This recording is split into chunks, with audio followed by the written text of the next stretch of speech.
We talk about the huge legacy of the MiG-21, the fact that it's had a role in 4 wars. It's important to remember that it's been a difficult aircraft to fly.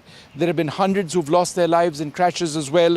There have been certain names or monikers which have been attached to the Indian Air Force. The IAF, of course, rejects a lot of those.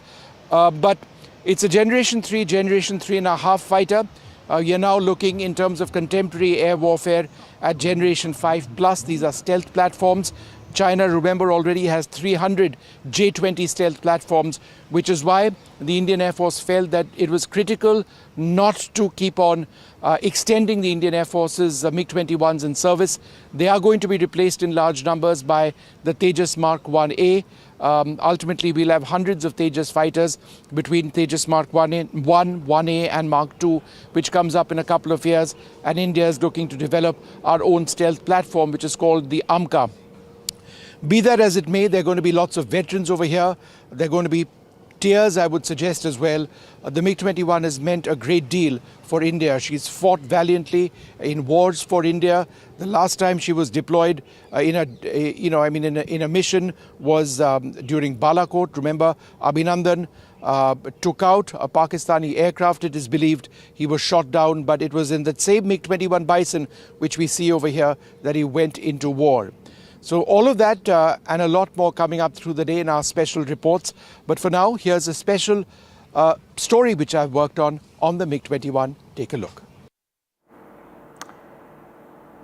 Well, meanwhile, as per our sources, the government is prepping to gift the Indus water to North India ahead of Lok Sabha elections. As the name of the project suggests, the move is to utilize India's waters and ensure that more and more Indian states benefit from the river's water. The move is to ensure that excess water to Pakistan is halted, and the government has lined up projects that focus to benefit Rajasthan, Haryana, Punjab, Delhi, and also solve irrigation and climate change related issues. Remember, India suspended the IWT after the Pahalgam terror attack, but as per our sources, a detailed project report for the construction of a 14-kilometer tunnel connecting the Beas and Indus rivers has begun. Similarly, work on the proposed 113-kilometer canal to deliver Indus waters to the states of North India was also reviewed.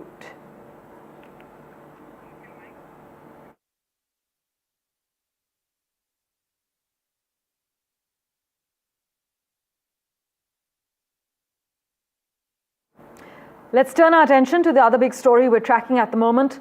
Khalistani terrorist Inderjeet Singh Gosal has been released on bail within a week after his arrest in Canada.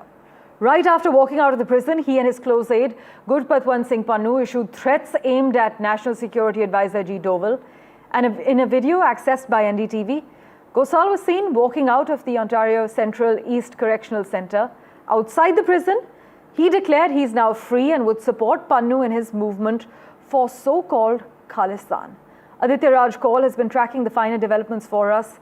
Aditya joins us with a quick update at the moment. Aditya, so the Khalistani terrorist in Canada gets bail in a week and then goes on to issue a threat video? Well, that's right. It's a big development coming at this hour. There were hopes that had risen after the NSAs of both countries had met. And finally, this big arrest happening of Inderjeet Singh Gosal and 2 other Khalistanis, not just because they were close to Gurpatwant Singh Pannu and part of the SFJ terror group, but also he has replaced Hardeep Singh Nijjar, who was killed in 2023. And of course, there have been a lot of angry reactions that have been coming in from all across. But one would have imagined that Canada would change its gear and take action against terror groups or gangsters in its backyard. But certainly that isn't happening. With the bail that has been given to Inderjeet Singh Gosal and others, it's clearly visible that Canada's tactics of not acting against terror groups, giving them safe shelter and giving a free run to the gangsters is very much still the same policy that was under Justin Trudeau. So as of now, we are also looking at the visit of the Foreign Minister of Canada, Anita Anand, next month, to India, in which discussions would also revolve around the security ties between these 2 countries and how India has raised concerns with Canada of 26 gangsters and terrorists and others who are on Canadian soil getting a lot of help from the Canadian government, and extraditions have been requested, but there's been no response at all. So this is a serious concern. While Inderjeet Singh Gosal was coming out of the correctional center in Ontario from the prison, he issued a fresh threat, and Pannu issued a fresh threat against NSA Ajit Doval. What does the Canadian government have to say about it? They will have to answer a lot of tough questions. Indeed. Aditya, thanks so much for joining us with the latest. The Canadian Foreign Minister, as Aditya is reporting, Anita Anand, is set to visit India next month, where she'll also meet our External Affairs Minister. All eyes will be on that meeting too. Meanwhile, Secretary General Mark Rutte has said that US President Donald Trump's tariffs on India for purchasing Russian oil are having a big impact on Moscow. Mr. Rutte also claimed that Prime Minister Narendra Modi is asking Russian President Vladimir Putin to explain his strategy on Ukraine because India is being hit with tariffs. These are his words on the sidelines of the UNGA session in New York. The NATO Secretary General has categorically said, and I quote, "Trump's tariffs on India are having a big impact on Russia." He's further added, Delhi is on the phone with Putin and Narendra Modi is asking him to explain his strategy on Ukraine because India is being hit with tariffs. My colleague Aditya Raj Kaul has been tracking the latest for us. He's with us for further clarity at the moment. Aditya, take us through the key takeaways from the NATO chief's latest reaction. Well, a kind of a sarcastic remark coming in from Mark Rutte, who's the NATO chief. The big question certainly is that will these pressure tactics really work? Because a lot of such pressure and a lot of such rhetoric and lectures have been coming in from Europe and the United States for a very long time against India. But India has stood its ground. India has believed in strategic autonomy, and India has believed that the trade or the Russian oil that we get from Russia will only continue as of now. The historical ties with Moscow will continue. In fact, we are looking to host President Putin very shortly here in India. There will be a very important bilateral between Modi and Putin here in New Delhi. And apart from that, the Deputy Prime Minister of Russia is also visiting India right now. So as of now, such theatrics may not work. Finally, these are pressure tactics against India, but India is firm and standing its ground on strategic autonomy. As always, Aditya, thanks so much for joining us with that update.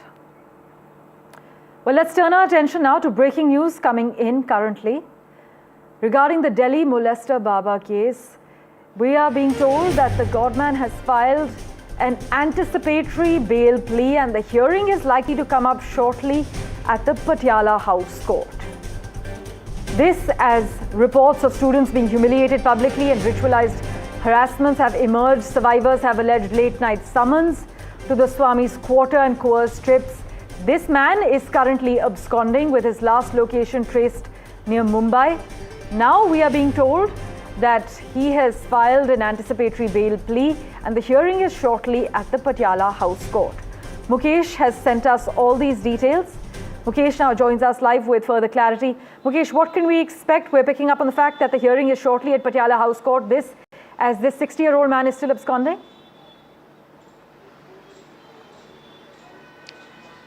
देखिए, जो Patiala house court में जो आज bell की hearing है, वो जो cheating का मामला है जो कि 23 जुलाई 2025 को दर्ज किया गया था और ये मामला मठ की ओर से स्वामी चैतन्यानंद पर दर्ज कराया गया था, जिसमें एलिगेशन ये था कि करीब 20 करोड़ की प्रॉपर्टियां जो मठ की हैं वो चैतन्यानंद ने हड़प ली हैं, उनको अपने कब्जे में ले लिया है और इनमें से कई प्रॉपर्टियों को उसने रेंट पर लगा दिया है। तो ये जो केस है ये 23 जुलाई 2025 को दर्ज हुआ था। इसी मामले में पटियाला हाउस कोर्ट में मठ की ओर से जो लॉयर्स हैं वो पहुंच गए हैं और इसकी जो हियरिंग है वो शुरू हो गई है। जो मठ के लॉयर हैं और जो बाबा के लॉयर हैं, दोनों अपनी अपनी जो दलीलें हैं वो कोर्ट में रख रहे हैं। तो फिलहाल जो सुनवाई है ये केवल चीटिंग के मामले में है। जो सेक्सुअल असॉल्ट का मामला है उसको लेकर बाबा की तरफ से अभी कोई एंटीसिपेटरी बेल नहीं लगाई गई है, वो अलग मामला है। तो चीटिंग के मामले में ये जो सुनवाई है वो चल रही है। जी Mukesh, as always, thank you so much for joining us with the latest details that you've accessed. Let's turn our attention to the other big story we're tracking from the United States. Donald Trump met Pakistan's Prime Minister Shehbaz Sharif and Army Chief Asim Munir at the Oval Office. The meeting took place over an hour and 20 minutes. This meeting was a closed-door meeting and the talks were expected to cover a wide agenda including bilateral relations, trade, regional security and global challenges. My colleague Priyanka Deo joins us with the latest update and the insider details on what exactly unfolded in that meeting in the Oval Office. Listen in. Yes, it did last quite a long time. Now, on the surface, it looks like routine diplomacy. US and Pakistan have never cut ties, right? But underneath, it's sort of a recalibration of Pakistan's relationship with Washington. Let's not forget that Pakistan's economy is under severe strain, but despite that, they have IMF loans, they have dwindling reserves, inflation biting hard, but despite what's going on with the Pakistan economy, Islamabad continues to spend millions on US lobbying firms. And the goal is basically to sway US policymakers to soften criticism on issues like terrorism and human rights, and also to build goodwill with the president, in this case, Trump's camp. So why does this matter for India? Because every dollar that Pakistan spends on lobbying in Washington, D.C. is aimed at securing leverage against India, whether it's on Kashmir, whether it's on defense deals or trade policy. So by courting Trump directly and massaging his ego, Pakistan is positioning itself for preferential access, if any, if Trump returns to power, if J.D. Vance returns to power, if Republicans stay in power. So for India, the message is clear that we cannot take U.S. alignment for granted. As Islamabad doubles down on lobbying and Trump outreach, New Delhi must also do the same and strengthen its own U.S. ties to safeguard strategic, geopolitical, and diplomatic interests. Meanwhile, the US president announced a 100% tariff on imports of branded or patented pharmaceutical products from the 1st of October, a move that could have major repercussions for key Indian drug makers. Basically, starting the 1st of October, we will be imposing a 100% tariff on any branded or patented pharmaceutical product. This is what the US president has said. He also slapped a 50% duty on imports of kitchen cabinets, further duties on upholstered furniture, and also a 25% tax on heavy trucks. Priyanka Deo takes us through the impact this is likely to assert on key Indian drug makers. Listen in. Donald Trump has pledged a 100% import tax on pharmaceutical drugs unless companies move manufacturing or build plants in the US. Now, on paper, this is about creating American jobs and reducing dependency on foreign supply chains. So in reality, it's really a seismic shock to global pharma and especially to India, because India is known as the pharmacy of the world, right? Supplying about 20% of global generics and a huge share of US demand. So if Trump enforces this tariff, Indian pharmaceutical exporters will face two choices: either invest heavily in the US based on facilities or watch their market share collapse under the weight of tariffs. Now, the consequences here go beyond economics. Drug prices in the US could rise, but politically, Trump gains points by bringing manufacturing back home, especially with his MAGA base. For India, this is a wake-up call. We need to rethink supply chain strategy, diversify markets, and possibly accelerate US-India joint ventures in pharma. So in short, Trump's pharma tariffs aren't just a trade measure. They're a test of India's adaptability in a world where sort of protectionism and politics increasingly drive global business, as we can see with US-India trade talks going on. Right. Breaking news coming in at the moment. Just weeks after he rebuked a young woman IPS officer taking action against illegal sand mining, Maharashtra's Deputy Chief Minister Ajit Pawar has found himself in the center of a controversy once again. But this time for snapping at a farmer in Marathwada who lost his crop in the floods. Ajit Pawar was meeting farmers affected by the floods at a village when a farmer asked him if the government would declare a loan waiver for them. The Deputy Chief Minister said, and I quote, "Why don't we make him the Chief Minister?" That's the latest we're tracking at the moment. As you know, as I mentioned, this is not the first time that Mr. Pawar has courted controversy. Just listen in to his latest reaction while he was conversing with a farmer.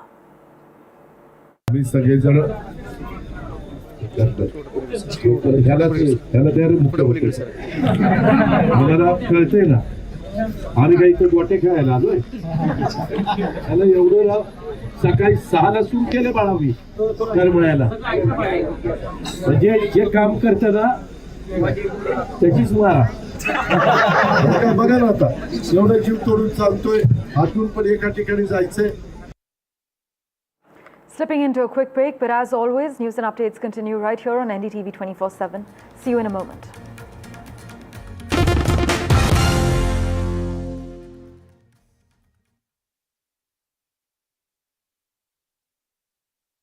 Motorola Edge 60 Pro, most stunning true color Pro grade camera. Motorola Edge 60 Pro. Grab Motorola Edge 60 Pro today.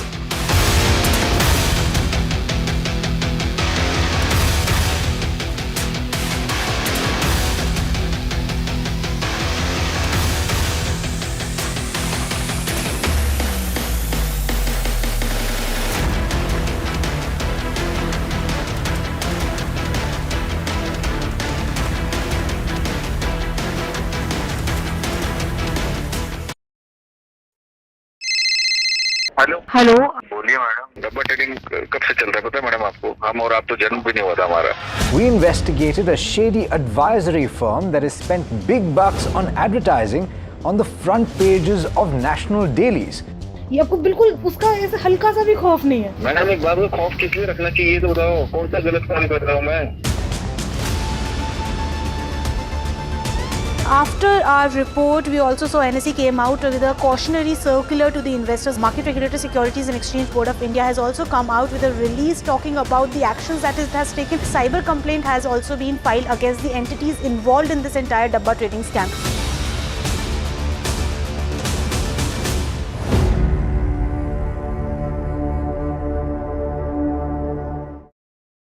Rajasthan is history, culture, and much more. And I have been reporting on all things royal for more than 25 years. The colors, the culture, and the complexities of the Northeast is different from the rest of the country. I have been bringing the Northeast closer to the capital for over 15 years. Madhya Pradesh is the heart of India, and I have been capturing its every beat for over 10 years, covering the corridors of power, what is said, what is left unsaid, and what it actually means for you and me. I have it all covered. Kashmir is often called paradise on earth, a region that has been in a state of flux from conflict to India's crowning glory. I have been reporting and decoding Jammu and Kashmir for last 3 decades.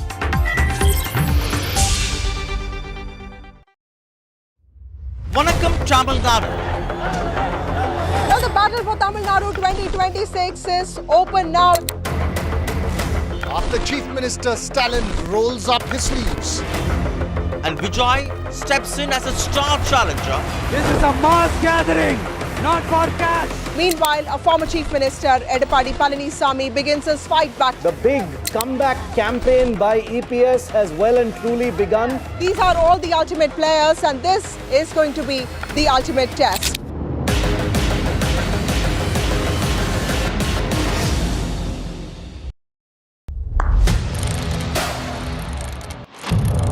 What seems settled for me is unfinished business. So I rewind, I pause, I reflect, I dig until what's buried stands up to be counted. Breaking ground, not just headlines, the meaning behind them. This is Breaking Ground with me, Vedika Sood.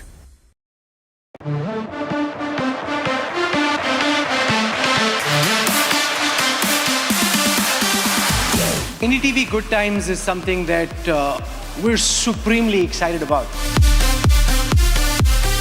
We just don't want to do live entertainment. We want to create experience for you. And NDTV Good Times is one of the most marquee and iconic ideas that NDTV came up with.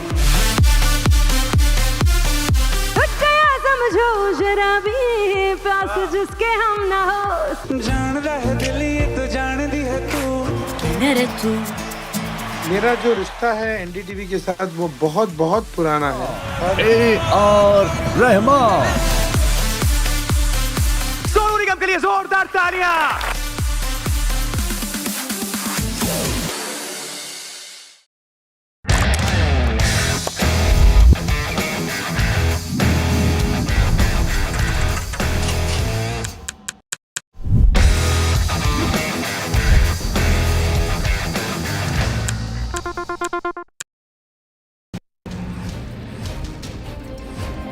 This is the Zorawar, India's very own light tank.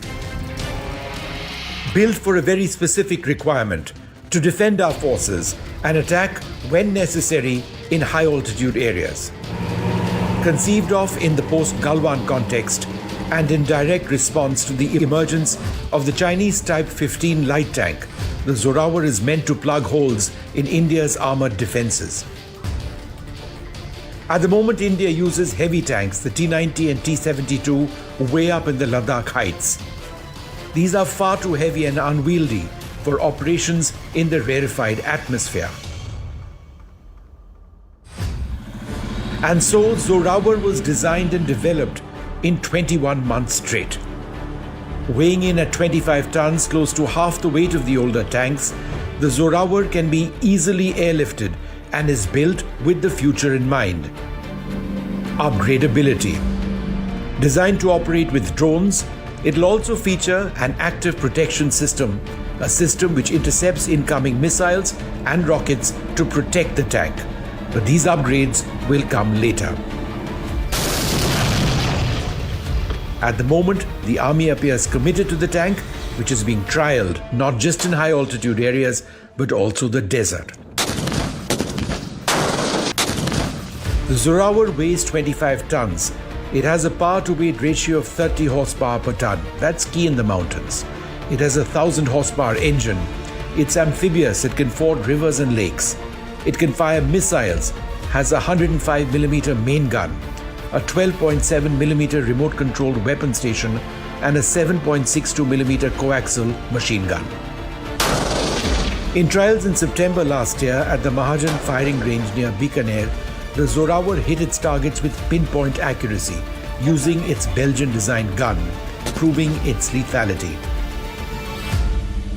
Zorawar's development is a triumph of collaboration and indigenization.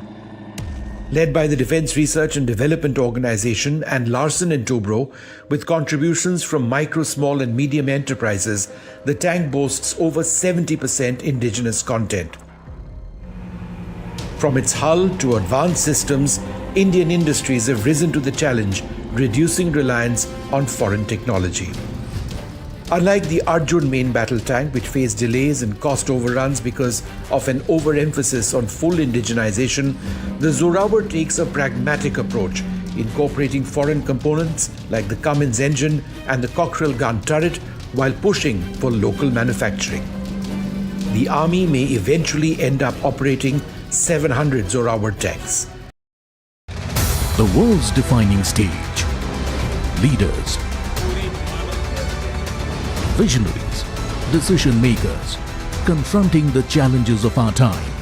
हमारा प्रयास होगा भारत की century सिर्फ भारत की नहीं बल्कि पूरी मानवता की जीत की सेंचुरी बने। NDTV World Summit 2025, Edge of the Unknown, 17th to 18th October, only on NDTV.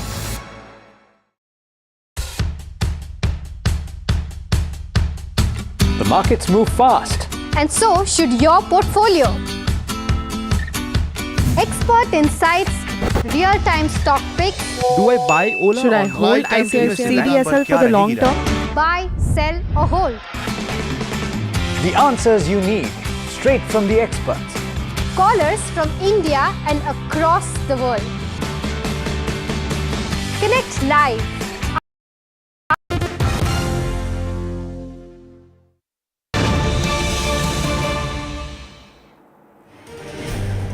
Breaking news we're tracking on NDTV currently.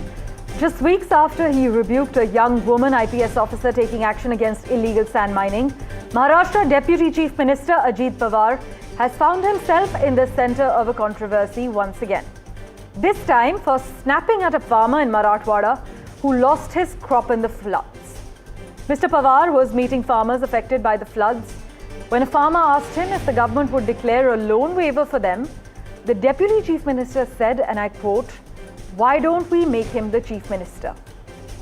This as parts of Maharashtra, particularly districts in Marathwada, have been reeling under floods since the 20th of September. Just listen in to what Ajit Pawar had to say to the farmer who flagged his grievance.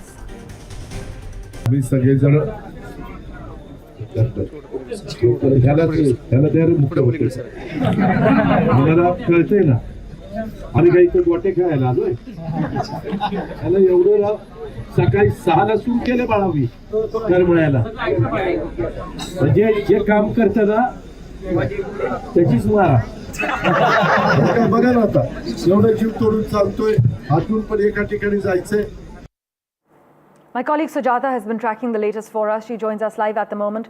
Sujata, as we know, this is not the first time that Ajit Pawar has courted controversy.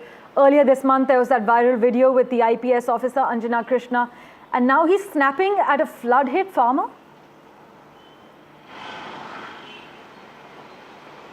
Well, certainly, and this video that has gone viral, it speaks about the political class sensitivity towards the agrarian distress, because we know that farmers' death and farmers' suicide has been a major issue in Maharashtra. And Ajit Pawar's this video, this take, where he was already to Dharashiv to talk to farmers and visit the flood-affected areas where farmers are already reeling under so much of distress after their fields have been washed away. But instead of giving them a conciliatory approach and giving them a sort of understanding that the government will work towards it, it was Deputy Chief Minister Ajit Pawar who clearly outbursted and retorted to such statements, and he clearly stated that he is the one who's been working since morning, and despite that people only blame and question those who work. So somewhere, of course, a sort of outburst from the Deputy Chief Minister on farmers who of course are the end of when it comes to the working class in Maharashtra, and especially the quantity of farmers and their numbers are great. And when we talk about Dharashiv, farmers there have been badly affected with the crops, and such remarks by the leader surely it ignites the debate over how does the political class look up to these demands of the farmers and how do they fulfill it. But again, this particular reaction by the Deputy Chief Minister has again been getting criticism by farmers group as well as the opposition for the way that the Deputy Chief Minister dealt with the farmers, and they state that this could have been in a much more emotional and in a more mature way than what he just did. Back to you.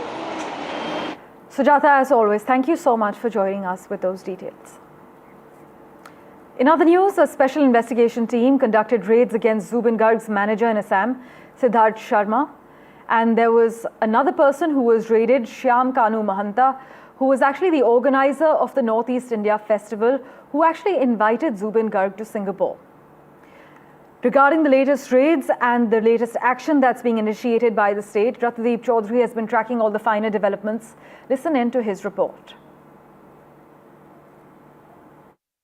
What had happened yesterday is that the SIT of the CID, which is led by a very senior police officer, MP Gupta, the special DGP of Assam Police, they raided several places. That includes the residence of the chief organizer of the Northeast India Festival in Singapore, Mr. Shyam Kanu Mahanta. Mr. Mahanta and his family were not found at their residence, but several documents have been seized by the CID. Then another team of CID went to Shekhar Jyoti Goswami, the musician who was with Zubeen Garg in Singapore. In those videos, you can see him swimming with him, and he is a key eyewitness, so he has been kind of detained for questioning. He has not been arrested as of now, but he is being questioned. He has been quizzed, and also after that there was a marathon raid at the residence of Siddhartha Sharma, the absconding manager of Zubeen Garg. Now, there his house was found under lock and key. The SIT team had to break the lock, get into the house. Hours of search operation, laptops, mobile phones, as well as some other documents have been seized from there. That's what we have been given to understand. But outside, by the time hundreds of people, hundreds of Zubeen fans had gathered, they thought that Siddharth Sharma is inside, so they wanted to get in. There was commotion. Police had to use force. There was lathi charge, and when the SIT team was moving out, there was mild stool painting from the crowd as well. So therefore, police had to also arrest a few people for breaking law and order. As always, the news continues right here on NDTV 24/7. We're slipping into a very quick break for now.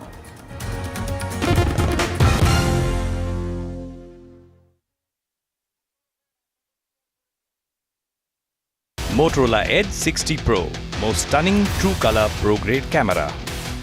Motorola Edge 60 Pro. Grab Motorola Edge 60 Pro today.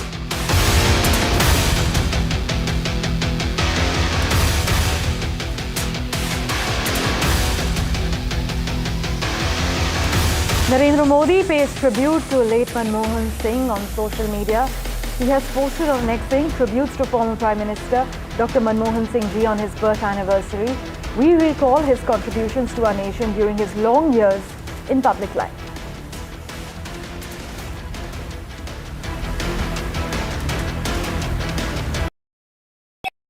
Pulling us into this country. They argue, I conclude. They deflect, I drill down.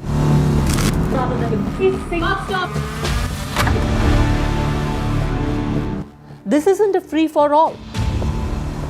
It's a reckoning. No filler, no fog. Only the facts and where they lead. Every night at 9, the case closes because the buck stops here. The best app to use is the NDTV app.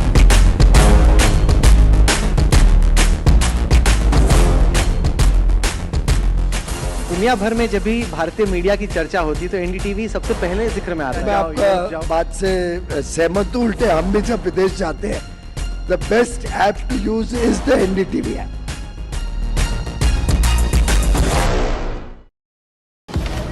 Breaking news का जमाना है।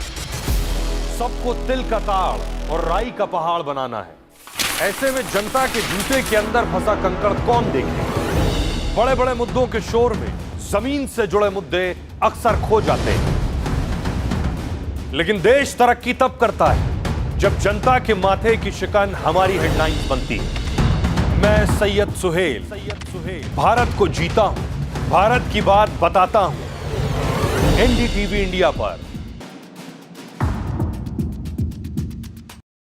What we witnessed was complete synergy. Army bakes up the genes in you to take on challenges, be it the battlefield or in any facet of life. When we are using drones as a weapon, it's going to be used against us as a weapon as well. The biggest threat is EW. Like we are using our EW to counter adversaries. Ladies out there, please come and join the Indian Armed Forces.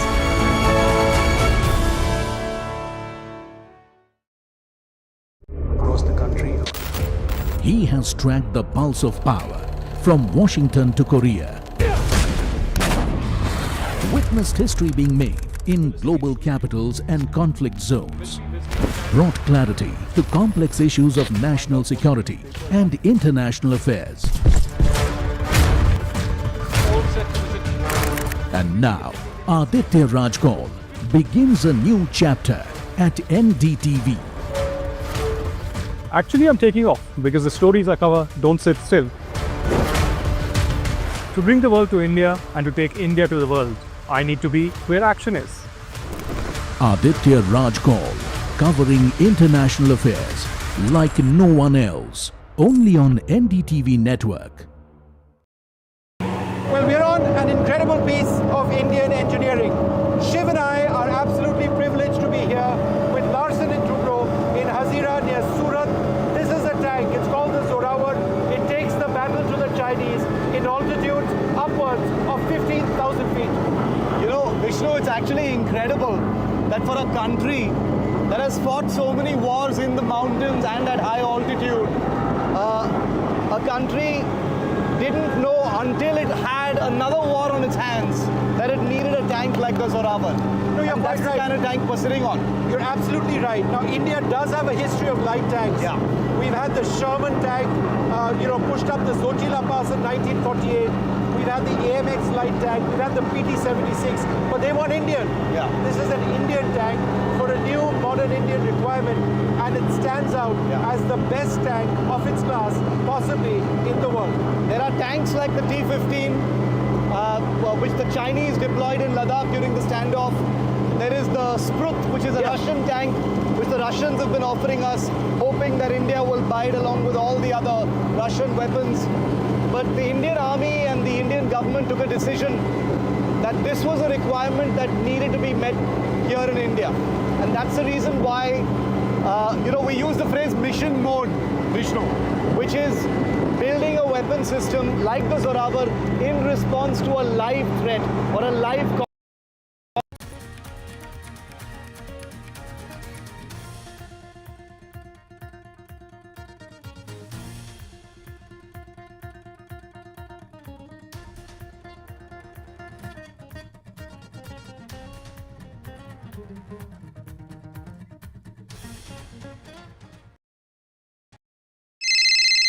Hello hello बोलिए madam, डब्बा trading कब से चल रहा है पता है madam आपको? हम और आप तो जन्म भी नहीं हुआ था हमारा। We investigated a shady advisory firm that has spent big bucks on advertising on the front pages of national dailies. ये आपको बिल्कुल उसका ऐसे हल्का सा भी खौफ नहीं है? मैडम एक बात में खौफ की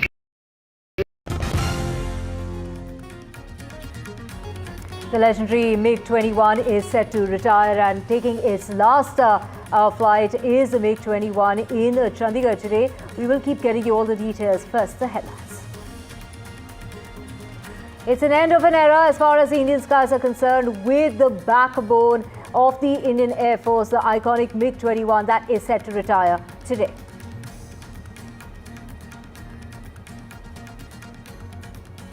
Prime Minister Modi is all set to transfer 7,500 crore rupees as the first installment to 27. This is to 75 lakh women under the Mukhya Mantri Mahila Rozgar Yojana that's going to be taking place today.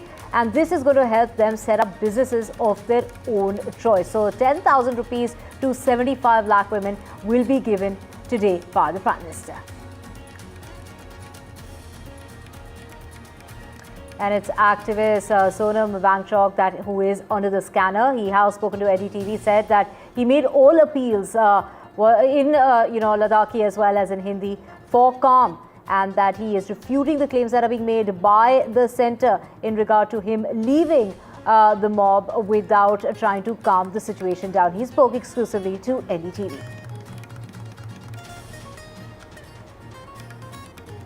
And in the Delhi's molester Baba from Vasant Kunj, there are chilling details that have surfaced, and NDTV has accessed the FIR that was filed back in 2016 with a 20-year-old woman saying that he had vulture-like eyes for her. He would call her baby, and the minute the classes would end by the evening at the ashram, he would start to harass her.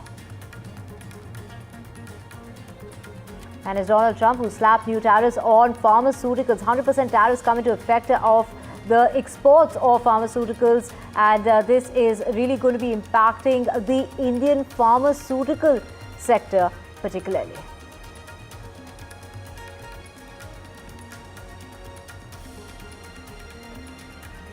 And it is Donald Trump, reviving the relationship with Pakistan, meeting with Pakistan's Prime Minister as well as the Army Chief, and this is at the Oval Office, a meeting that lasted 1.5 hours.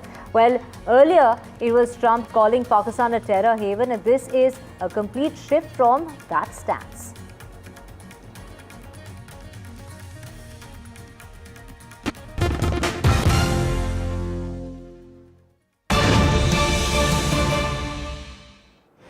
We have great news coming in. A very good morning. You're watching NDTV 24/7, and this is the Delhi Predator. We're talking about that, self-proclaimed Baba of the ashram in Vasant Kunj. Now, his lawyer is seeking anticipatory bail. His lawyer is in court in Delhi.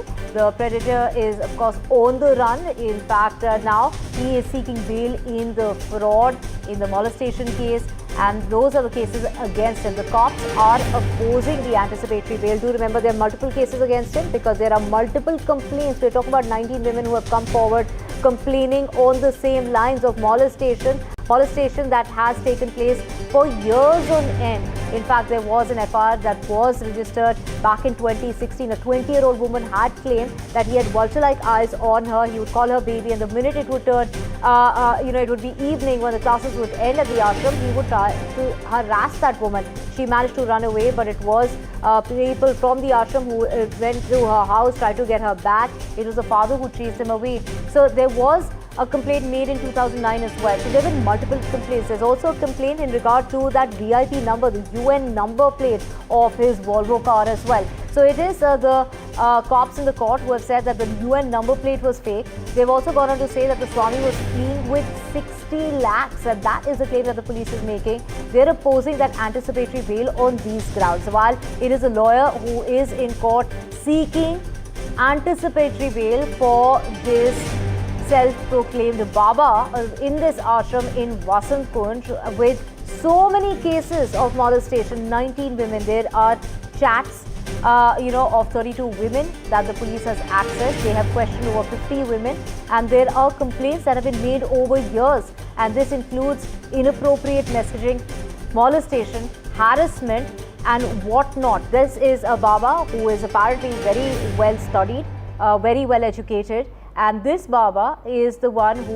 is now on the run, but it's his lawyer who is now seeking anticipatory bail in those cases against the self-proclaimed Baba who is on the run, the molester Baba who's on the run. So this really comes about at a time when, we have access to an FIR report that was filed back in 2016 of claims being made of harassment. And, that dates back to almost 10 years ago. Almost 10 years ago when that FIR was registered, and yet no action was taken against this Baba. He continued to run this ashram in Vasant Kunj, and even prior to 2016 was a complaint that was made in 2009, and now there was a complaint that was made in fact 2 months ago in the month of July as well, and yet the Baba, there was no action that was taken against the Baba. Many questions being raised as to how is it that he managed to in fact get away. He was in fact abroad at the time, from what we hear, when that FIR was registered against him, and his last location was spotted. He was spotted in Agra, and then from what we hear is that the police are now continuing to look for this Baba.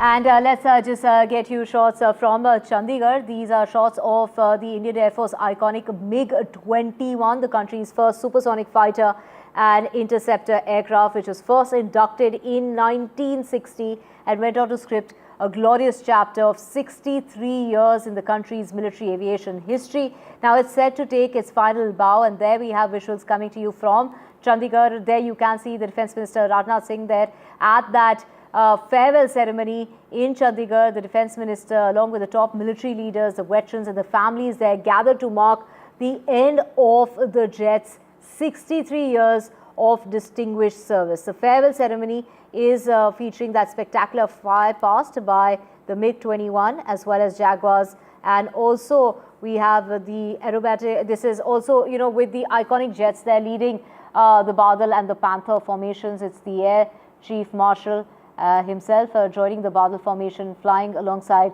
Squadron Leader Priya Sharma, and of course, here we have the MiG-21 there taking its final roar in the Indian skies for the one last time today in Chandigarh, leaving that enduring legacy and countless stories in its illustrious journey that spanned over 6 decades. My colleague Shiv Arur joining us to get us the very latest on this. Shiv, how does it feel seeing that this is going to be the last journey of the MiG-21 there? Of course, Rajnath Singh, the Defence Minister, gathered there, for that farewell ceremony. How does it feel to see to be saying goodbye to this legendary jet? It's truly the end of an era. There's no other way to put it. The number of years this aircraft has been in service makes it the longest serving air warrior. It's as simple as that.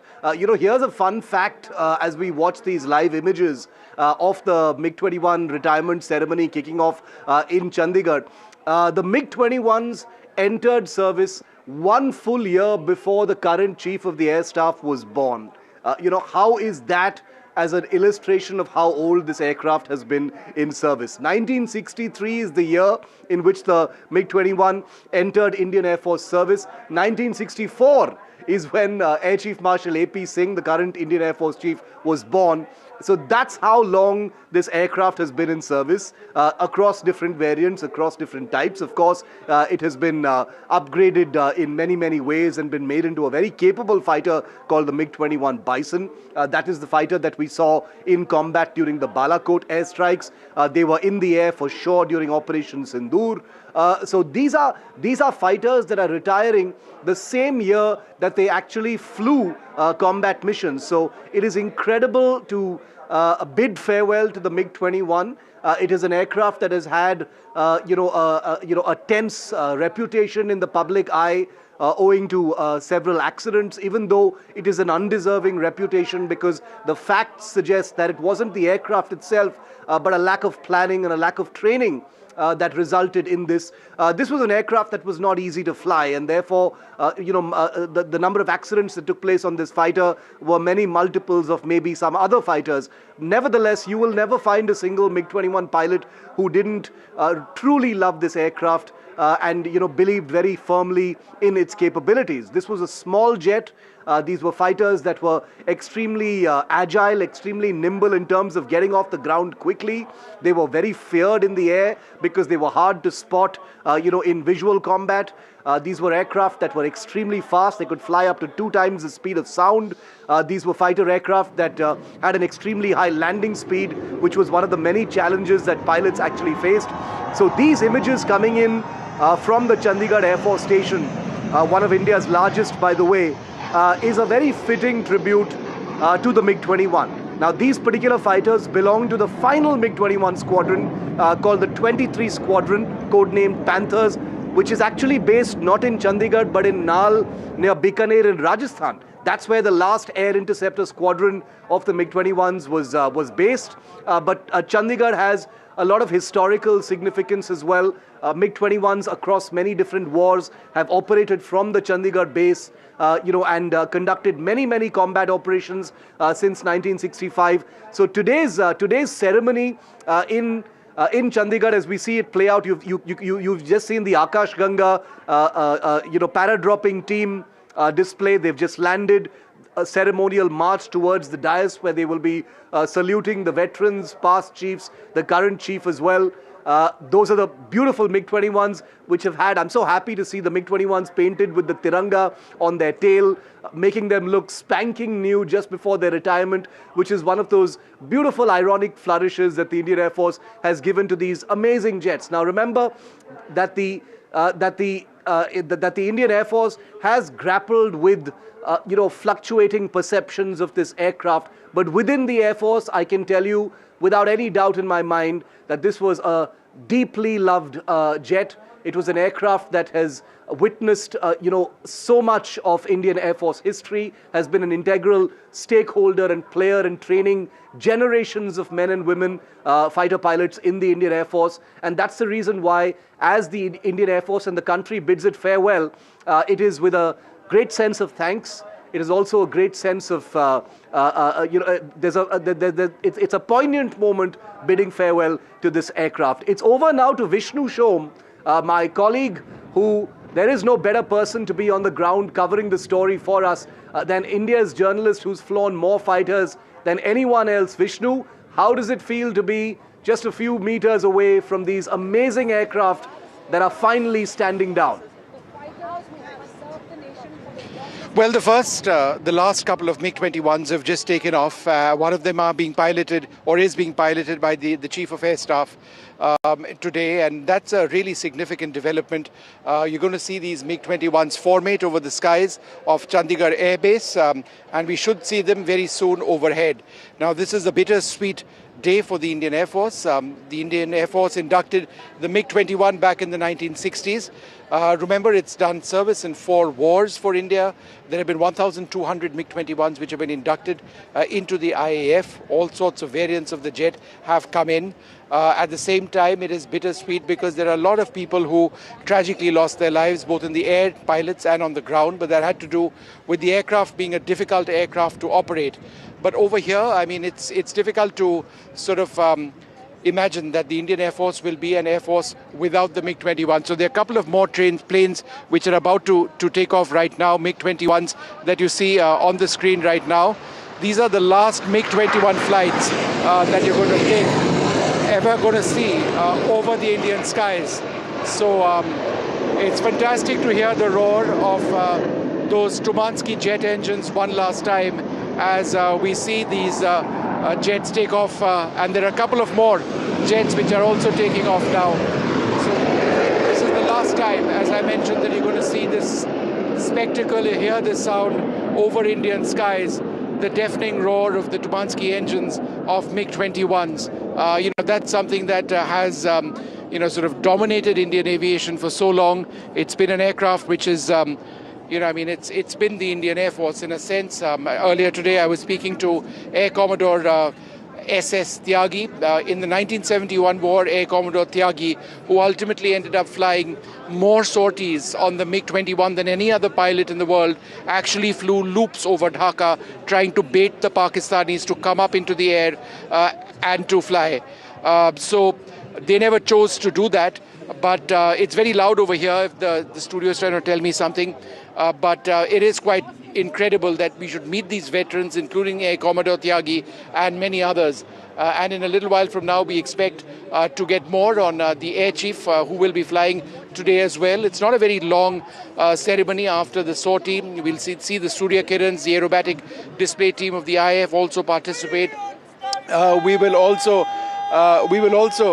be able to see a lot of other things in a brief ceremony which is taking place over here. We saw as we see a march past beginning right now. This is fantastic color, happening right in front of us as the celebrations to bring an end to this incredible chapter of the Indian Air Force commences over here.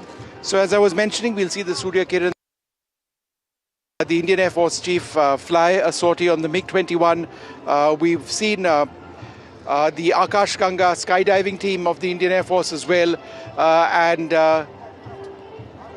a little while back, we've seen Wing Commander Gitanjali Singh, who spoke a little while back. Let's just take a look.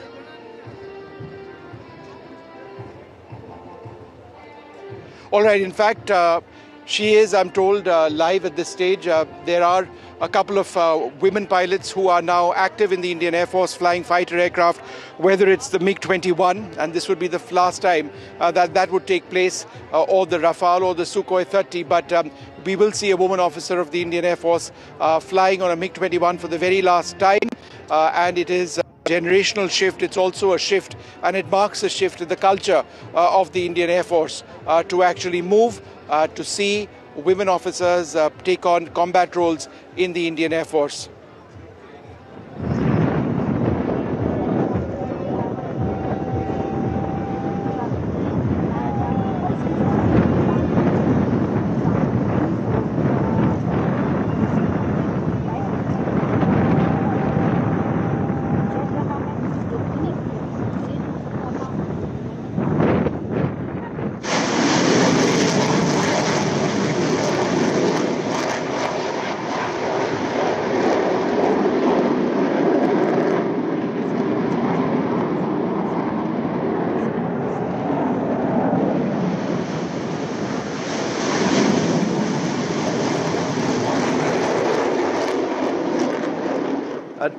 Truly magnificent, or should I say magnificent images from the Chandigarh Air Force Station of the final 23 Squadron of the Indian Air Force conducting their last flights. These are images that are going to be emblazoned in the minds of air warriors, all taking a look. The incredible sound of those roaring engines with their afterburners on, peeling away into the sky for that final flight is drenched in history, drenched in glory, all the ceremonials being extended. Let's listen into these beautiful sounds.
बस पीछे से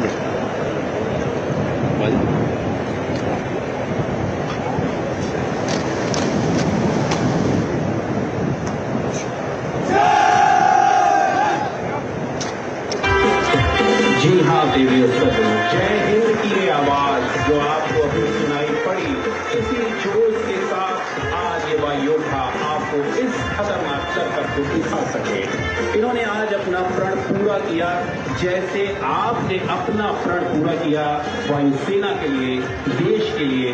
और ठीक ही कहा गया है कि प्रण करना है सहज, कठिन है लेकिन उसे निभाना सबसे बड़ी जांच है। व्रत का अंतिम मूल्य चुकाना, अंतिम मूल्य न दिया अगर तो और मूल्य देना क्या, और करने लगे मुंह प्राणों का तो फिर प्रण लेना क्या।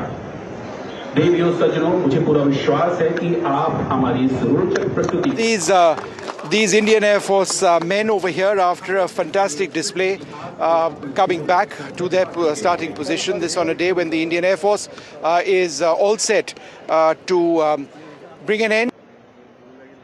MiG-21s. The MiG-21s have now taken off for their final flight. We do expect them to come over Chandigarh Air Base in a little while from now. It's an absolutely spectacular day in a sense, but also bittersweet. There's a mixed legacy about the MiG-21, but let's face it, for 4 wars, for so many decades, the MiG-21 has been an absolutely dominant force in terms of the numbers of aircraft which have been deployed by the Indian Air Force. Now, however, it's time to look at the future. Now it is time to consider the evolving threats which exist by way of air power around the world, and that's what the Indian Air Force is trying to do. The Indian Air Force should have decommissioned the MiG-21s some time back. I'm just going to walk across to this area. As you can see, all over here, we've got photographers from across the world who've gathered over here. It is, it's a remarkable day in that sense, because the interest that exists now, as far as the MiG-21 is concerned, is quite something. We're just going to move to this area over here so that we can try and bring you a few more details. Now, these jets right now, if you're asking where the MiGs are, they're formating over the air, and there's going to be a lot which is going to be taking place. There'll be a Flypast, there'll be a Surya Kiran display. We've already seen the Akash Ganga team, that's a team of skydivers, come down with an ensign of the MiG-21. So it's very colorful over here, a lot of pomp, a lot of pageantry, typical of what one sees in the Indian Air Force. But it's, what struck me were the number of veterans who've actually come from all over India, people from the south of the country traveling over here, some world record holders like Air Commodore S.S. Tyagi, who's flown more sorties. He's flown in from Jamnagar to be over here, more sorties on the MiG-21 than any other pilot in the world. So, there's a lot of that which is taking place, and it is quite clearly an incredible day. I mean, I've covered this for 30 years, military aviation. I can't think about an Indian Air Force without the MiG-21, the ubiquitous MiG-21, but that day has arrived. It's back to the studio. Ladies and gentlemen, please shift your gaze towards left as 3 MiG-21 approaches there in classic big formation.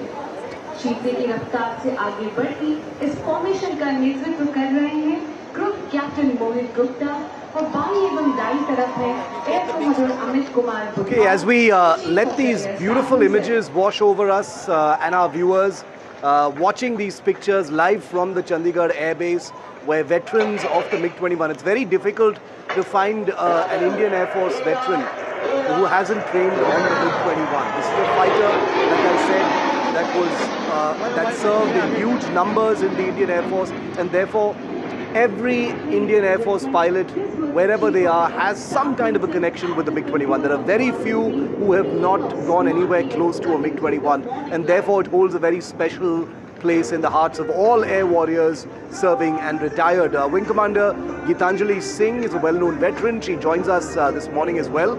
Wing Commander Singh, welcome.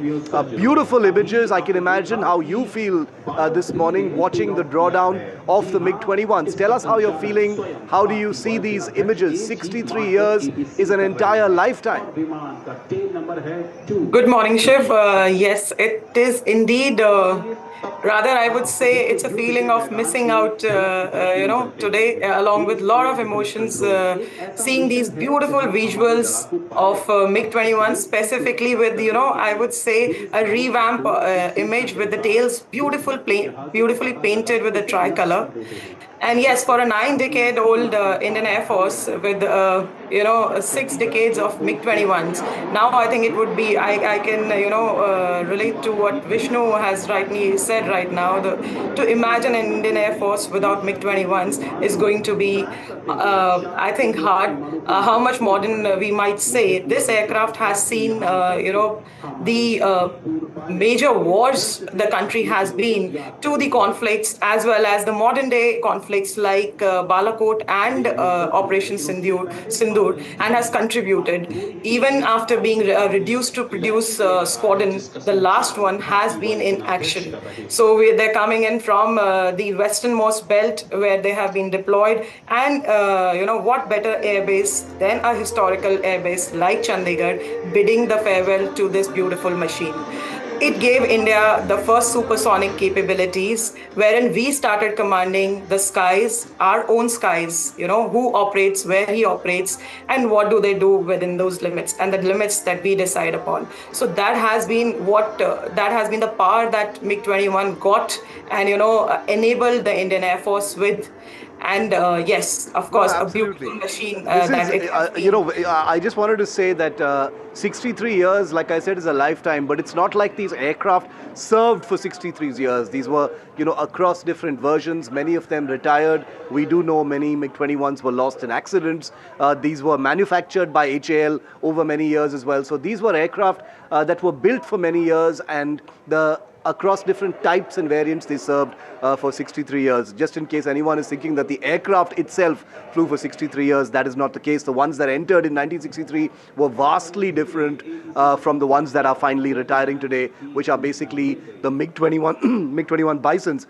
Group Captain Shubhanshu Shukla, India's spaceman, also trained on MiG-21s, and he is in Chandigarh at this beautiful ceremony. Here's what he said, looking back at the aircraft that made him a fighter pilot.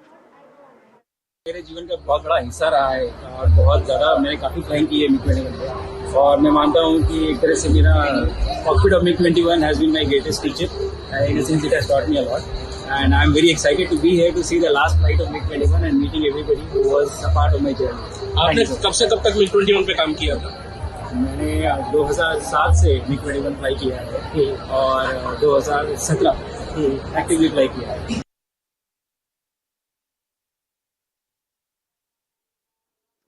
Okay, the flight display continues there in Chandigarh. This is the last that most people are going to see of the MiG-21. Remember, the MiG-21 has been a fixture at air shows. They've flown during the Aero India shows as well. But the public doesn't get a frequent chance to see these aircraft up close. So today is a very special day for the families of MiG-21 veterans and pilots being able to come close to these aircraft one last time. Remember, like my colleague Vishnu was saying from there in Chandigarh, the MiG-21 has had a mixed legacy in popular culture. It has had a reputation for being things like a flying coffin, etc. But those, for most part, have been undeserving descriptions of an aircraft that has otherwise been very, very beloved. There were extraneous factors that led to the fact that the MiG-21 ended up having so many accidents. There were, there were training issues. There was a lack of forward planning. There were priorities within the government. The fact that the MiG-21 itself was not an easy aircraft to fly, had the highest landing speed of any aircraft ever built. All of these compounded into, what led to this aircraft causing the deaths of many pilots. But you will still never find an Indian Air Force pilot who trained or flew the MiG-21 that doesn't strongly believe and love this particular aircraft. So whether it was Wing Commander Abhinandan Varthaman, or the pilots who flew during Operation Sindoor. This was an aircraft, let's remember, that until just a few months ago was deemed to be fully combat ready to execute India's military objectives. Vishnu is on the ground. Vishnu, a huge crowd there of very proud MiG-21 veterans, including Air Commodore Bandal Tyagi, who holds the record for flying the MiG-21 the most, having the most number of hours in the cockpit of a MiG-21. What's it like being there, Vishnu? What else are we going to see today? Well, Shiv, I can't hear you at all because, as you can imagine, in having come to air bases as often as you have, we've got MiGs in the air right now, MiG-21s, the roar of their Tubansky jet engines now over the Indian skies for the very last time. It's absolutely incredible. We've seen one of the MiG-21s land a little while back. So what they're doing now is formating over the airbase, and then as soon as they formate and they circle around, they take and then they come in and they land. So that's what's taking place right now. And it's going to be over. It's not that many MiGs which have been in the air. But just to see these overhead is incredible. And let's talk about the landing, because that's what takes place next. With the MiG-21 landing is always an extremely difficult landing. It lands at a speed faster than most aircraft in the world. And we're actually going to see them on our side over there. If Rakesh can just focus or try and get these MiGs in the sky, as this is very much a last chance to see these. These are Jaguars in the sky. So this is the second part of the display, which is now starting up. We've got Jaguar deep penetration strike aircraft, and we've got MiG-21s. Follow them over there very, very aggressively. So this is quite a display as you see these sharply banking MiG-21s in the skies above me. So that was absolutely incredible to see this send-off by the Indian Air Force's Jaguars for the MiG-21s. The Jaguar is a deep penetration strike aircraft, also a fairly old aircraft at this stage, acquired by the IAF in the late 70s. But to see these jets all formate in the skies, that was absolutely, absolutely incredible. But so it's all happening over here. It's difficult to sort of spot a lot of this because, as you know, Shiv, it's miss it and you've lost it. But fortunately, it's a bit brighter today. It's clear today. It is. It's amazing. So, is that the Chief's MiG? All right. So come closer to me. That's the Chief's MiG-21. Air Chief Marshal A.P. Singh has landed just a little while back, and that's where he is going to be coming out of the jet for the very last time. I mean, it's incredible to see an Indian Air Force chief be a part of the ceremony in this fashion. Of course, as you know, Shiv, Air Chief Marshal A.P. Singh wouldn't be found anywhere but in the cockpit of the MiG-21. And it's not a trainer that he's flying, it's a single-seater. So he's been practicing for this. Like so many other Indian Air Force pilots over the decades, he spent a considerable period of time on the MiG-21s as well. But then he moved on to other MiG aircraft.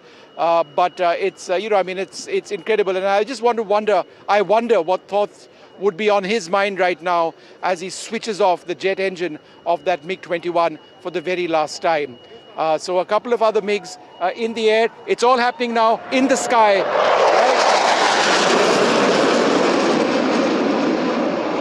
So you've got MiG-21s, you've got the Surya Kirans as well, the MiG-21s peeling off, and the second part of this air display is going to happen in a little while from now. The Surya Kirans are going to come, and we've got the Tejas fighters also in the air. And the Tejas is important, it's impressive, because it's going to be the MiG-21's replacement. It already is in a particular sense. But I was in Bangalore just a couple of days back. Oh, and I can tell you, Shiv, I'll tell you what I smell right now. I smell jet fuel. And just all of those jets, flying overhead, that familiar smell of jet fuel, that was just incredible. Again, blink and you miss it. Those three MiG-21s in formation, followed by the Tejas fighters and the Surya Kiran formation. And the Surya Kiran will, of course, come back and then showcase their skills over us. So we're going to see a MiG-21 has just come in to land now. The last couple of MiG-21s, which has landed. So again, I was talking about this, and then I moved on to something else. The MiG-21 lands at a speed of more than 350 kilometers an hour. It's an extremely difficult plane to land. And it requires a great deal of training. In fact, back in the day when the Indian Air Force first inducted the MiG-21, there were only a handful of pilots, or the best pilots, who were picked to operate it, because it was absolutely clear from day one that the MiG-21 is a difficult aircraft, particularly in certain formations. It's going to come, another one is going to come in to land right over here, and we're going to catch that landing in just a few moments from now. We're going to swish pan across as the aircraft passes by us. You can see a MiG-21 just sort of touching down now, and we've got a great shot over there of that MiG-21 holding up the nose as long as the pilot can. That's aerodynamic braking. And these are the last few MiG-21s. There's one more coming in. We're going to focus on that MiG-21. And this might actually be the last one, or one of the last few coming in to land at this stage. Think about it, these planes will not fly again. It was here in Chandigarh that the MiG-21, and holding up that nose for aerodynamic braking to try and slow the aircraft down, hold it in its sort of motion one last time before the nose comes down and the jet slows down. It's the parachute deployed, which retards the speed of the aircraft for one last time. You'll see these jets come by and probably taxi past us. But what an incredible sight, I can tell you it is for all of us. And there are so many veterans over here, and I dare say this is going to be a poignant day for all of them. There'll be many tears which are shed. The MiG-21 has been the Indian Air Force for so long. Yes, it's had a somewhat checkered past given the number of losses that the aircraft has sustained. It's been a particularly difficult aircraft to fly. Hundreds of people have lost their lives in the air, on the ground. But the Indian Air Force at that stage didn't have a choice. We needed fighters, we needed it in large numbers. The Soviets came to our rescue in a sense. They offered us the MiG-21. And that's when the Indian Air Force's tryst with this beautiful fighter started. We've got one more MiG, which has just come into land right now. You can see that on your screen. That tail chute deployed for the last time, like in the case of the other jet. The previous jet has now come off the runway, and it should be coming to its parking position, which we should see in a little while from now. So absolutely superb what we get to see over here. The association that the IAF has with the MiG-21 is truly something. A little while back, I spoke to a senior Indian Air Force aviator, Air Commodore A.S. Malik. As we see one more MiG-21, and let's listen in to what he told me a little while back. Group Captain C.S. Malik with us at this stage. He's flown several variants of the MiG-21. Yeah. And Mrs. Malik as well, thanks very much. Thank you. For being with us. All variants? Yes.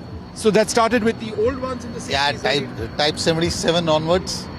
Type 77, 96, 75, all three variants. And ma'am, for you, seeing your husband flying the MiG-21 over the years, could you tell us that experience, what it was like?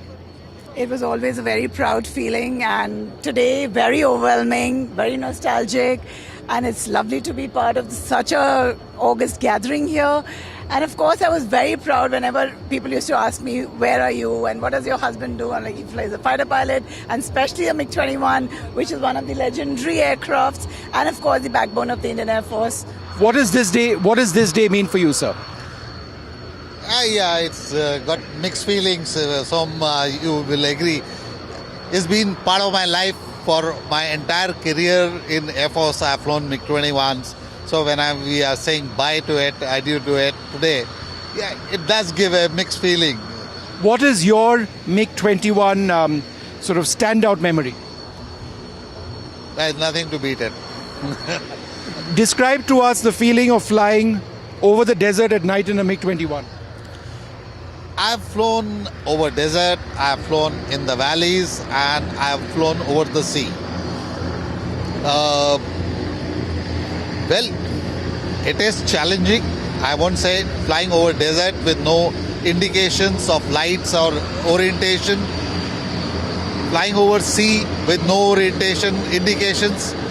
These are challenging, but that's what is the grit of the pilot. Yes, you got to do it, we will do it. So it's a great aircraft and having served us so well, but you would have lost friends of yours in crashes, and that's a reality we must also accept. How have you dealt with that? See, while I agree to the fact that yes, we've had losses, each one, may God bless his soul, and the life must move on.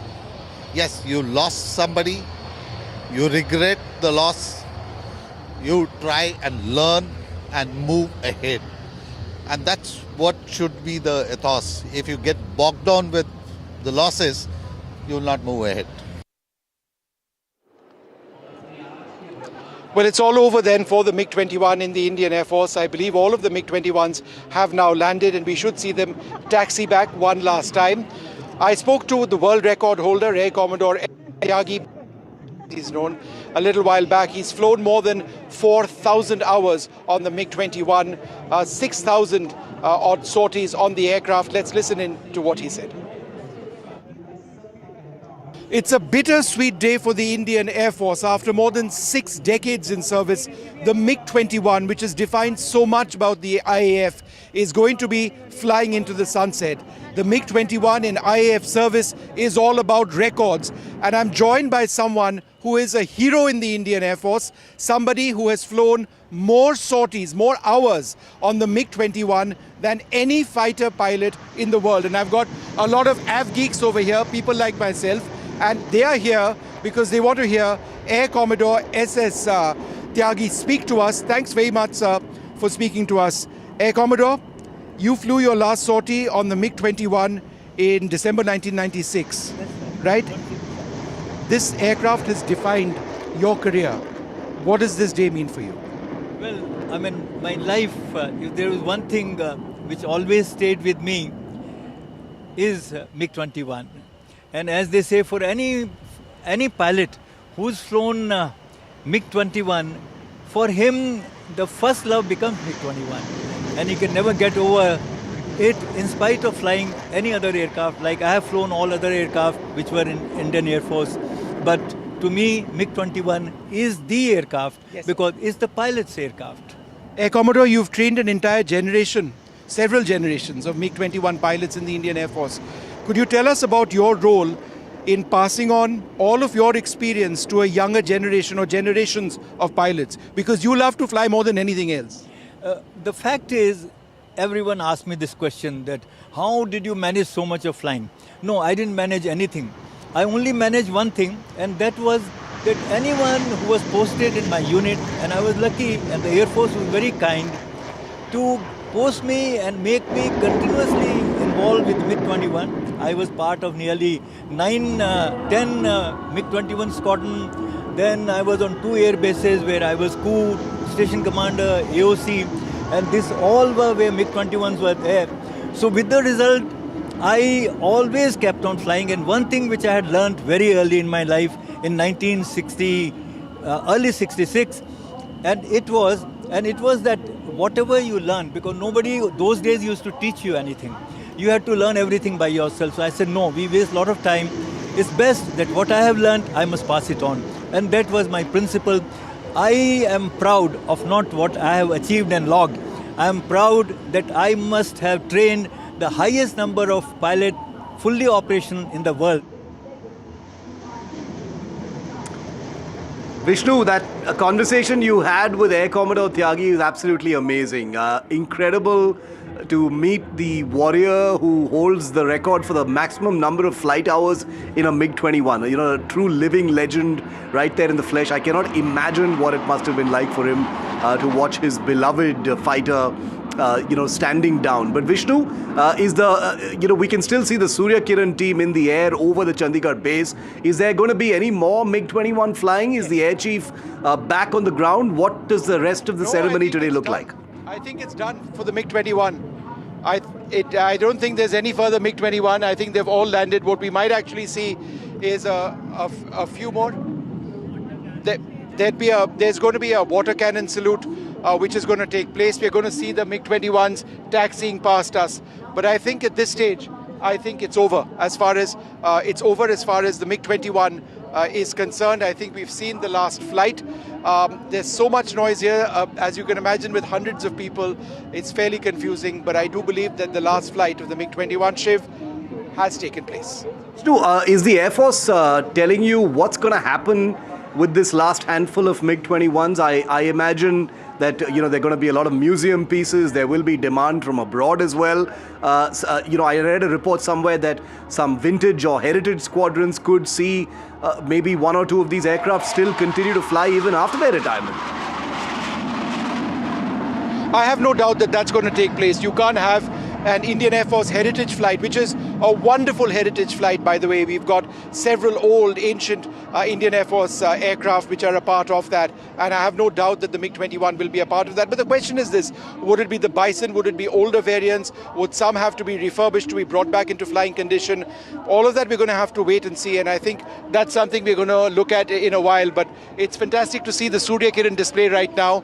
The Surya Kiran, India's Indian Air Force aerobatic squadron, honouring the legacy of the MiG-21s today over the skies of Chandigarh.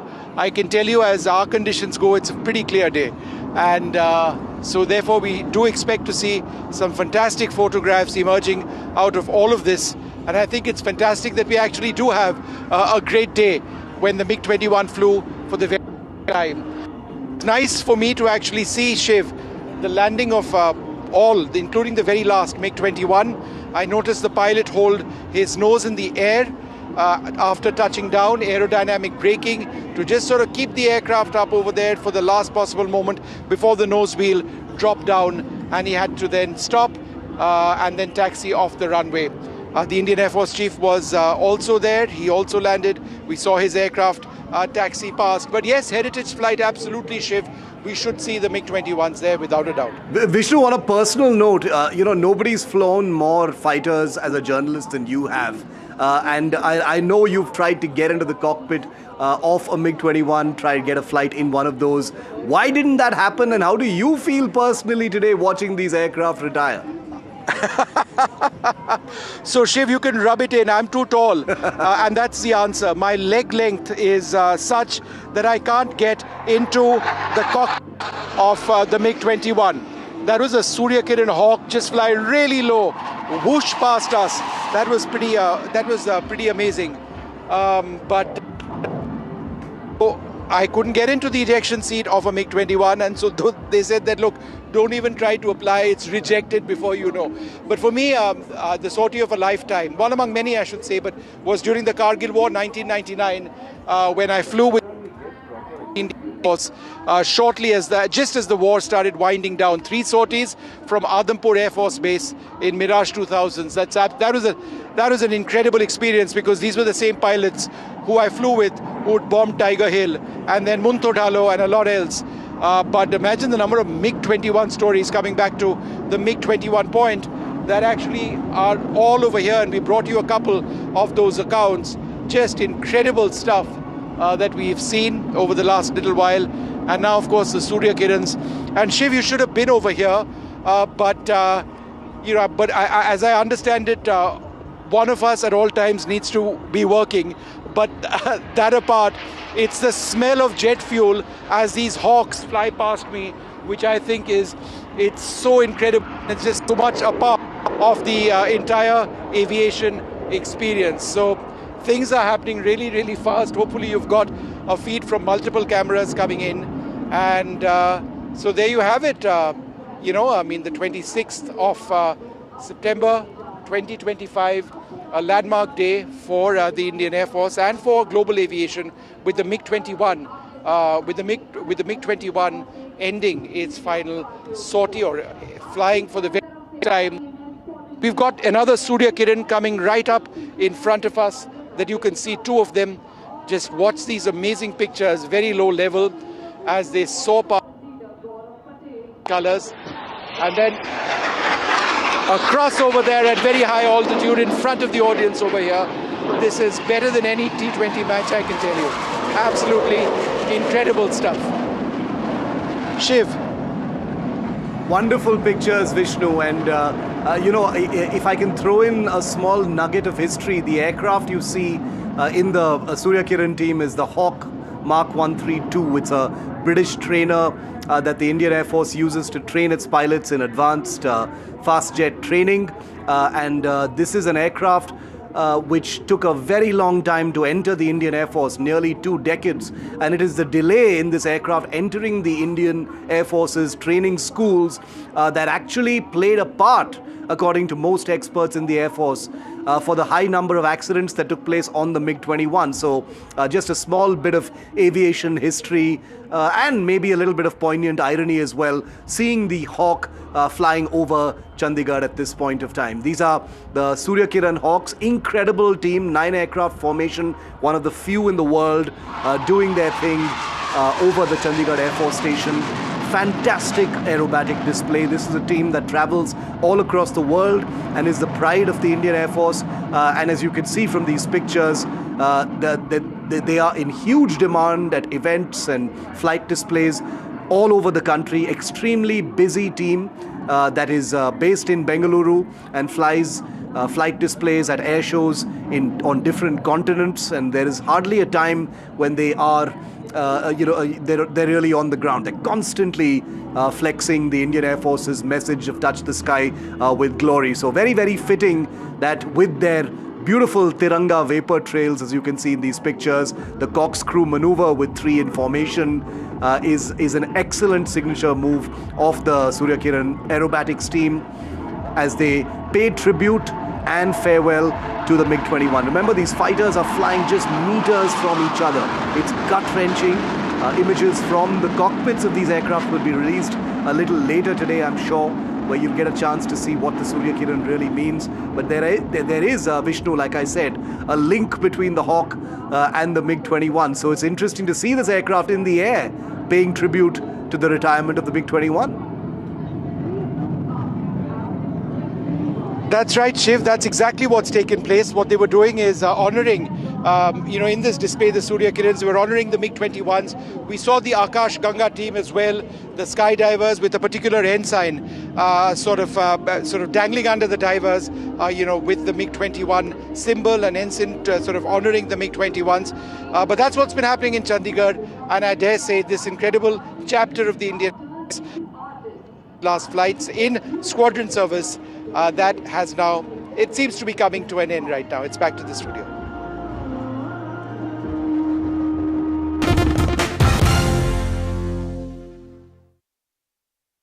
Motorola Edge 60 Pro, most stunning true color pro grade camera. Motorola Edge 60 Pro. Grab Motorola Edge 60 Pro today.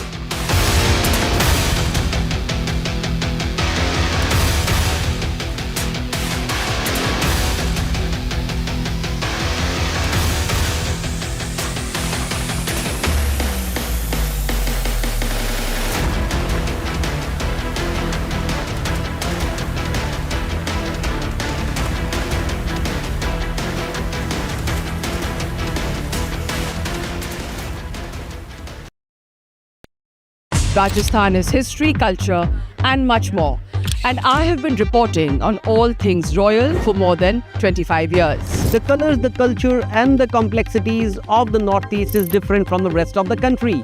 I have been bringing the Northeast closer to the capital for over 15 years. Madhya Pradesh is the heart of India, and I have been capturing its every beat for over 10 years, covering the corridors of power, what is said, what is left unsaid, and what it actually means for you and me. I have it all covered. Kashmir is often called paradise on earth, a region that has been in a state of flux. From conflict to India's crowning glory, I have been reporting and decoding Jammu and Kashmir for last 3 decades.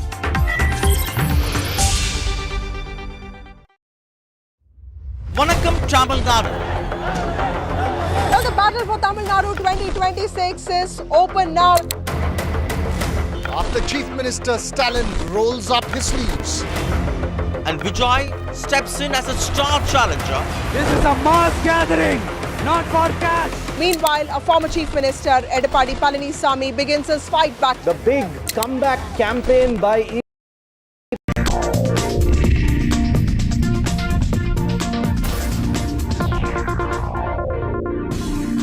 It's the the final flight of the MiG-21. I'm going to cut across to Vishnu, who's going to take us through what's happening at the Chandigarh Air Base, a day of gratitude, of nostalgia. Vishnu, take over.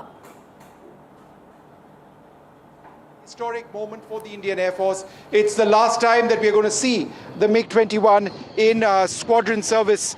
They've all had their sorties, and now for the last time they are moving past us. This is the last time that we're going to see these aircraft. It's an incredible moment, and one which is so poignant for so many over here. To see the MiG-21s for the very last time is absolutely incredible. So we've got a few more of the MiGs in front of us, and then they're all going to be moving back to their final parking positions. This is the last time that in Indian Air Force squadron service that we will see the MiG-21s actually move past us, and that's what is taking place now for the very, very last time. And there's a water cannon salute taking place right now. So you can see that water cannon salute now taking place.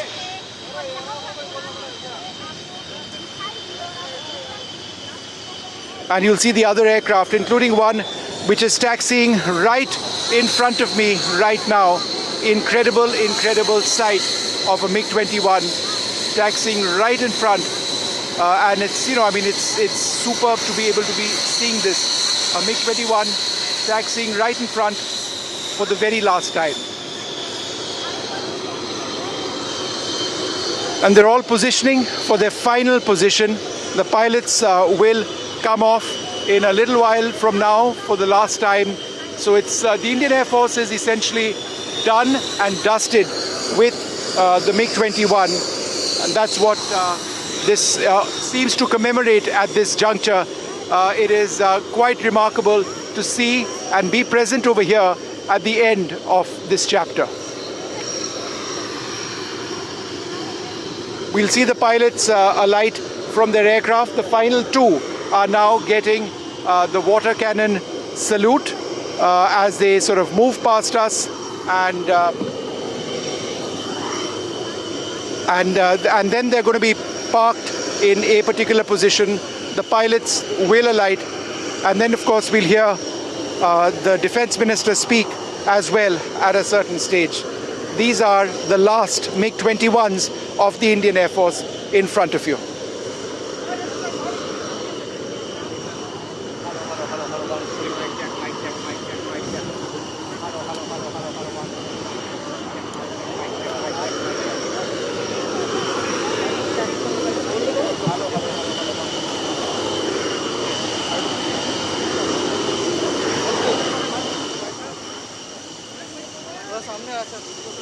A moment of nostalgia there. We have Vishnu Som covering it from the Chandigarh Air Base. Shivarur also in the newsroom. We also have two guests with us today, Group Captain Dr. M.J. Augustine Vinod and Air Marshal R.G.K. Kapoor.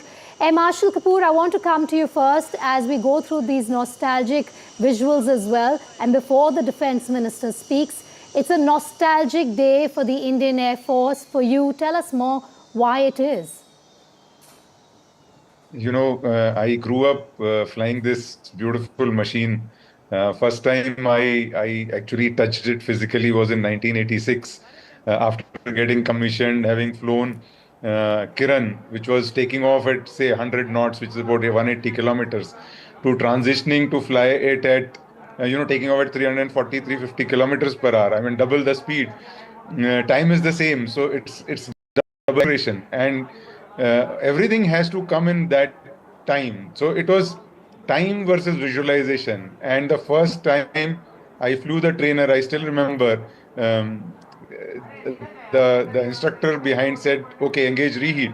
And that kick that I felt of the reheat, I'd never felt it before. And today, even after retirement, it is still so much a part of my body. The moment we got airborne, he said, select your undercarriage up. And I was way behind. I think I was still on the runway where the aircraft was still in the air, and having landed, I was still in the air and the aircraft was on the ground. So that is the kind of first experience I have. that true nostalgia is, when we were flying this aircraft in operational flying. So I will have to interrupt you for a moment. This is a highly nostalgic moment. We'll come back to it. But the pilot's just getting off the MiG. Let's go back to Vishnu. Vishnu, what are you seeing on the ground? Actually saying goodbye to the aircraft for the very last time. They are inspecting the aircraft, they're walking around the aircraft, and that's what they do. That's what they're supposed to do when, after every single sortie. So they'll inspect the aircraft. There is a woman pilot among them as well. I can see her actually over there, and she's inspecting the aircraft as well. She's one of the squadron leader is one of the few women pilots, fighter pilots in the Indian Air Force. We should be able to spot her as well in a little while from now. Remember the Air Chief Marshal AP Singh was also flew today, and Priya Sharma, the young squadron leader of the Indian Air Force, in what really heralds a change in the generation for the Indian Air Force, and it's gender parity in a sense, because the Indian Air Force, more than the other forces, really championed the cause of women in the combat arms, and that's what we've seen over here. We've seen the young squadron leader actually emerge from her aircraft as she's one of the pilots, and they're saluting each other right now, and these images I presume are absolutely incredible. Squadron leader Priya Sharma, one of the pilots, the final batch of pilots, now marching to the crowd right in front. This is absolutely incredible to see them stop and to salute. It is incredible that they are doing this. It's the last time that you see all of them. We see the Chief of the Air Staff, the Air Chief Marshal AP Singh, to also be present at this occasion. He will be over here in a little while from now. Vishnu, for decades, the MiG-21 was called the backbone of the Indian Air Force. Seeing these images, it just goes on to reiterate the role it's played for decades in the Air Force, hasn't it? All right, I'm sorry, I'm unable to hear you at all. But I'm just going to stick with these pictures. We see the Defence Minister Rajnath Singh, along with the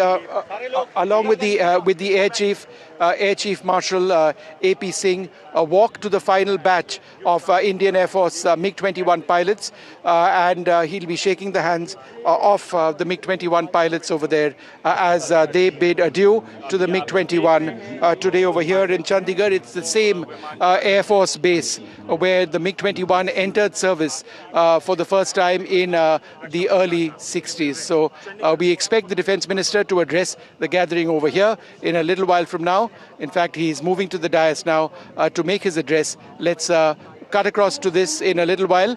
He's going to start. But all the pilots now approaching the Defence Minister, marching towards him, and he will be taking the salute of these pilots. Shiv, if you're still with me, a day of gratitude and nostalgia before the address. Let's just talk about that as well. An incredible amount of nostalgia. I cannot even imagine what it must be like. Air Marshal Kapoor says the MiG-21 still feels like a part of his body. Imagine what it feels like to be the last batch of pilots actually flying the MiG-21 and pretty much laying it to rest. This is an honor that will never be forgotten. It's a huge honor for these pilots. It's a massive honor for their families as well.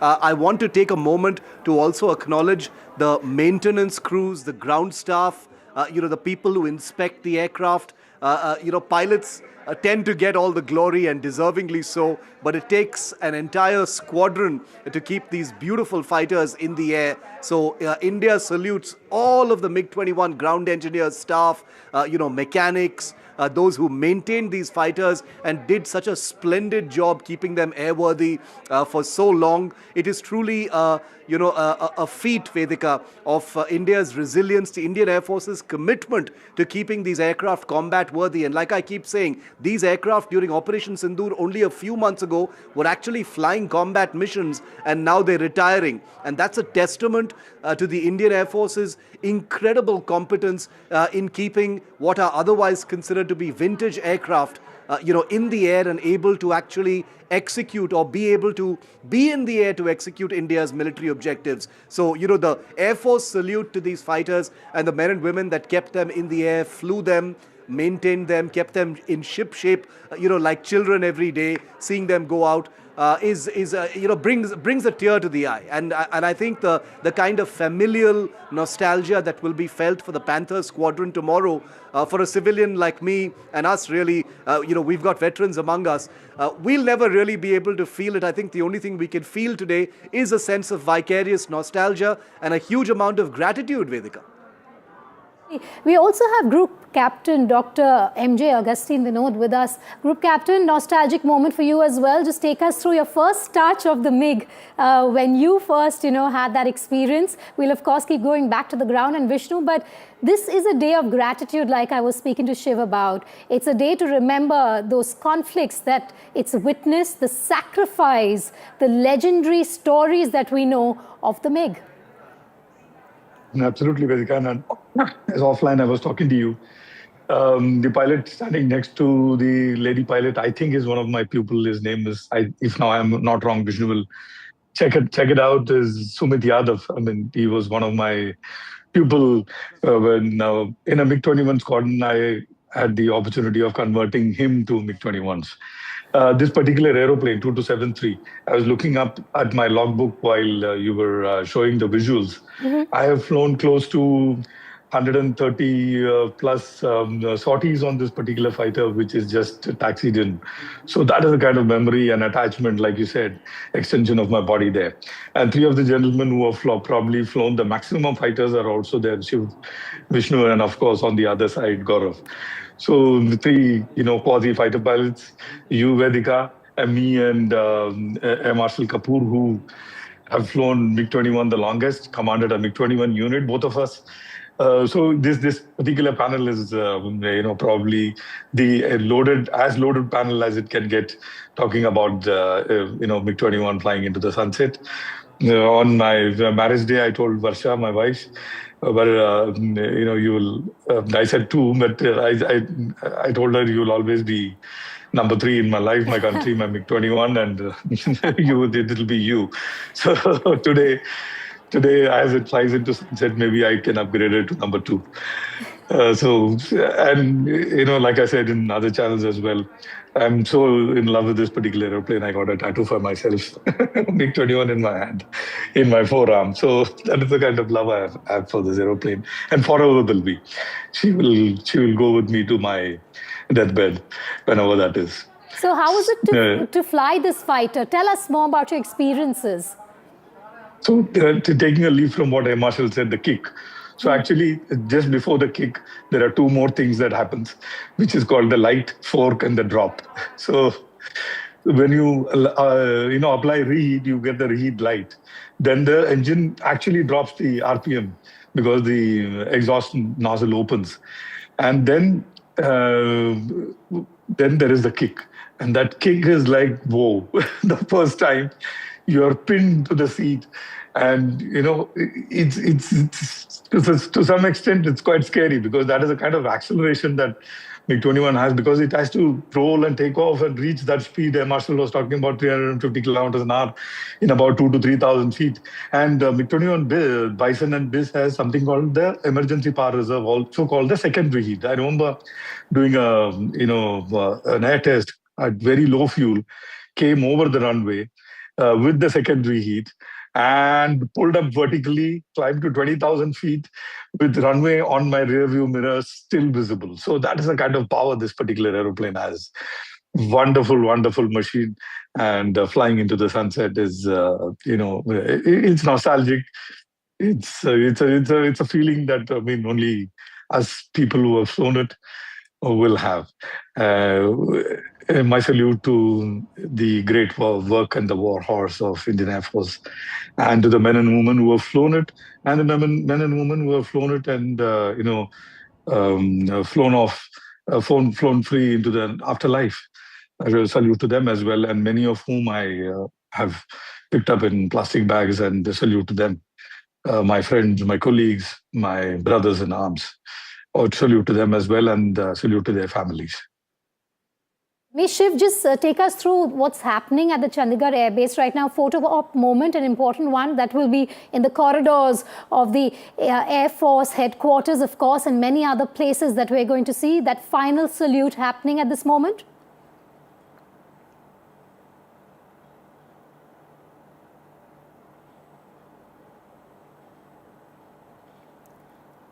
All right, I'm going to try and reconnect with Shiv there, but Air Marshal Kapoor, coming back to you, you know, the MiG-21 was inducted in the 1960s and went on to play such a decisive role in multiple wars. Can you take us back to some of those key moments? Yes, of course. The 65 war was when we had very few MiG-21s. They were just being inducted.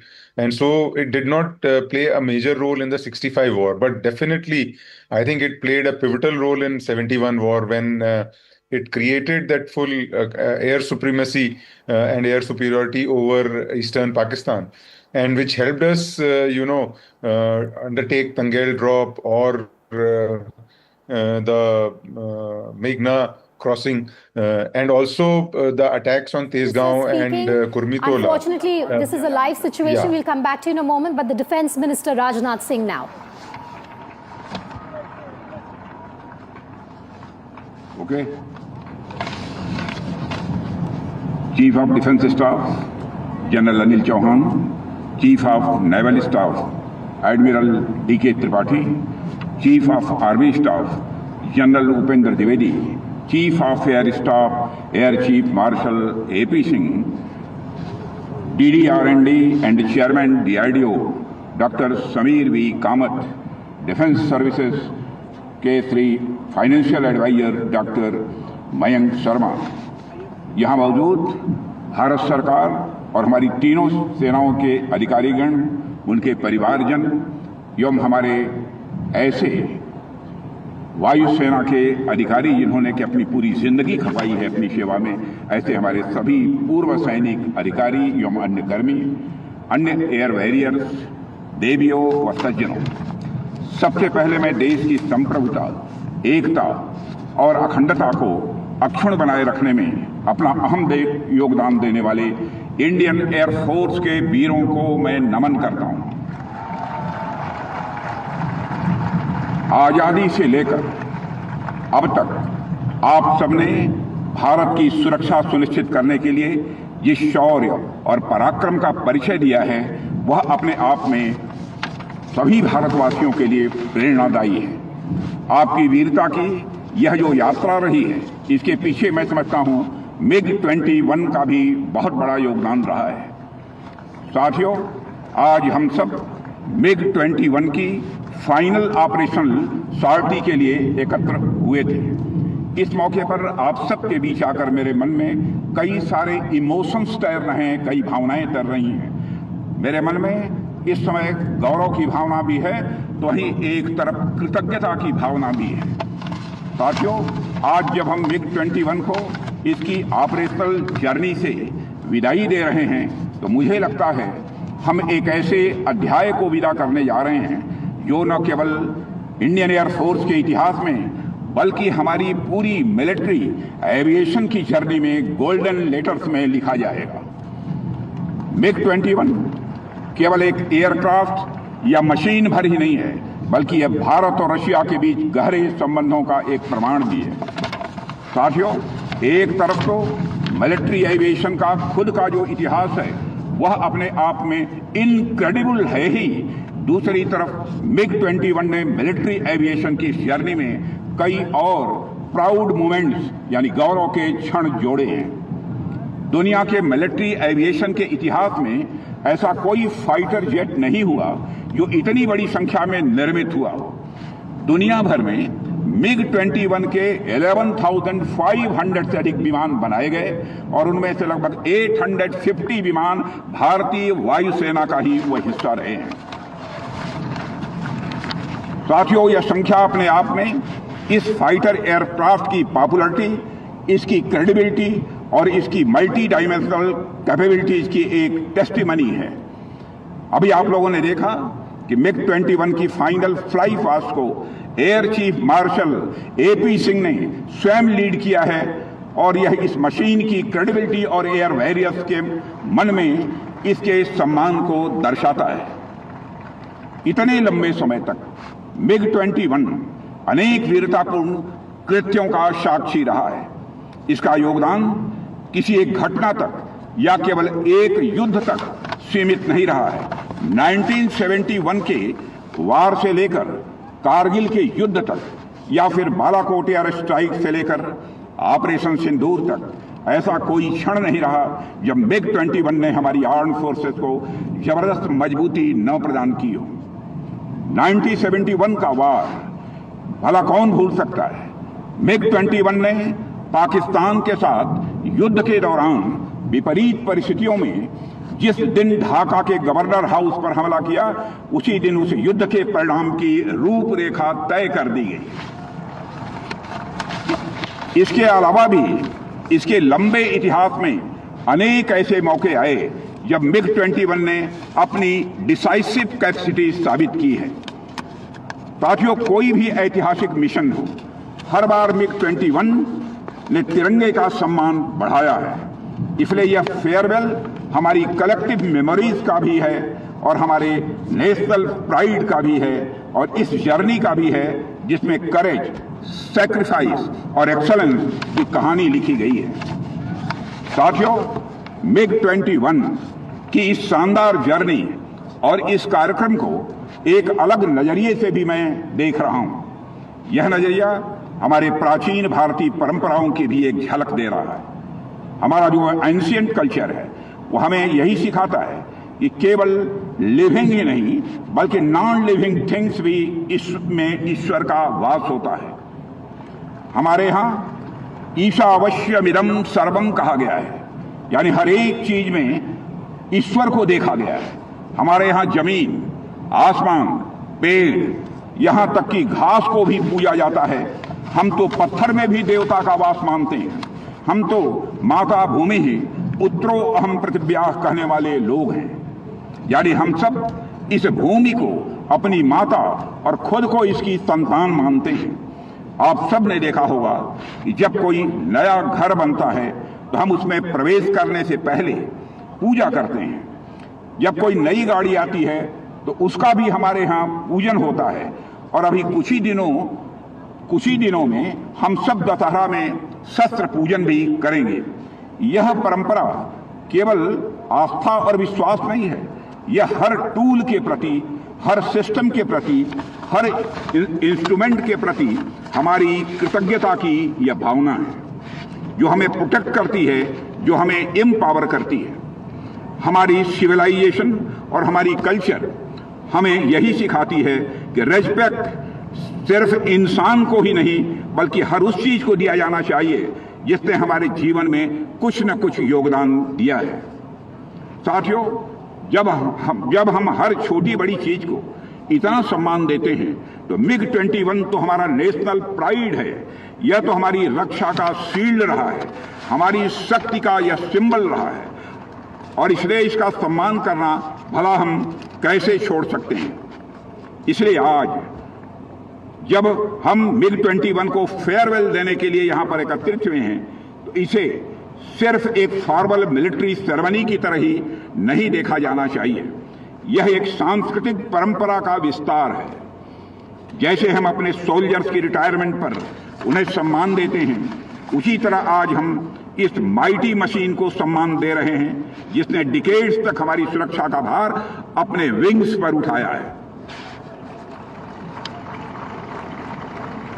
साथियों, भारत के गांव का बच्चा MiG-21 के बारे में जानता है और इसके शौर्य और पराक्रम को भी अच्छी तरह जानता है और यह एयरक्राफ्ट हमारे देश की मेमोरीज और इमोशंस में डीपली इम्बीडेड है।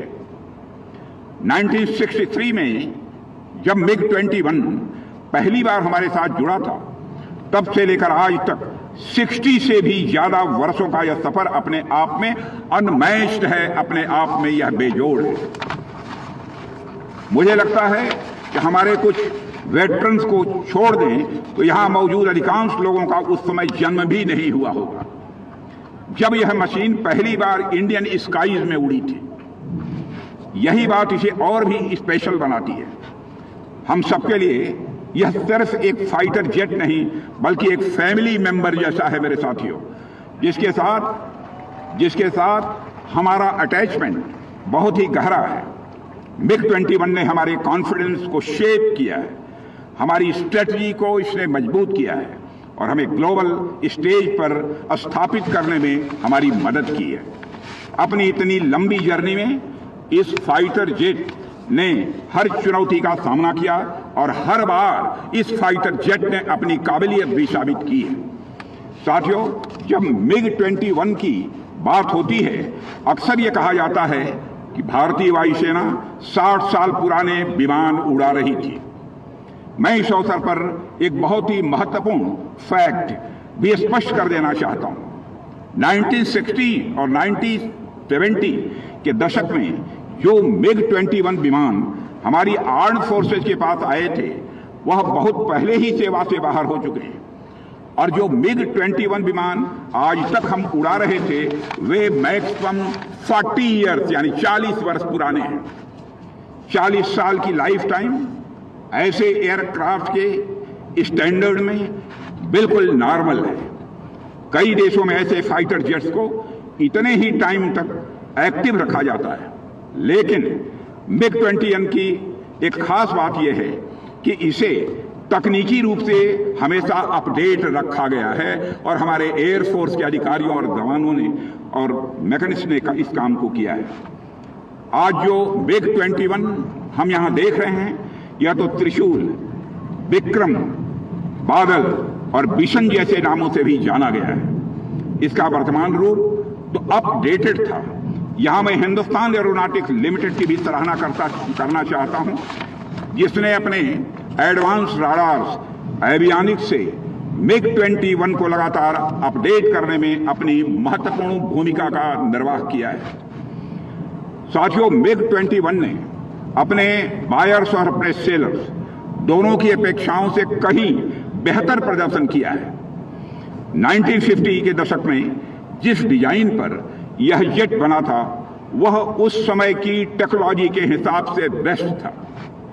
समय के साथ इसमें state of the art system जोड़े गए, बेहतर राडार सिस्टम भी जोड़ा गया। इसके अलावा भी इसमें अनेक एयर टू एयर मिसाइल्स भी जोड़ी गई, टारगेट मिसाइल्स जोड़ी गई, फ्री फॉल बम भी जोड़े गए। यही कारण है कि MiG-21 को इतने लंबे समय तक हमारी वायुसेना का भरोसा और सम्मान मिलता रहा है। इसलिए आज जब हम इसे विदाई दे रहे हैं, तो यह मोमेंट हमें यह याद दिला रहा है कि हमारी स्ट्रेंथ सिर्फ मॉडर्न टेक्नोलॉजी में नहीं है, बल्कि उस लेगेसी में भी है जिसे हमने दशकों से बिल्ड किया है। उस लेगेसी को सेलिब्रेट करना और उसका सम्मान करना, बहनों भाइयों, मैं यह मानता हूं कि हम सभी की जिम्मेदारी है और उसी जिम्मेदारी का हम लोगों ने निर्वाह किया है। साथियों, एक दिलचस्प बात यह है, यह कार्यक्रम चंडीगढ़ में हो रहा है। यहीं से भारतीय वायुसेना की सुपरसोनिक यात्रा की शुरुआत हुई थी। नंबर 28 स्क्वाड्रन, जिसे फर्स्ट सुपरसोनिक्स कहा जाता है, नंबर 28 स्क्वाड्रन, जिसे फर्स्ट सुपरसोनिक्स कहा जाता है, यहीं से MiG-21 का इंडक्शन हुआ था। यह स्थान इसलिए भी खास है क्योंकि यह उस गौरवशाली अध्याय का गवाह है जिसने भारत की एयर पावर को एक नई पहचान दी थी। आप सबके समक्ष MiG-21 के बारे में विस्तार में बताने की मैं समझता हूं कोई जरूरत तो नहीं है। हाँ, यहाँ बैठे हुए आप सभी, चाहे एयर वॉरियर्स हों, वेटरन्स हों या फिर डिफेंस एक्सपर्ट हों, हम सब इसके परफॉर्मेंस से भली भांति परिचित हैं। लेकिन मेरी नज़र में इसका जो सबसे खास विशेषता रही है, वह है वर्सेटिलिटी। यह एक ऐसा फाइटर जेट रहा जिसने अपने लंबे ऑपरेशनल लाइफ में हर तरह के रोल इसने निभाए हैं। इसको बर्ड ऑफ ऑल सीजन्स ऐसे ही नहीं कहा जाता है। एक इंटरसेप्टर के तौर पर इसने दुश्मन को रोकने का काम किया है। ग्राउंड अटैक में इसने अपनी आक्रामक क्षमता भी दिखाई है और एयर डिफेंस फाइटर जेट के रूप में इसने स्काईज को प्रोटेक्ट किया है। और सिर्फ इतना ही नहीं, इसने एक ट्रेनर एयरक्राफ्ट के तौर पर भी असंख्य एयर वॉरियर्स को भी तैयार किया है। कहने का मतलब यह है कि MiG-21 ने हर उड़ान के साथ भारत के भविष्य को और भी मजबूत किया है।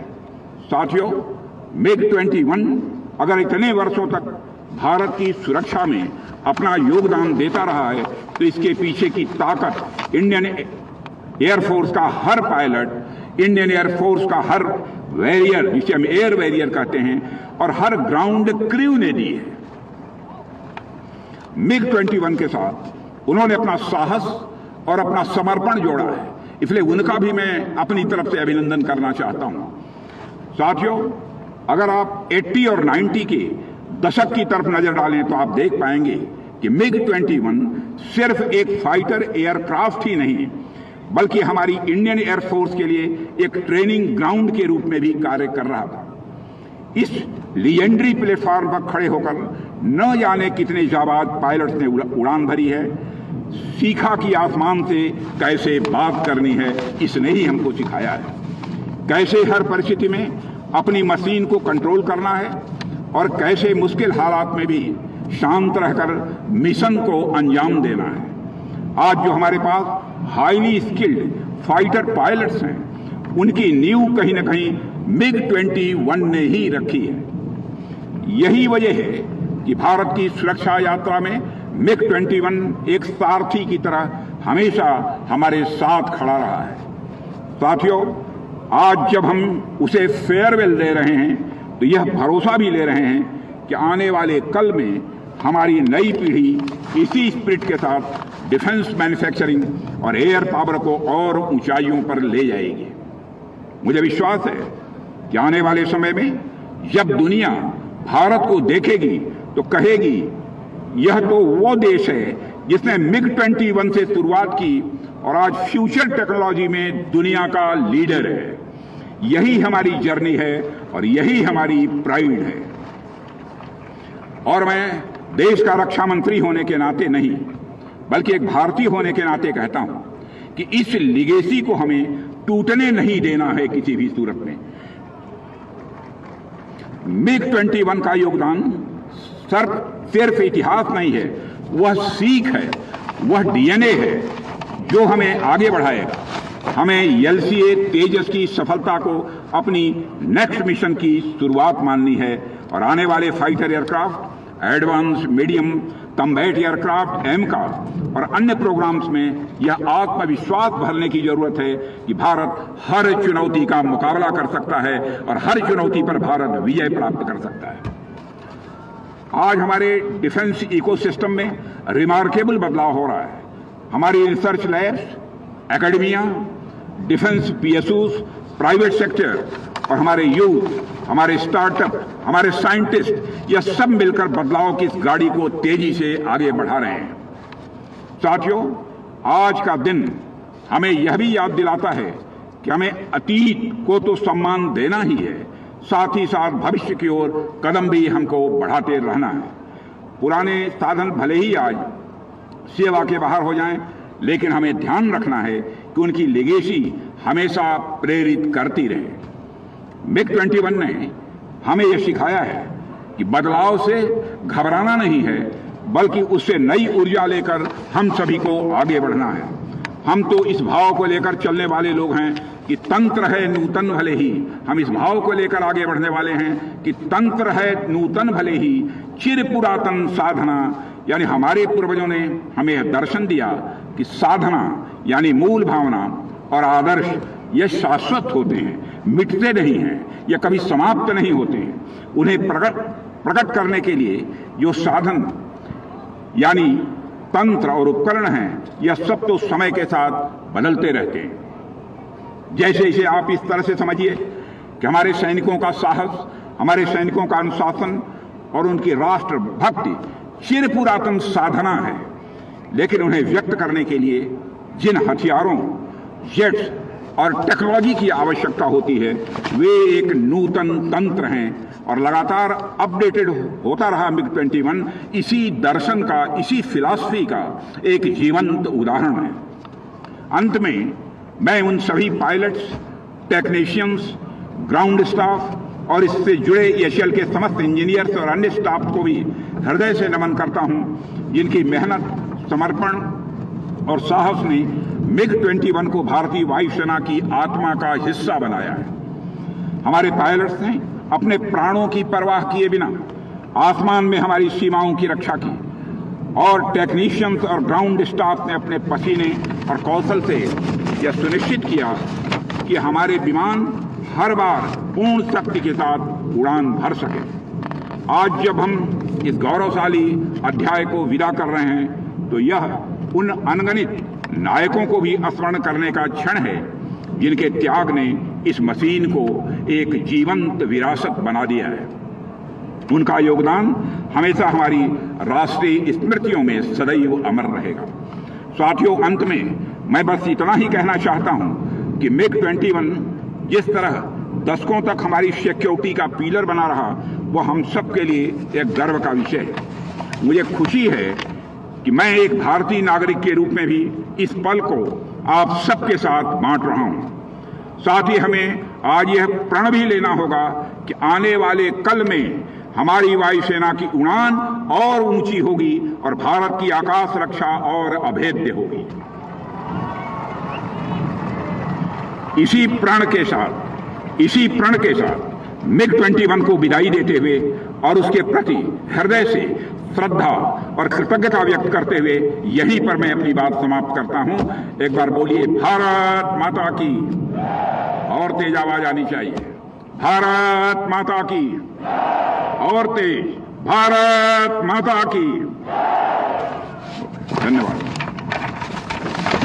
Defence Minister Rajnath Singh there honoring the MiG-21 in his speech, calling it the bird of all seasons, calling it the pride of the nation, speaking about the conflicts that it's been a part of, the wars it's won for India, and how it's an integral part of the Indian Air Force family. Vishnu Som also joining us live. He is at the Chandigarh Air Base and he has witnessed history in the making there.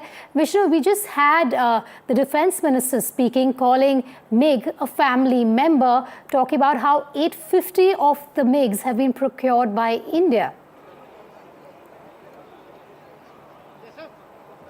Well, it is an incredible day for the Indian Air Force, and the Defence Minister Rajnath Singh spoke about the legacy of the MiG-21, the fact that it's a member of a family or member of the Indian Air Force family. It's the last time that we've seen the MiG-21 in squadron service with the IAF. The Air Force Chief was over here. He was one of the pilots who flew that last sortie. We should get a chance, in fact, to speak to many of the veterans, and they've all actually been coming up to us to get an idea of what their experiences have been all about. But it's the end of a chapter. It's something that we need to accept. It's time for the Indian Air Force to move on. It's critical for the Indian Air Force to actually get many more new aircraft, new generation aircraft, and this is where I think the Indian Air Force is headed. You know, Vishnu, you spoke about how this is a nostalgic moment for the Indian Air Force, but it is also for journalists like you. I was reading your article this morning, Vishnu, if you can hear me, and how beautifully in your article you've said the MiG will make its last flight today, tipping its wings in a somber yet joyful salute to generations of pilots it trained and with whom it fell into deadly dogfights. What a moment it's been for you as well. Take us through your journey covering the MiG. Well, look, I think more than my journey, and I appreciate that question, in tracking the MiG-21 for 30 odd years along with so many other aircraft, it's actually this site which means so much.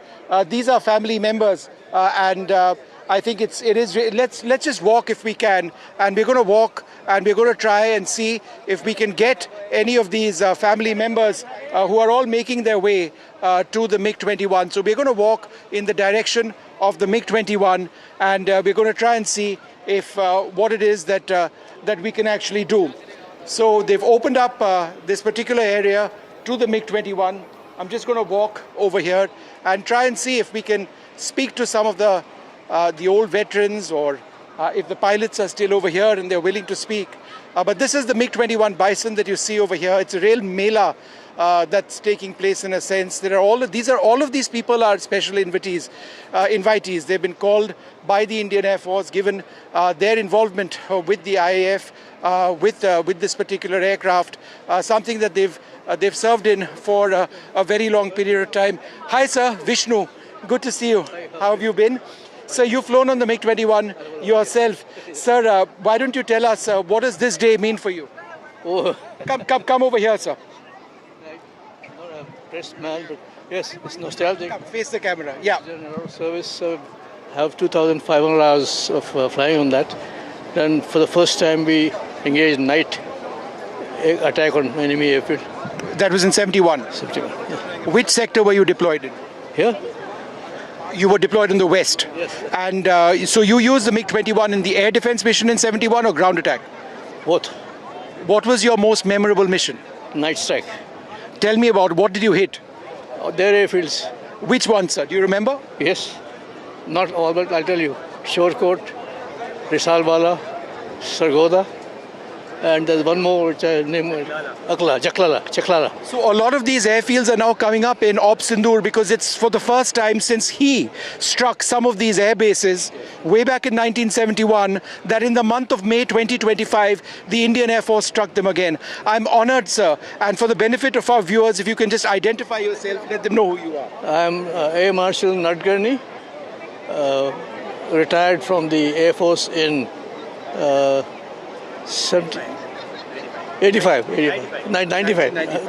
Air Marshal, it's been wonderful speaking to you. Appreciate it, sir. Thank you so much. We're going to keep walking over here and speak to a few others as well and see if we can actually... Hi, sir. How are you? Vishnu, good to see you. How have you been? Sir, why don't you give me your name and tell me about what this day meant for you? It is a very, very emotional day. And because your name, sir, for the benefit of our viewers? I'm Group Captain Ranjit Singh Tadgur, retired in 97. And how many hours have you flown on this? 750. 750 hours. Yeah. Let's move to this so we can get a better look at the aircraft. You come with me, sir. Yes. Yeah. Come, sir. Go ahead. Yeah. You ask questions. No. So what was your most memorable mission? Every mission is a memorable. Only thing, there are too many of them, can't remember, I can't really distinguish. Every day, every mission was enjoyable. When did you have your first mission on a MiG-21? Pune. No, when? Which year? Okay, 83. 1983. And you've flown various variants of the MiG-21? Yeah. I have flown only Type 75, that is this. This is the Bison, sir, so it is the variant before that. Before that. Yeah. Wonderful speaking to you. Thanks very much. We're going to keep on talking over here. Hi. We worked in before this North Bison. Right. Come.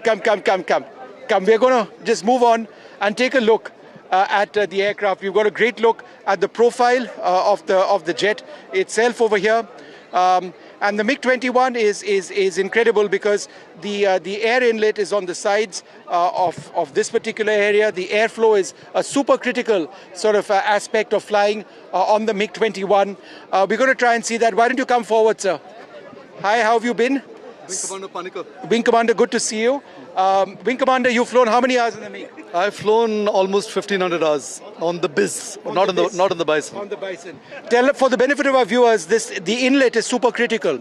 Tell us why the design of this is so unique. Why has it been designed in this way? Okay. Basically, this is the nose cone, and it also houses the airborne radar. And the amount of air which goes in, if you can visualize it, the amount of air that goes in is controlled by the position of the cone. Yeah. The cone goes in and out, and it controls how much of air will be going in into the compressor, and thereafterwards into the combustion chamber, and thereafterwards to get ignited into the engine itself. The unique thing about the fighter aircraft is that it's got afterburning. I'm interrupting you for half a second because we've got Air Marshal Nadkarni, who's actually taking a look at the cockpit of the MiG-21 Bison. It's very different from the cockpit that you've flown. It's a glass cockpit. What does it feel like to look inside, sir? Quite a bit. I'm like a stranger, but it doesn't take long to get your hand in. All right, well, there you have it. So many people, so many family members over here talking about the MiG-21 so fondly. We're going to keep looking at this remarkable aircraft, but for now, it's back to the studio. Thank you for joining us live from the Chandigarh Air Base, speaking to those veterans who have such beautiful stories to narrate to Vishnu there. They've all been in that cockpit, but at various stages in the last 60 years, ever since it was commissioned into the Indian Air Force. We'll leave it at that, slip into a short break, but a huge tribute there from the Indian Air Force, from the Indian government, and from the country, of course, to MiG-21.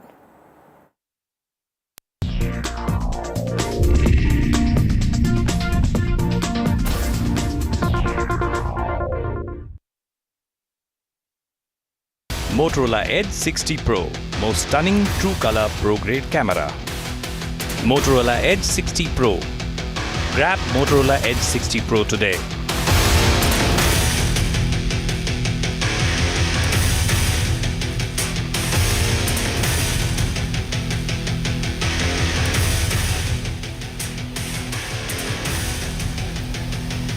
MiG-21 bows out after 6 decades of being in service for the Indian Air Force. Rajnath Singh, the Defence Minister, honours it with a speech right at the end of that show. Molester Godman's case in court today as the predator seeks anticipatory bail. Police reports say they need custodial interrogation of the man on your screen.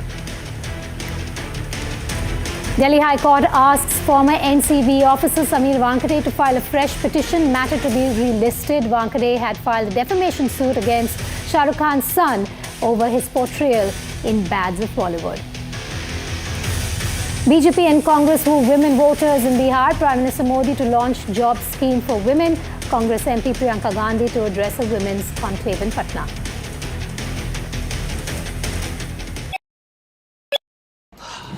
Salute है जी, आप देश की रक्षा में जान लगा देते हैं और आप घर घर में तार लगाते हैं जी। ई बीम टेक्नोलॉजी से बनी, न जले न पिघले, सबकी रक्षा करे। हम सरहद पर लोगों की रक्षा करते हैं और आप देश के अंदर। सैल्यूट तो बनता है जी। अपार अणुशक्ति फायर प्रोटेक्ट वायर, अपार देश का तार।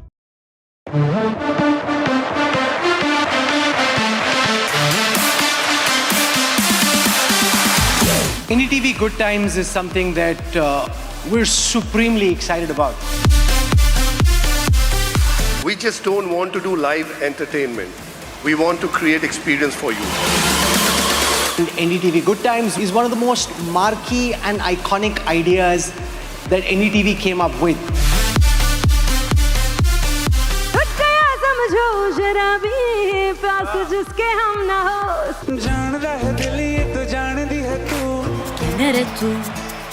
मेरा जो रिश्ता है एनडीटीवी के साथ वो बहुत बहुत पुराना है। और रहमान सोनू निगम के लिए जोरदार तालियां।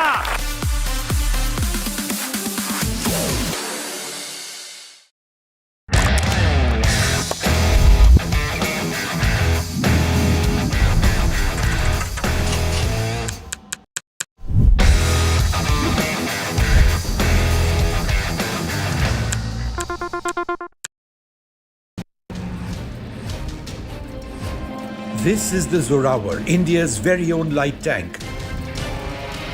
Built for a very specific requirement, to defend our forces and attack when necessary in high altitude areas. Conceived of in the post-Galwan context and in direct response to the emergence of the Chinese Type 15 light tank, the Zorawar is meant to plug holes in India's armoured defences.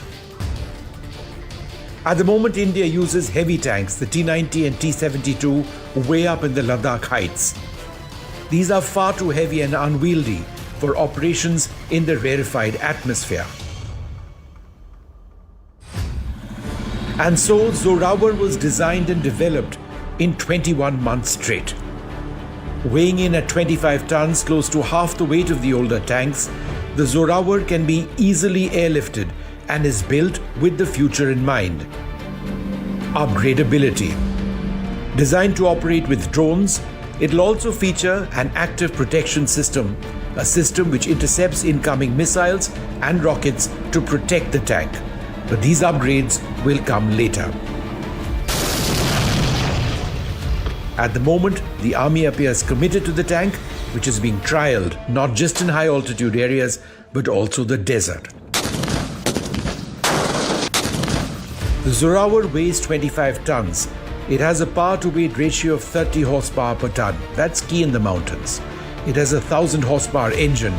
It's amphibious. It can ford rivers and lakes. It can fire missiles. Has a 105mm main gun, a 12.7mm remote-controlled weapon station, and a 7.62mm coaxial machine gun.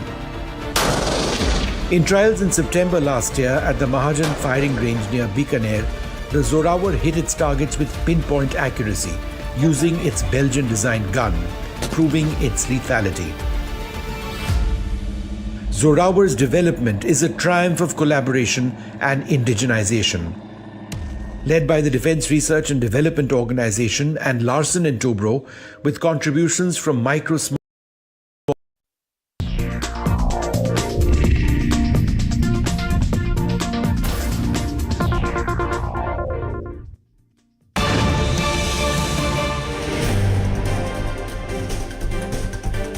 In a dramatic courtroom clash, Delhi High Court has dismissed ex-NCB officer Samir Wankhede's defamation plea against Aryan Khan's Netflix series, asking Samir Wankhede to refile it.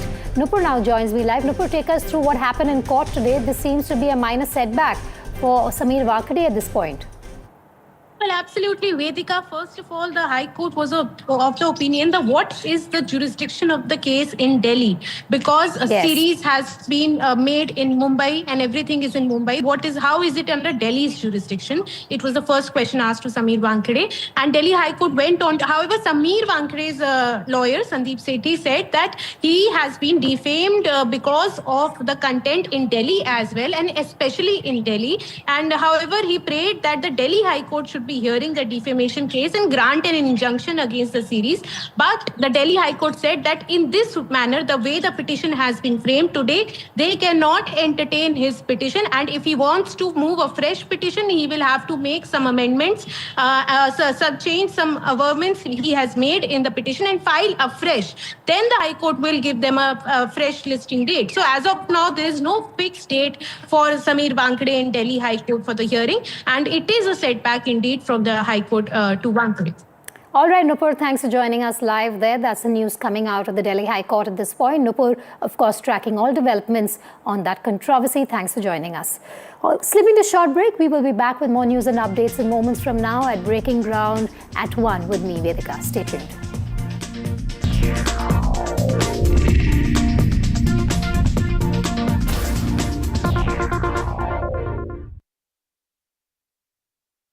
Motorola Edge 60 Pro, most stunning true color pro grade camera.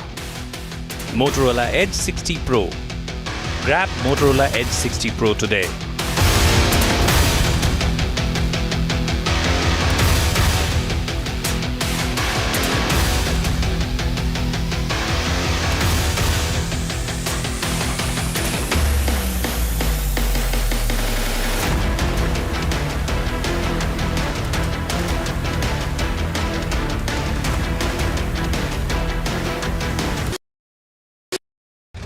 The world's defining stage.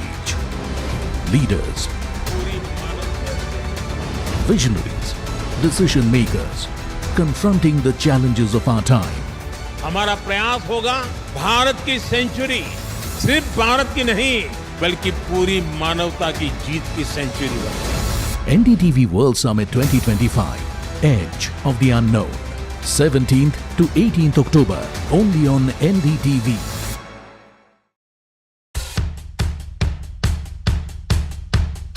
The markets move fast. And so should your portfolio. Expert insights, real-time stock picks. Do I buy Ola? Should I or hold CDSL for the long term? Buy, sell or hold. The answers you need, straight from the experts. Callers from India and across the world. Connect live, ask, decide and invest wisely. Your portfolio, your future. Ask Profit.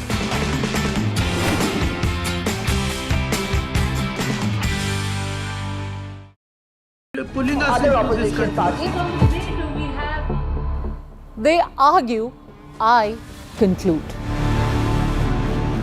They deflect, I drill down.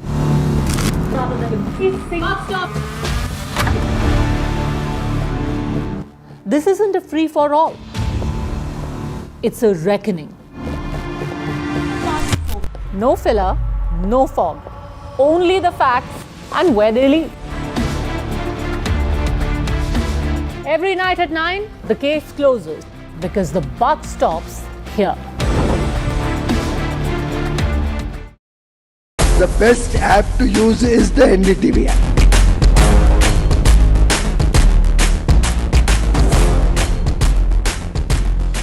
दुनिया भर में जब भी भारतीय media की चर्चा होती तो एनडीटीवी सबसे पहले जिक्र में आता है। मैं आपका बात से सहमत हूं, उल्टे हम भी जब विदेश जाते हैं, the best app to use is the NDTV app.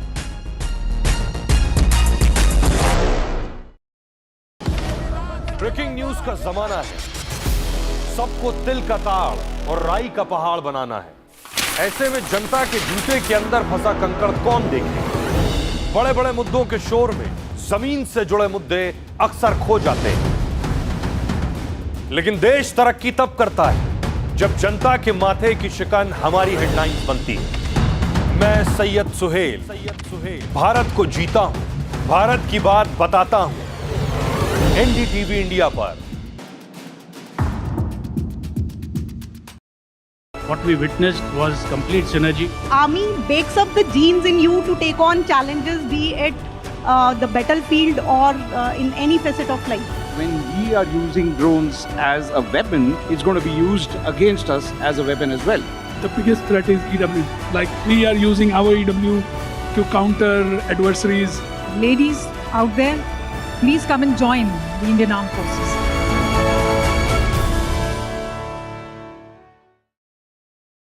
Across the country. He has tracked the pulse of power from Washington to Korea. Witnessed history being made in global capitals and conflict zones. Brought clarity to complex issues of national security and international affairs. And now, Aditya Raj Kaul begins a new chapter at NDTV. Actually, I'm taking off because the stories I cover don't sit still. To bring the world to India and to take India to the world, I need to be where action is.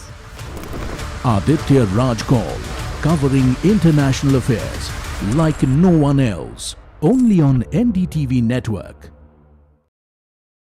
Well, we're on an incredible piece of Indian engineering. Shiv and I are absolutely privileged to be here with Larsen & Toubro in Hazira near Surat. This is a tank. It's called the Zorawar. It takes the battle to the Chinese in altitude.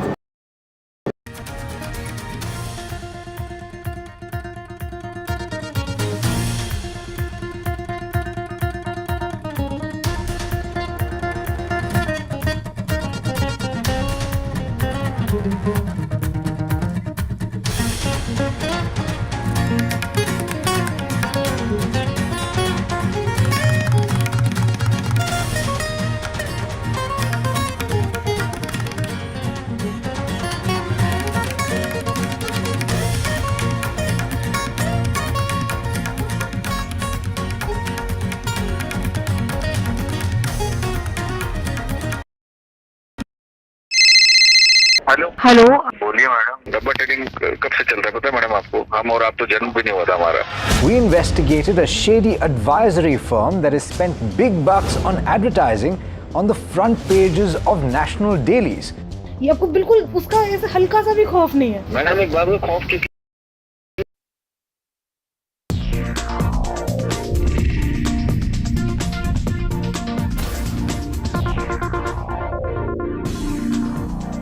Welcome back. You're watching Breaking Ground with me, Vedika Sood. A quick check on the headlines at the top of 1 p.m.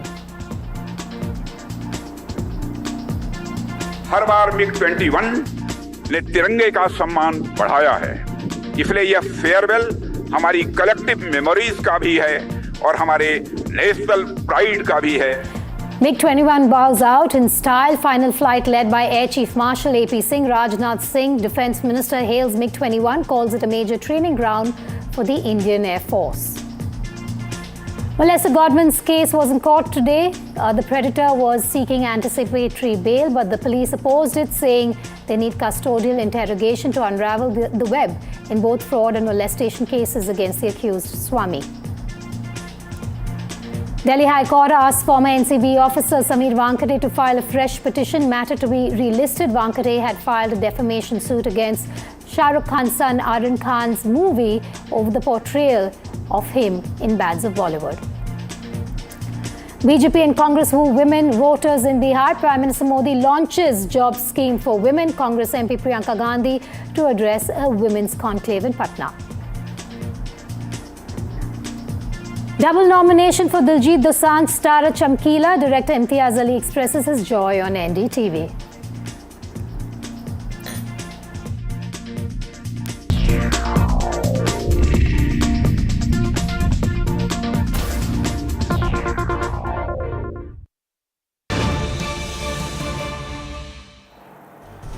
And the face-off between the BJP and the Trinamool Congress in the state of West Bengal continues. The BJP has filed a complaint with Kolkata police for allegedly removing banners of the party leaders around Kalighat Mandir area ahead of the visit of Home Minister Amit Shah. Listen in. मैं आज इस भव्य पंडाल में अभी मां की पूजा कर आया हूं। मैंने मां के सामने प्रार्थना की है कि इस चुनाव के बाद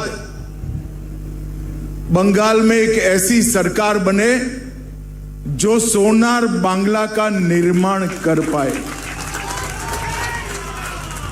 हमारा बंगाल फिर से सुरक्षित, समृद्ध, शांत, सुजलाम सुफलाम बने। All right, so two developments, Ritik, and we're going to come to you now live on this. One is Amit Shah saying that he is praying to God while inaugurating that Pujo Pandal, that there's a new government that is formed next year in the state of West Bengal. So a direct jibe there at Mamata Banerjee. Also, you have the BJP upping the ante because they're saying a lot of posters were taken off while Amit Shah was in Kolkata for that inauguration. Take us through what you know. Well, what we do understand today, Amit Shah sets the tune for upcoming Bengal election, reiterating his, Shonar Bangla jive, what I could, remember, which he made earlier during 2021 Bengal Assembly election. This time again, Amit Shah sets the tune, said that BJP, in order to bring Bengal as,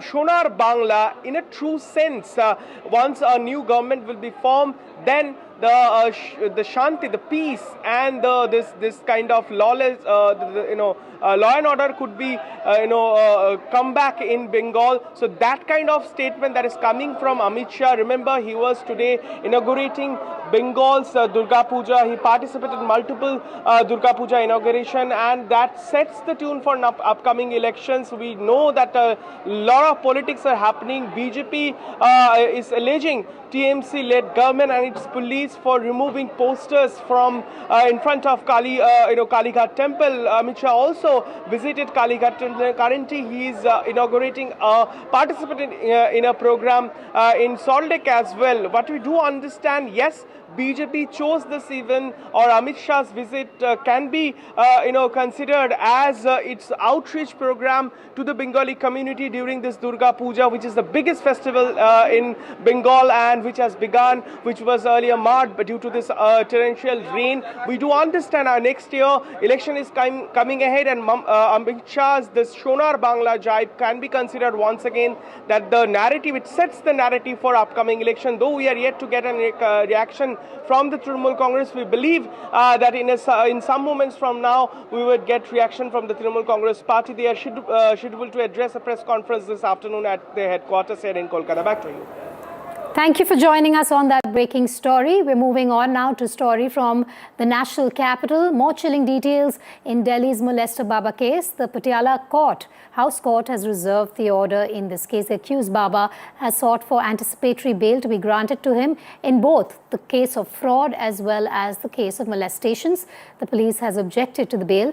Objecting to the bail, the Delhi police revealed in court that the UN license plates used by the molester self-styled godman were indeed fake and that he was trying to flee with 60 lakh rupees. But now what's also come to light is another case of molestation, and this goes back to 2016. There was a case, an FIR registered back then in 2016, where one of the students back then, a 20-year-old's FIR, we're getting you excerpts from there, had said that this self-styled godman would call me to his office and harass me.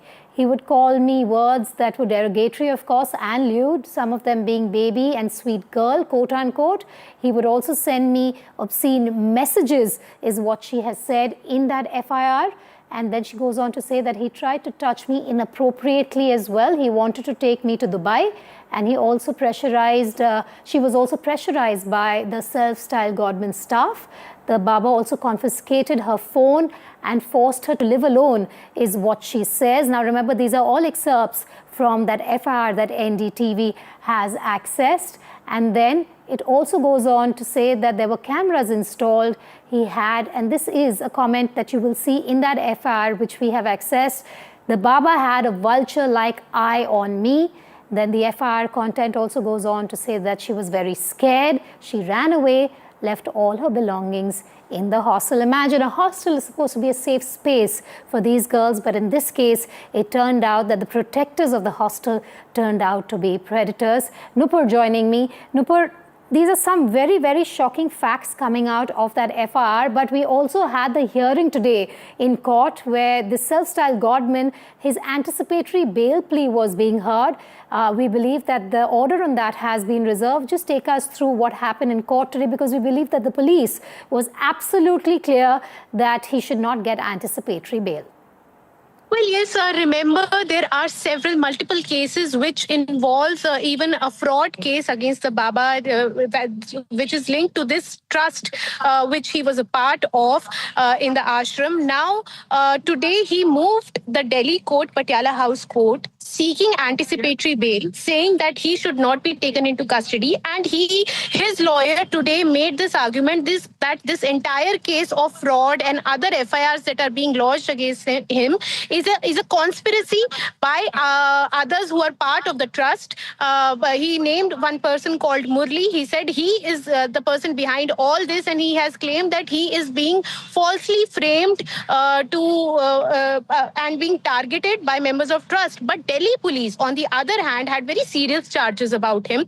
The Delhi police claimed that he has 2 passports and 2 PAN cards, and after the FIRs were registered against him this month, he has withdrawn nearly 60 lakh rupees from his bank accounts and shifted to other bank accounts. So several claims were made today by the court, and Delhi police has vehemently opposed any anticipatory bail in any of the case to be granted to him, because they have pressed that they would need his custody to interrogate him. Delhi court is likely to pronounce the order at 4 p.m. today, and it will be important to see that what the court decides. Important hearing at 4 p.m. Nupur will be on top of that story for you. But right now, I have the survivor's friend joining me live. We will not be taking his name because, of course, of safety reasons here. This case is also in court in terms of anticipatory bail being filed by the self-styled godman. I was taking you through that FIR back in 2016. The friend is on your screen, and we're going to ask him some questions about what his friend went through. Thank you for joining us at NDTV 24/7. We read through some of those very disturbing details that are part of the 2016 FIR. Can you tell us what your friend went through back then? So, hi, good morning. So, 2016 में जब ये case FIR दर्ज हुआ था, ये FIR दर्ज हुआ काफी लेट. So, उसके पहले उस फीमेल जो स्टूडेंट थी उसको काफी सारी चीजों से गुजरना पड़ा. So Swami used to do one thing in the new batch. He used to pick 1 or 2 girls, and after that there are some staff, college staff, narration, and उसके बाद उन लोगों को बुलाया जाता था, बोला जाता था आपको बहुत सारी फैसिलिटीज दी जाएंगी, आपको आपका कैरियर सेटल डाउन हो जाएगा, आपको फॉरेन कंट्रीज में विजिट होगी, आपको इंटर्नशिप के लिए बाहर भेजा जाएगा, आपको अदर सर्विसेज भी अच्छी मिलेंगी, आपके मार्क्स अच्छे होंगे। और ये सारी चीज़ों को लेके लड़कियों को जब बताया जाता तो फर्स्ट टाइम अगर कोई भी लड़का या लड़की सुनेगा इस चीज़ों को तो सोचेगा मेरा कैरियर की बात है, तो मैं कैरियर को बनाना चाहती हूँ। तो उसके बाद जब वो नेक्स्ट स्टेप उठाते थे, जब वो केबिन के पास या फिर जहाँ पे भी उनकी लोकेशन थी वहाँ पे भेजा जाता था, तो वहाँ पे पता कुछ और लगता था। उनसे बोला जाता था आपको यू हैव टू कंप्रोमाइज, अगर आप कंप्रोमाइज करते हैं तो आपका कैरियर सेटल डाउन हो जाएगा, आपकी जॉब अच्छी लग जाएगी, आपका प्लेसमेंट अच्छा हो जाएगा, आपको पैकेज अच्छा लगेगा। इस तरह की चीज़ों को लेके इनिशिएट किया जाता था शुरुआत में। उसके बाद धीरे धीरे उनके जो प्रोसेस था वो बढ़ता रहता था, उनको अप्रोच किया जाता था, जिसकी वजह से लड़कियों को बहुत ज्यादा हैरेसमेंट होती थी।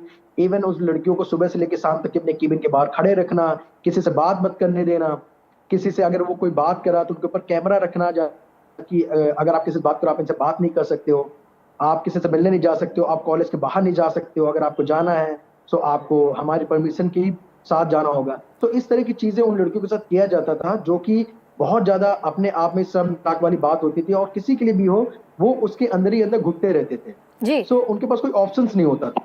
तो क्या हुआ था एफआईआर के साथ? 2016 में फाइल तो हुआ था FIR, what happened after that? Did the police take action? Did this go to court? What happened? See action FIR of course Basantpur थाने में एफआईआर दर्ज हुई थी। एफआईआर के बाद जो है आई थिंक चार्जशीट भी बनी थी, बट उसके बाद क्या हुआ कि कोई भी एक्शन नहीं लिया गया। उसके बाद उस फीमेल स्टूडेंट ने पटियाला कोर्ट में अपने बयान भी दिए थे, उस बयान में सारी चीज़ें डॉक्यूमेंटेड भी हैं, इवन मेडिकल भी आई थिंक सबमिट किया गया था। बट उधर से कोई भी पॉजिटिव रिस्पांस ना मिलने की वजह से 2.5 साल वो स्टूडेंट और उसके पेरेंट्स इस केस को लड़ते रहे, और उसके बाद भी कोई पॉजिटिव रिस्पांस नहीं मिला। देन उसके बाद वो वापस आ गए अपने होम टाउन या अपने गांव आ गए वापस, और उनके लिए डेली ट्रेवल करना या फिर डेली बसंतपुर जाना वो पॉसिबल नहीं था। तो आप भी इस इंस्टीट्यूट के भाग रहे हैं, you've been a member of this institute. Is this the case of only one person back in 2016, or do you have other people, batchmates, girls who have come to you and said ये हमारे साथ भी हुआ है? मैं बताना चाहूंगा कि ये पहली बार नहीं था, इससे पहले भी जो भी बैचेस थे उनमें भी हुआ है, बट काफी सारे लोगों ने केसेस को फाइल कराया। इवन अगर आप बसंतपुर थाने में जाएंगे तो इस अगेंस्ट में हैरेसमेंट के अगेंस्ट में स्वामी के ऊपर काफी सारे चार्जेस लगे हुए, काफी सारी एफआईआर्स हैं, बट पॉलिटिकल पावर होने के नाते, फाइनेंशियल पावर होने के नाते उन केसेस को इतना ज्यादा हाईलाइट नहीं किया गया, और शायद यूनिटी नहीं थी। अगर एक इंडिविजुअल स्टूडेंट जाता भी था तो वहां पे उन चीजों को दबा दिया जाता था, जिसकी वजह से वो सारी चीजें हाईलाइट नहीं हुई है। बट अभी क्या हो रहा है, यूनिटी बना के उस चीज को लेके आगे बढ़े हैं, जिसकी वजह से ये एक अहम मुद्दा आप कह लीजिए जो कि आज उभर के सामने आया है। इसकी वजह से उसकी सारी चीजें जो और भी चीजें उन्होंने की हैं वो सारी चीजें निकल के बाहर आ रही हैं। तो ये जो एफआईआर है that we have also accessed from 2016, it says that the survivor, your friend in this case, has in that FIR also said that Baba would call me to his office and harass me. He called me baby and sweet girl. He sent me obscene messages. ये कितने देर के लिए चला है? Because of course she was being harassed, she was being threatened, she was being intimidated. बहुत दबाव में थे, और बहुत स्टाफ के लोग भी perhaps complicit थे इसमें। इसमें ऑफकोर्स स्टाफ के लोग इन्वॉल्व थे, और ये लड़की जो छात्रा है, स्टूडेंट्स की बात हो रही है, ये इसके साथ स्टार्टिंग से हो रहा है जब से इसने कॉलेज ज्वाइन किया था, उसके कुछ मंथ के बाद से ही इसके साथ हो रहा था। बट धीरे धीरे वो चीजें इतनी ज्यादा बढ़ गई, उसकी वजह से वो कॉलेज छोड़ के भागी भी है। वहां से भागने के बाद इनके स्टाफ ने, स्वामी के स्टाफ ने, ड्राइवर और कुछ और गार्ड्स वगैरह, उनके जो रिलेटिव का एड्रेस था वहां पे विजिट किया रातों रात। उसके बाद जो होम टाउन था वहां पे भी रातों रात अपने बंदों को भेजा है सो दैट उनको पकड़ा जाए। उसके बाद भी उनका और भी कहीं पे गांव था, गांव में जाके वो सेटल डाउन है, उसकी वजह से वो पकड़ नहीं पाया। उसके बाद फिर ये सब चीजें होने के बावजूद दोबारा फिर वो लड़की कॉलेज आई है, अपने पेरेंट्स के साथ आई है, उनको अश्योरिटी दी गई कि नहीं अब दोबारा ऐसा कुछ नहीं होगा, ये प्रॉब्लम नहीं होगी। देन उसके बाद फिर से वही सेम चीजें उसके साथ होनी शुरू हो गई। उसको ऑफिस, जैसे कॉलेज 6:30 बजे खत्म हो जाता था, ओवर हो जाता था, उसके बाद उस लड़की को कॉलेज के बाहर खड़ा रखना 11 बजे तक, 11:30 बजे तक, और कोई भी रीजन नहीं होता था, सिर्फ और सिर्फ हैरेसमेंट करने के लिए, सिर्फ और सिर्फ कंप्रोमाइज करने के लिए बोला जाना, उनको इस तरह से परेशान करना। तो एक फीमेल के लिए बहुत ही दर्दनाक चीज थी उस समय। वो जिस सिचुएशन से गुजरी वो सिर्फ वही बयां कर सकती है। जी, Or what surprises me also here is the fact, sir, that the police didn't really play an important role that it should have, the crucial role of protecting that girl despite an FIR being registered. Am I wrong in saying that she wasn't protected? Of course वो protected नहीं थी उस समय पे, शायद इसी वजह से उसको कॉलेज से भागना पड़ा या उसको दिल्ली छोड़ना पड़ा। उसने अपनी पढ़ाई भी पूरी नहीं की है, सो शायद वो इतना ज्यादा डरी हुई थी और उस माहौल से उसके साथ कोई भी खड़ा नहीं था। सो एक ये बहुत बड़ी बात है एक फीमेल के लिए, इसकी वजह से उसको अपनी डिग्री भी छोड़नी पड़ी। So the question I want to ask here is that ये जो सेल्फ स्टाइल गॉडमैन है, उनको बाबा भी बुलाना, I don't even want to call him a baba here, but this man that is on our screen as well, who is on the run, he's had cases against him from 2016, perhaps you're also indicating here before 2016, but is it usually with economically backward class societies, people coming from there, financially incapable of sustaining themselves? Would they be his primary targets and victims? Of course, ये जो college था वो एक मठ का college था जहाँ पे बच्चों को फीस में वेव ऑफ मिलता था, जिसकी वजह से मोस्टली जो बच्चे आते भी हैं वो कोई हाई प्रोफाइल या मिडिल क्लास के लोग नहीं आते, तो वो लोअर मिडिल क्लास के लोग बच्चे आते थे पढ़ने के लिए, क्योंकि अपनी मास्टर डिग्री कंप्लीट करनी होती थी। बट ये मॉन्क अपने आप को बोलते रहते थे, बट इनका मॉन्क जो एक होता है वो एक पेशेंस होता है, काम होता है, बट ये पेशेंस बिल्कुल भी नहीं थे। अगर आप इनकी कभी रिकॉर्डिंग या कभी कुछ आपको मिलता है, आप देखें कि बुरी तरीके से अपने स्टाफ को या अपने एम्प्लॉयज के ऊपर चिल्लाते थे, किसी को सैलरी ना देना, कॉलेज से निकाल देना विदाउट किसी रीजन के, और उसके बाद उनके पास तरह तरह के एलिगेशंस लगा देना स्टाफ पे। सो ऐसी भी चीजें करते थे। Can you give us one incident or two of these disturbing incidents that your friend has shared with you while she was in college? How would he harass her? What has she told you? तो मैं open करके नहीं बता पाऊंगा, but normally होता क्या था कि कॉलेज के स्टार्टिंग में जब ज्वाइन किया उस लड़की ने, उसके बाद उसको टारगेट किया गया। टारगेट करने के बाद जो स्टाफ होता था वो स्टाफ स्वामी के बिहाफ पे जाके उनको अप्रोच करते थे कि आपके लिए एक बहुत बढ़िया सुनहरा अवसर है या मौका है, आपका कैरियर बन जाएगा, आपको मार्क्स चाहिए, आपका प्लेसमेंट हो जाएगा, आपको ना फ्यूचर की चिंता करने की जरूरत नहीं है। स्वामी जी के बहुत अच्छे कॉन्टेक्ट हैं, बहुत सारे इंडस्ट्रीज के साथ कॉन्टेक्ट है या फिर कंपनीज के बड़े बड़े लोगों के साथ कॉन्टेक्ट है, वहां पे प्लेसमेंट हो जाएगा। तो ये सारे ऑप्शन देके उनको अप्रोच किया जाता था। उसके बाद जब लड़कियां जाते थे उनके पास, तो उनको इनडायरेक्टली वे में उनको बोलना कि आप मेरे लिए कंप्रोमाइज करो। If you do compromise they will take care of everything. And if they wouldn't compromise, which of course in many cases we're hoping they didn't, that's when that cajoling would turn into intimidation, threats? Please pardon? My question is, अगर वो दबाव में नहीं आना चाहते थे तो उसके बाद वो थ्रेटन करना शुरू कर देते थे स्टूडेंट्स को? ऑफ कोर्स थ्रेटन, देखिए मैंने बताया ना, अगर थ्रेटन एक तरह से यही है ना कि अगर आप एक स्टूडेंट को या दो स्टूडेंट को, जो भी आपके टारगेट स्टूडेंट है, अगर उनको आप सुबह से लेकर शाम तक ही आप क्लास भी अटेंड ना करने देना, उनको सिर्फ और सिर्फ अपने केबिन के बाहर या अपने ऑफिस के बाहर खड़ा रखना विदाउट एनी रीजन, सो ये एक है। आप मैसेज करना, उनका पर्सनल नंबर लेके या फिर आप उनका फोन डिपॉजिट कर लेना अपने पास, अपना खुद का फोन देना, और जिसका एक्सेस भी सारा कुछ, कैमरे का एक्सेस आपके पास है, सो उनके पास कोई भी राइट्स है ही नहीं। And my last question, बहुत सारी चीजों से गुजर जी, my last question, please pardon. Are you in touch with your friend? Now this case has come up again, it's resurfaced. Has she spoken to you recently? What does she feel? Is she feeling in a way that she's vindicated? कि उसे खुशी हो रही है कि और लोग आए हैं, more girls have come out and spoken against him, and this is, you know, in the headlines at this point. This man on our screen is on the run. What is she telling you at this point if you've spoken to her? तो मैं आपको बताना चाहूंगा, मेरी अभी last 2 दिन से मेरी कंटिन्यूस बात हो रही है और शी इज हैप्पी। सो जो 2.5 साल जिसने अपने कैरियर के या अपने जीवन के बर्बाद किए हैं इनके चक्कर में, कोर्ट के चक्कर में, पुलिस स्टेशन के चक्कर में, सो उनको लग रहा है कि जिन लोगों ने ये एक्शन लिया, जो 17 लड़कियों ने लिया, उनको थैंक यू बोल रही है कि उनकी वजह से कम ये चीजें उभर के आई हैं सामने। सो एक अच्छा मौका आया जहां पे वो अपने आप को थोड़ा सा सेफ और अच्छा फील कर रही है कि जो चीज मैं नहीं कर पाई, समझो वो 17 लड़कियों ने मिलके इस चीज को किया है। सो वो खुश है इस चीज को लेके, बट वो अपने आप को हाईलाइट नहीं करना चाहती हैं और अपनी लाइफ में भी सेटल डाउन है। And my last question, I promise you this will be my last. Is the police in touch with your friend ever since 2016? Now that these cases have resurfaced, has the Vasant Kunj police been in touch with her? So 3 days back, Vasant Kunj police station has called her father. उनके father को phone किया है, आप बोला गया कि आप अपनी एसेट्स को, जो भी एसेट्स है हमारे पास, आप वो लेके जाइए, बट उनके फादर ने उस चीज को डिनाई कर दिया है और पुलिस की तरफ से फोन आ रहे हैं उनके पास.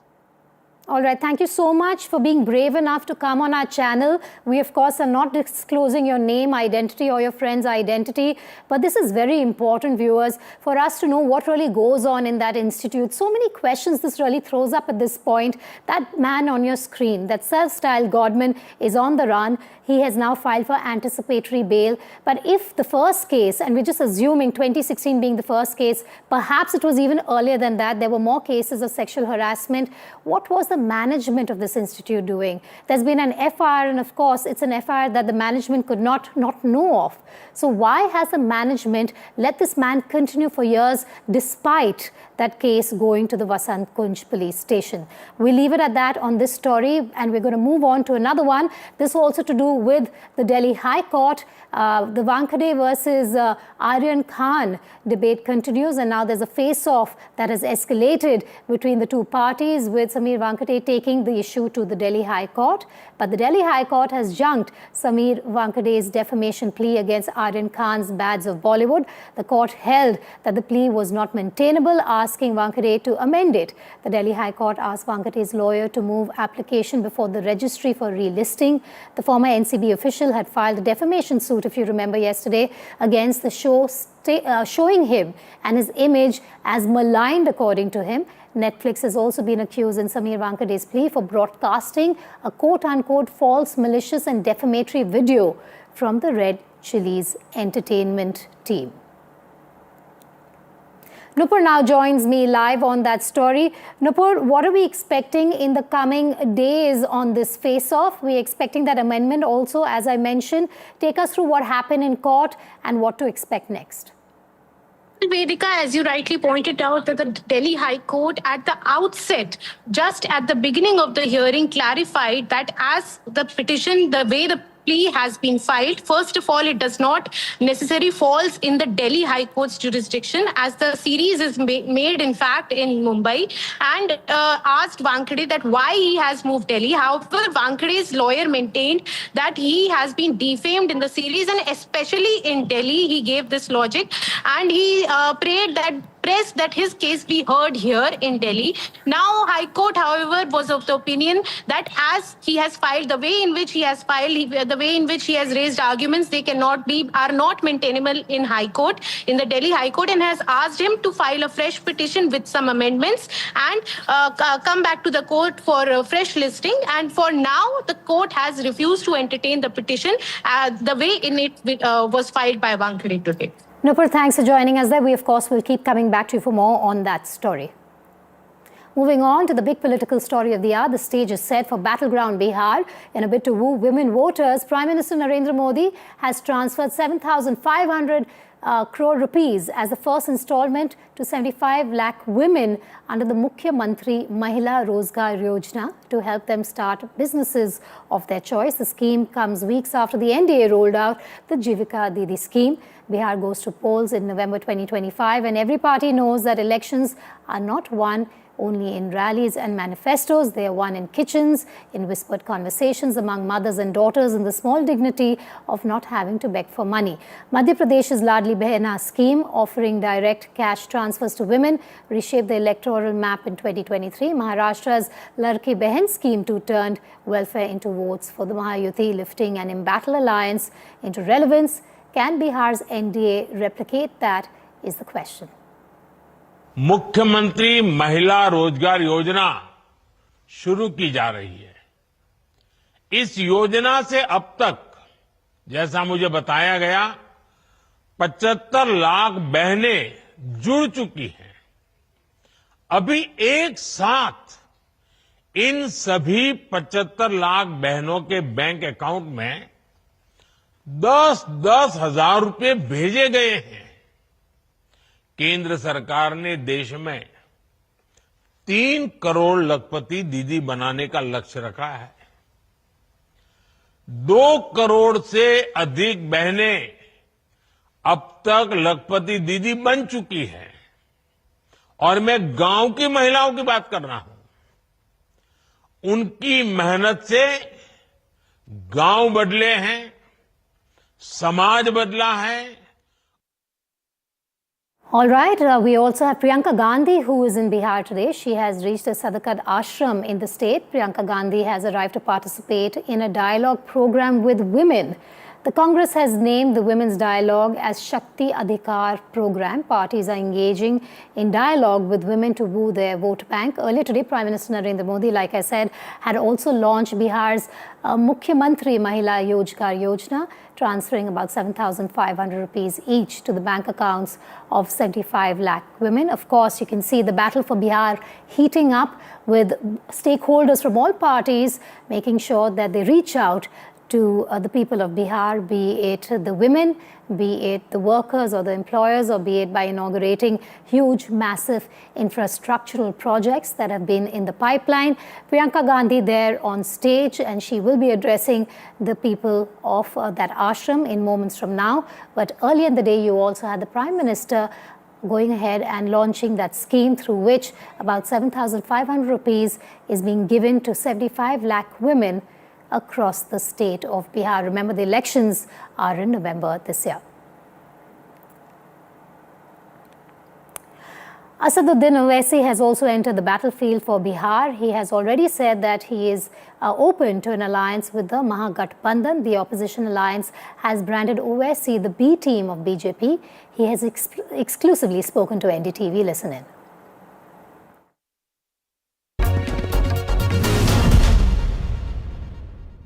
कोई गठबंधन की बात किसी से हो रही है? अब इतना जल्दी बहुत जल्दी हो जाएगा बोलना इस बारे में, मगर इतना तो हम बोल सकते हैं कि हमारे दरवाजे बंद नहीं हैं, मगर अब उस इंतज़ार में, उस फिराक में तो हम नहीं बैठ सकते.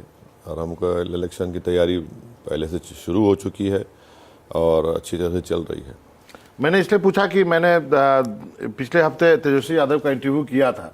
मैंने उनसे पूछा था कि क्या कोई आपने कोई उनसे संपर्क किया है क्या, तो उन्होंने कहा कि नहीं, ना मुझे कोई फ़ोन आया ओवैसी साहब का, ना लालू जी को आया. देखिए, बिहार प्रदेश के अध्यक्ष अख्तर उल इमान साहब हैं. उन्होंने लालू जी को ख़त लिखा. ख़त लिखकर कहा कि हमको ये दिख रहा है कि दोबारा बिहार में बीजेपी की सरकार ना बन जाए, एनडीए की, और हमको ये भी खदशा है कि बीजेपी अपना मुख्यमंत्री बना लेगी. तो उसको रोकने के लिए, बावजूद इसके कि आपकी पार्टी ने हमारे 4 एमएलएस को ख़रीदा, तोड़ा, हम बिहार के लार्जर इंटरेस्ट में सेकुलरिज्म को स्ट्रेंथन करने के लिए हम आपसे अलायंस करना चाहते हैं. फिर आपकी या किसी और के और जगह भी इंटरव्यू में तेजस्वी यादव ने कहा, तो हमने अख्तर उल इमान साहब कहा भाई इनको भी लिख दो. देखिए, उमूमन ये होता है कि अगर आप एक पार्टी के सुप्रीमो को, और लालू जी ने तो खुद इस पार्टी को बनाई, अब उनको लेटर लिखने के बाद अगर उनका बेटा बोलता है कि मुझे नहीं मिला, तो हम बोले ठीक है, उनको भी लिख दो. उसमें तो साफ क्लियरली लिख दिया अख्तर उल इमान साहब ने कि आप 6 सीट दीजिए, हम तो 5 पिछले बार जीते थे. अगर आपको सत्ता मिलती है तो कोई मंत्री मत बनाइए, सीमांचल डेवलपमेंट काउंसिल बनाइए और ये कम्युनलिज्म, फैशिज्म से लड़ते रहिए. अब इससे बढ़ के और क्या कर सकते हम? इससे बढ़ के आपको तो दे चुके हैं सब चीज़. अब आप बोलते हैं ना अंग्रेजी में, the ball is in your court. आपकी पार्टी का फैसला करिए. मगर एक बात तो, एक पैगाम चला गया है पूरे देश में, बिहार में, सीमांचल में, हर घर में, कि कौन बीजेपी को रोकना चाहता है और कौन बीजेपी को लाना चाहता है बिहार में. Joining me live is Prabhakar now on all these stories from the state of Bihar. Prabhakar, you have this outreach program both from the BJP. You've had the Prime Minister today launching a scheme as well and making sure that at least 7,500 rupees is in the accounts of more than 70 lakh women in the state of Bihar. You have Priyanka Gandhi also in the ashram there. So today is a day of outreach ahead of the Bihar elections from both the Congress as well as the BJP. Tell us more. Exactly, the women actually are in the central stage of both these programs. So if you see the program launched by Prime Minister and Nitish Kumar jointly called Mukhyamantri Mahila Rozgar Yojana, 10,000 rupees has been credited into the account of around 75 lakh women beneficiaries, and this total number would further be scaled up to 1.5 crore rupees. So there will be a second installment given to another 75 lakh women. So before the Bihar goes into the poll mode, the total number of beneficiaries would be 1.5 crores. So that's a huge number, and it's seen as a master stroke by the BJP to woo the women voters. 1.5 crore households actually affected and benefited by it. 10,000 rupees directly credited into the account of the women folks over there. On the other hand, the Congress also is playing its own cards, and we have Priyanka Gandhi here in Patna today. She's also traveling to Motihari today, and basically the function which was held at Sadakat Ashram was a women outreach program where Priyanka Gandhi was interacting with women voters, and it is expected that that Congress today would also be doling out many schemes and many promises to woo the women voters of Bihar. Prabhakar, thanks for joining us there. We're going to be slipping to a short break. We'll return with the top international headlines and also a glimpse of the top controversies in the Asia Cup 2025. Stay tuned.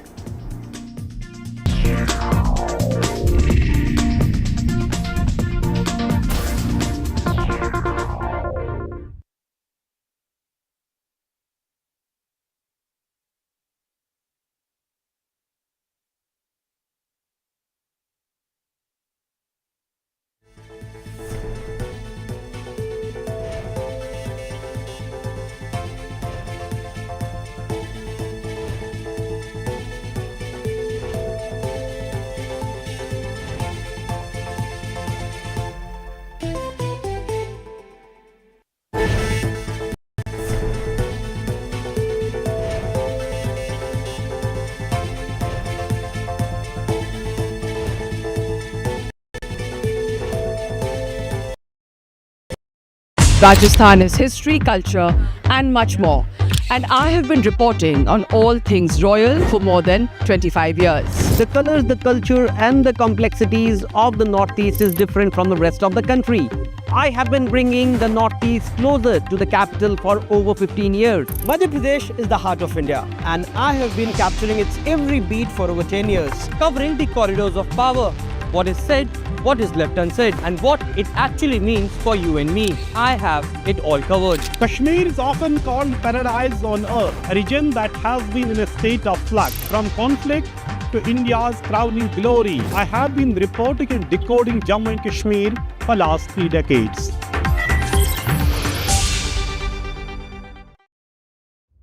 Vanakkam Tamil Nadu. Well, the battle for Tamil Nadu 2026 is open now. After Chief Minister Stalin rolls up his sleeves and Vijay steps in as a star challenger. This is a mass gathering, not for cash. Meanwhile, a former Chief Minister, Edappadi Palanisamy, begins his fight back. The big comeback campaign by EPS has well and truly begun. These are all the ultimate players, and this is going to be the ultimate test.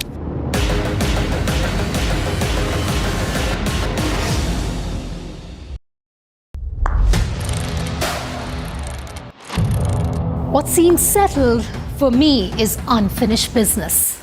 So I rewind, I pause, I reflect, I dig until what's buried stands up to be counted. Breaking ground, not just headlines, the meaning behind them. This is Breaking Ground with me, Vedika Sood.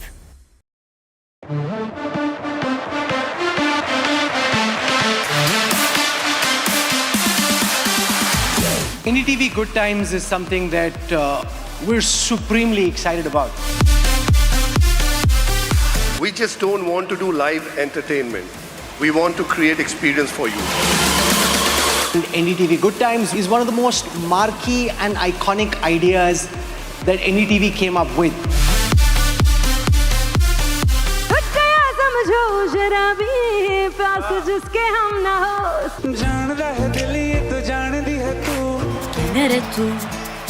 मेरा जो रिश्ता है NDTV के साथ वो बहुत बहुत पुराना है। रहमान सोनू निगम के लिए जोरदार तालियां।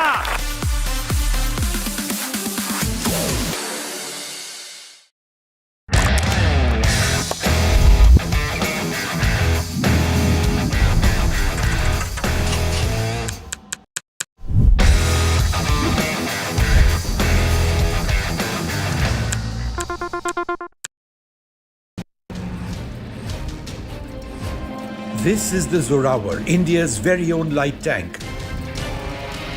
built for a very specific requirement to defend our forces and attack when necessary in high altitude areas. Conceived of in the post-Galwan context and in direct response to the emergence of the Chinese Type 15 light tank, the Zorawar is meant to plug holes in India's armoured defences. At the moment, India uses heavy tanks, the T-90 and T-72, way up in the Ladakh heights. These are far too heavy and unwieldy for operations in the rarefied atmosphere. And so, Zorawar was designed and developed in 21 months straight. Weighing in at 25 tons, close to half the weight of the older tanks, the Zorawar can be easily airlifted and is built with the future in mind. Upgradability. Designed to operate with drones, it'll also feature an active protection system, a system which intercepts incoming missiles and rockets to protect the tank. But these upgrades will come later. At the moment, the army appears committed to the tank, which is being trialled not just in high altitude areas, but also the desert. The Zorawar weighs 25 tons. It has a power to weight ratio of 30 horsepower per ton. That's key in the mountains. It has a 1,000 horsepower engine. It's amphibious. It can ford rivers and lakes. It can fire missiles, has a 105mm main gun, a 12.7mm remote controlled weapon station, and a 7.62mm coaxial machine gun. In trials in September last year at the Mahajan firing range near Bikaner, the Zorawar hit its targets with pinpoint accuracy using its Belgian-designed gun, proving its lethality. Zorawar's development is a triumph of collaboration and indigenization. Led by the Defence Research and Development Organisation and Larsen & Toubro, with contributions from micro, small and medium enterprises, the tank boasts over 70% indigenous content. From its hull to advanced systems, Indian industries have risen to the challenge, reducing reliance on foreign technology.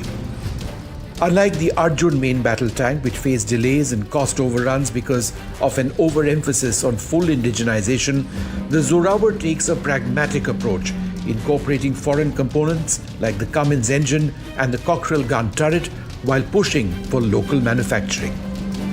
The army may eventually end up operating 700 Zorawar tanks. The world's defining stage.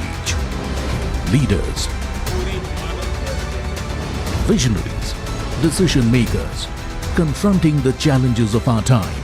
हमारा प्रयास होगा भारत की century सिर्फ भारत की नहीं बल्कि पूरी मानवता की जीत की सेंचुरी बने। NDTV World Summit 2025, Edge of the Unknown. 7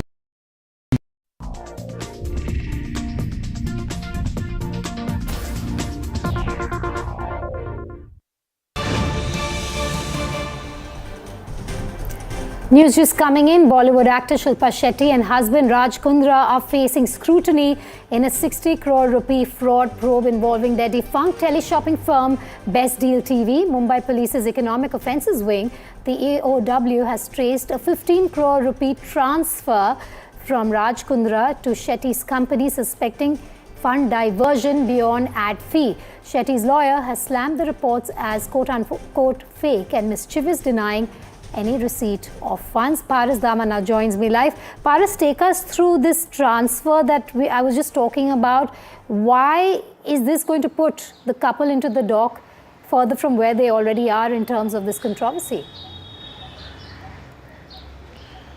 Rightly said, this is a very important matter which is being investigated by the Enforcement Economic Offences Wing of Mumbai Police. In this entire matter, Raj Kundra was summoned a few days ago, and in this entire case, his statement was recorded. After that, there were one more summon which was sent to a person who was related with the company, and his statement has been also been registered in this entire matter. Now, there has been claims that the 15 crore rupees transaction was made to Shilpa Shetty, but in this entire matter, the official statement by Shilpa Shetty's lawyer has been in there, and in the statement it has been said that all the things are fake, and there were no transfer which was made by Rajkundra to Shilpa Shetty of rupees 15 crore. So this is a matter of investigation. Right now there were many documents which was asked by the EOW to Rajkundra to send them and to give them the details about the financial transaction. This is a matter of investigation, and still in this entire case, EOW of Mumbai Police is investigating this matter very thoroughly. All right, Paris, thanks for joining us there. We're now going to move away from domestic news and get you all that's making headlines across the world in our segment Worldview.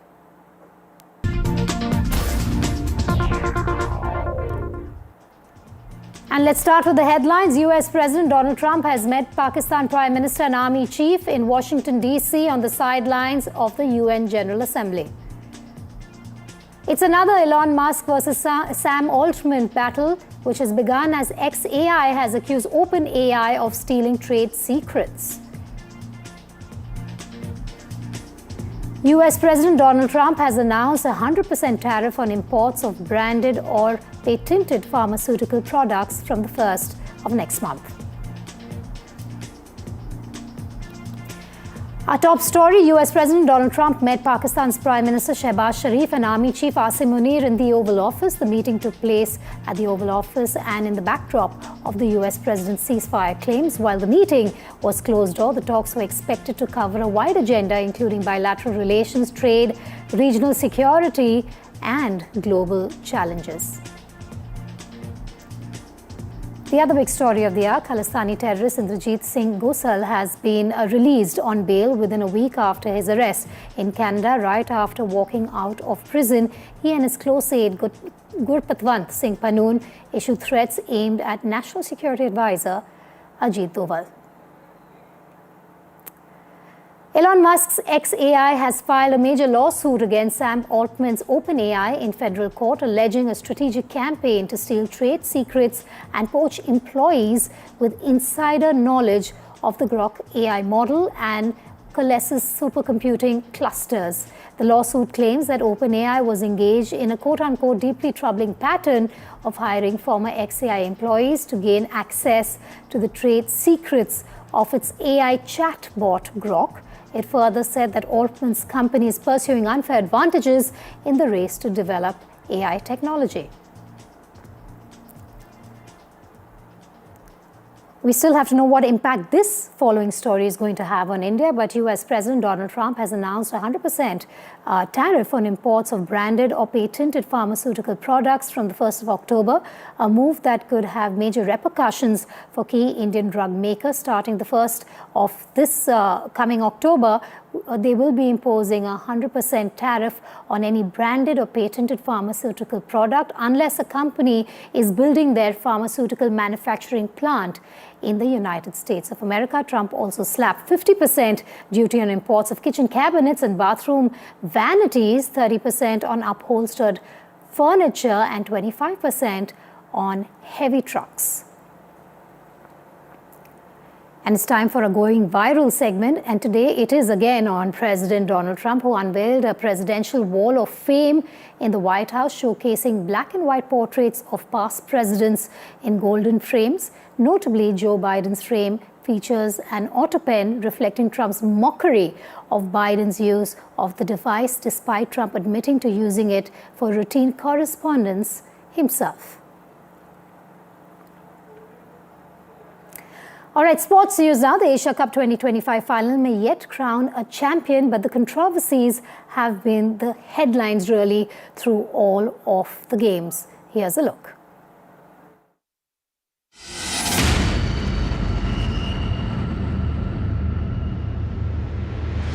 Surya will spin the coin.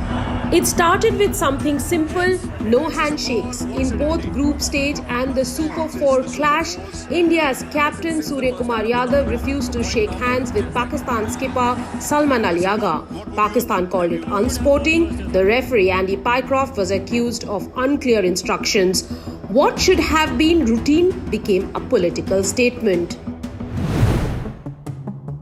Then came the gestures, Haris Rao flashing a 6-love sign, even mimicking a falling plane. Sahibzada Farhan adding fuel with a gun salute. India filed a complaint, Pakistan hit back. Now both players face an ICC disciplinary hearing. Sporting celebration or political provocation? That's the question the ICC must answer.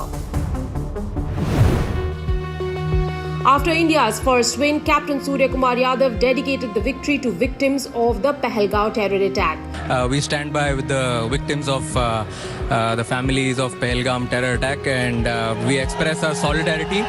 And also, the most important thing for me, we want to dedicate today's win to all our armed forces who showed a lot of bravery. Pakistan immediately complained. Pakistan complained, calling it political messaging on a cricket field. The ICC has opened a code of conduct investigation. At one stage, the Asia Cup nearly collapsed. The PCB threatened to withdraw mid-tournament unless referee Andy Pycroft was removed. Pakistan even delayed their game against UAE by almost an hour. The ICC refused to bow. Pakistan eventually played, but the standoff showed just how fragile this tournament had become. India too had earlier debated pulling out over political tensions. When both threatened walkouts, cricket risks becoming collateral. And if the cricket wasn't fiery enough, social media turned up the heat. Fan chants of Kohli Kohli sparked Rauf's gestures.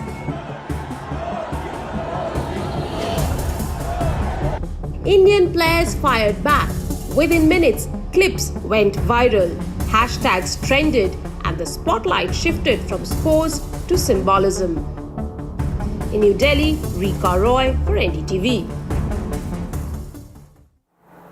From sports to entertainment now, Diljit Dosanjh has landed a major international milestone with his nomination for Best Performance by an Actor at the International Emmy Awards 2025. The recognition comes for his portrayal of the late Punjabi folk legend in Imtiaz Ali's Netflix drama Amar Singh Chamkila. Dosanjh's performance has been hailed for authentically capturing Chamkila's energy, vulnerability and charisma. Amar Singh Chamkila has also scored a nomination in the Best TV Movie Miniseries category. The winners, remember, will be declared at the 53rd International Emmy Awards Gala, scheduled to be held in November 24th in New York City. And that's where we should be watching out for some good news. Listen in to Imtiaz Ali's reaction. Thanks to NDTV and to Abira specifically for bringing the happy news that Chamkila has been nominated for 2 International Emmy Awards, for Diljit Dosanjh Best Actor and for Chamkila Best Film. And a lot of messages have already come, a lot of people have congratulated me, so it means it's a really big deal. And I would like to congratulate the team of Chamkila, all those people of Punjab that contributed to this film, because it's very much a film of that land, and Diljit Dosanjh twice over.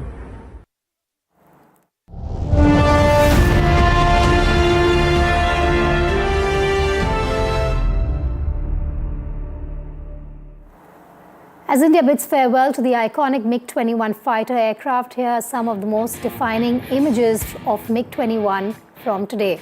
At a grand farewell ceremony in Chandigarh, Defence Minister Rajnath Singh, top military leaders, veterans and families gathered to mark the end of the Soviet-era fighter jet's 62 years of distinguished service.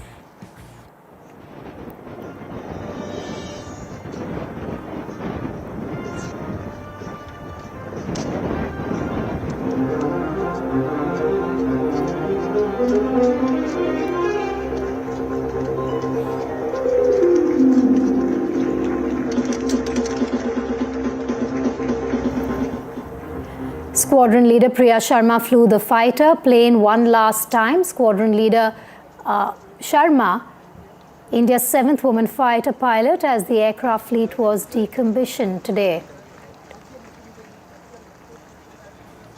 The last sortie of the squadron with the call sign Badal 3, yes, that's of Air Chief Marshal A.P. Singh, also joined the Badal formation, flying the last sortie alongside squadron leader Priya Sharma.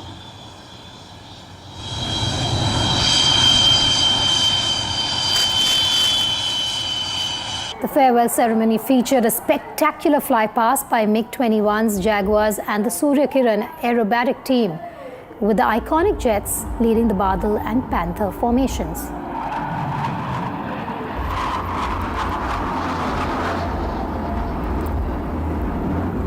And with that, it's a wrap on this show. Up next will be the Southern View with my colleagues. Stay tuned.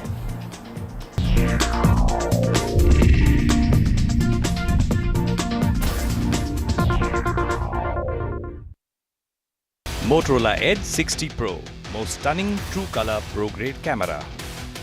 Motorola Edge 60 Pro. Grab Motorola Edge 60 Pro today.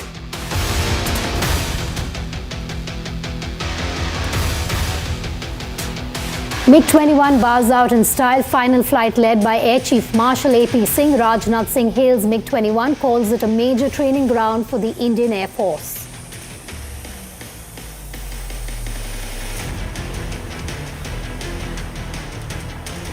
Delhi High Court asks former NCB officer Samir Wankhede to file a fresh petition, matter to be relisted. Wankhede had filed a defamation suit against Aryan Khan over his portrayal in Bads of Bollywood. BJP and Congress woo women voters in Bihar. Prime Minister Modi launched job scheme for women. Congress MP Priyanka Gandhi addresses a women's conclave in Patna. Double nomination for Diljit Dosanjh's star Chamkila. Director Imtiaz Ali expresses his joy to NDTV.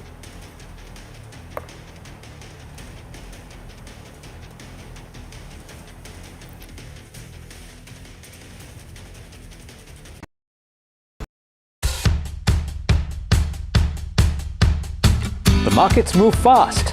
And so should your portfolio. Expert insights, real-time stock picks. Do I buy Ola? Should I or hold buy time CDSL for the long term? Buy, sell or hold. The answers you need, straight from the experts. Callers from India and across the world. Connect live, ask, decide and invest wisely. Your portfolio, your future. Ask Profit.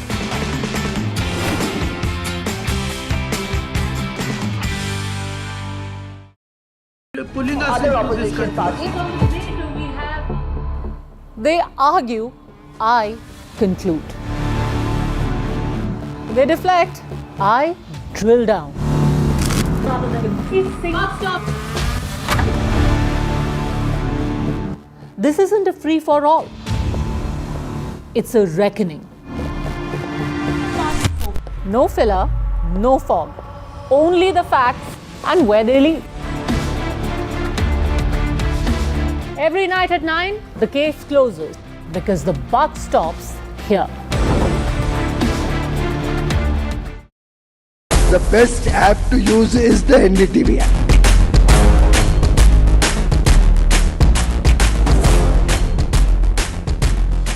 दुनिया भर में जब भी भारतीय media की चर्चा होती तो एनडीटीवी सबसे पहले जिक्र में आता है। मैं आपका बात से सहमत हूं, उल्टे हम भी जब विदेश जाते हैं, the best app to use is the NDTV app.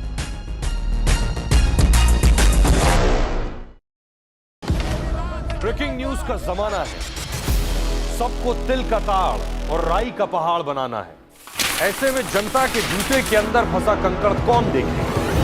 बड़े बड़े मुद्दों के शोर में जमीन से जुड़े मुद्दे अक्सर खो जाते हैं, लेकिन देश तरक्की तब करता है जब जनता के माथे की शिकन हमारी हेडलाइंस बनती है। मैं सैयद सुहेल भारत को जीता हूं, भारत की बात बताता हूं एनडीटीवी इंडिया पर। What we witnessed was complete synergy. Army bakes up the genes in you to take on challenges, be it the battlefield or in any facet of life. When we are using drones as a weapon, it's going to be used against us as a weapon as well. The biggest threat is EW. Like we are using our EW to counter adversaries. Ladies out there, please come and join the Indian Armed Forces.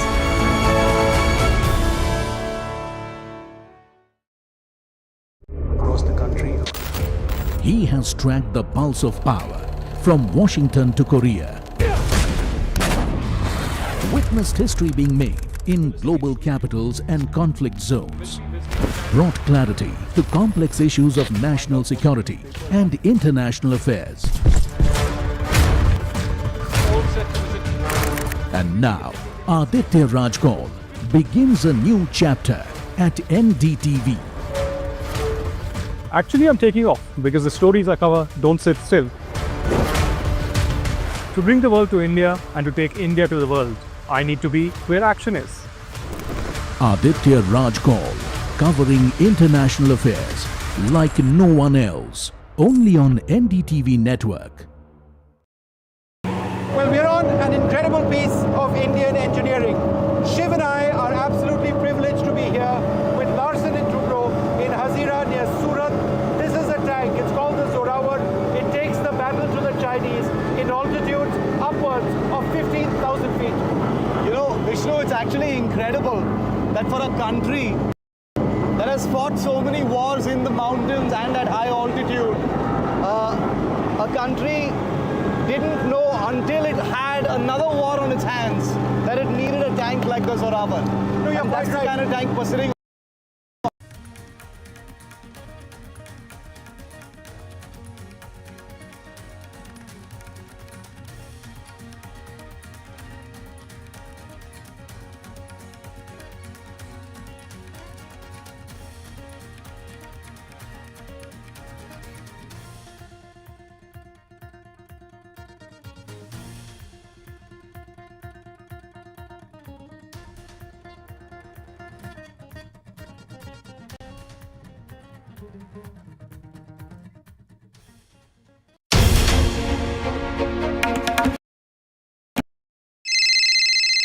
Hello बोलिए madam, डब्बा trading कब से चल रहा है पता है madam आपको? हम और आप तो जन्म भी नहीं हुआ था हमारा.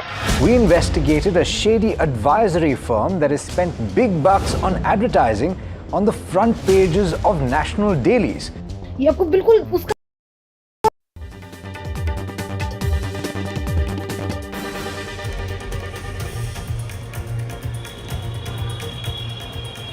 Hello, a very good afternoon. I'm Uma Sudhir coming to you live from Hyderabad. I'm joined by my colleagues Sam Daniel from Chennai, Deepak Bopanna from Bengaluru and Ashwin Nandkumar from Thiruvananthapuram. Over the next half hour, we will be bringing you all the top news stories from the south of the country.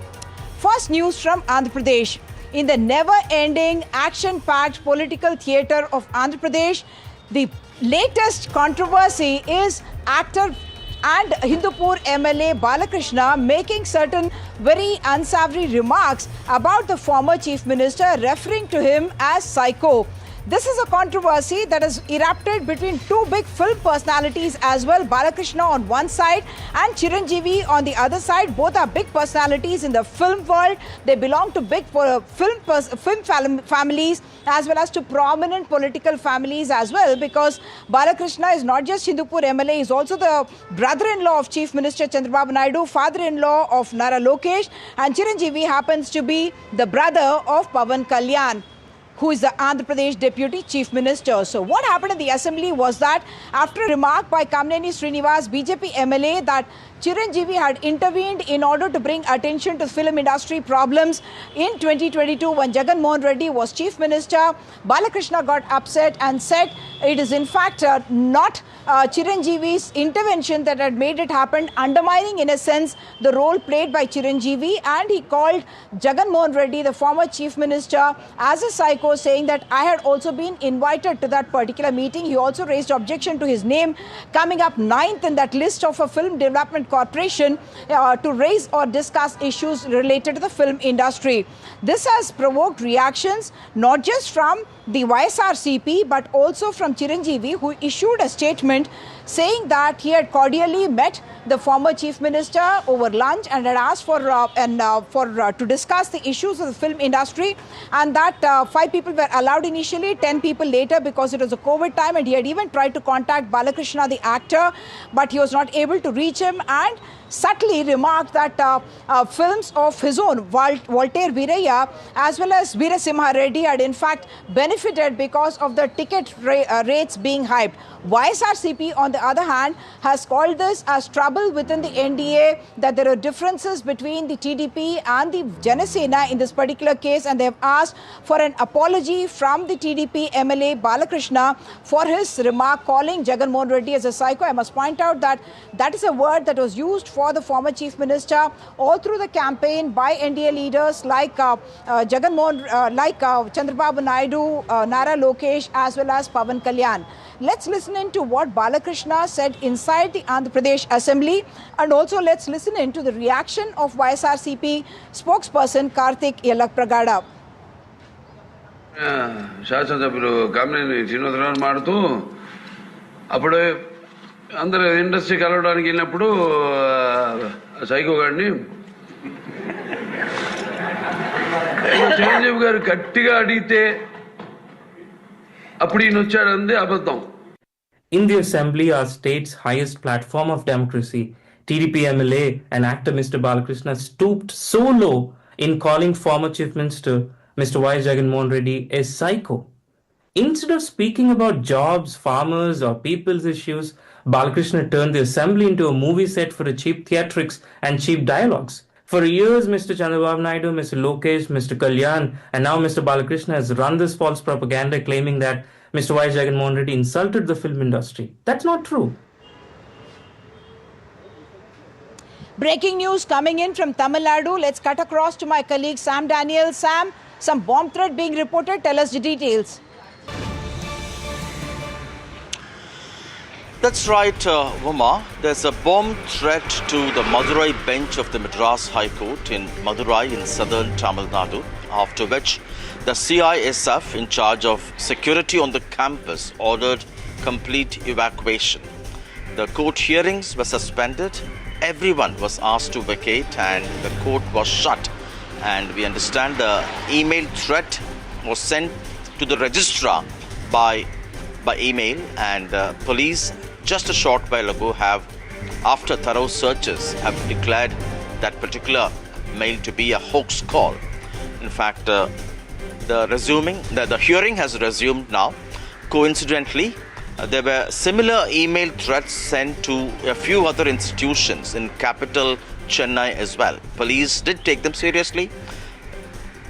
Teams were sent for thorough searches, after which they too were declared hoax calls or hoax emails. And this of late has become a serious problem, particularly schools, colleges and government departments often receiving email threats or phone calls. But authorities are not taking them lightly, but they probe into every such email and calls to make sure the perpetrators are identified and booked.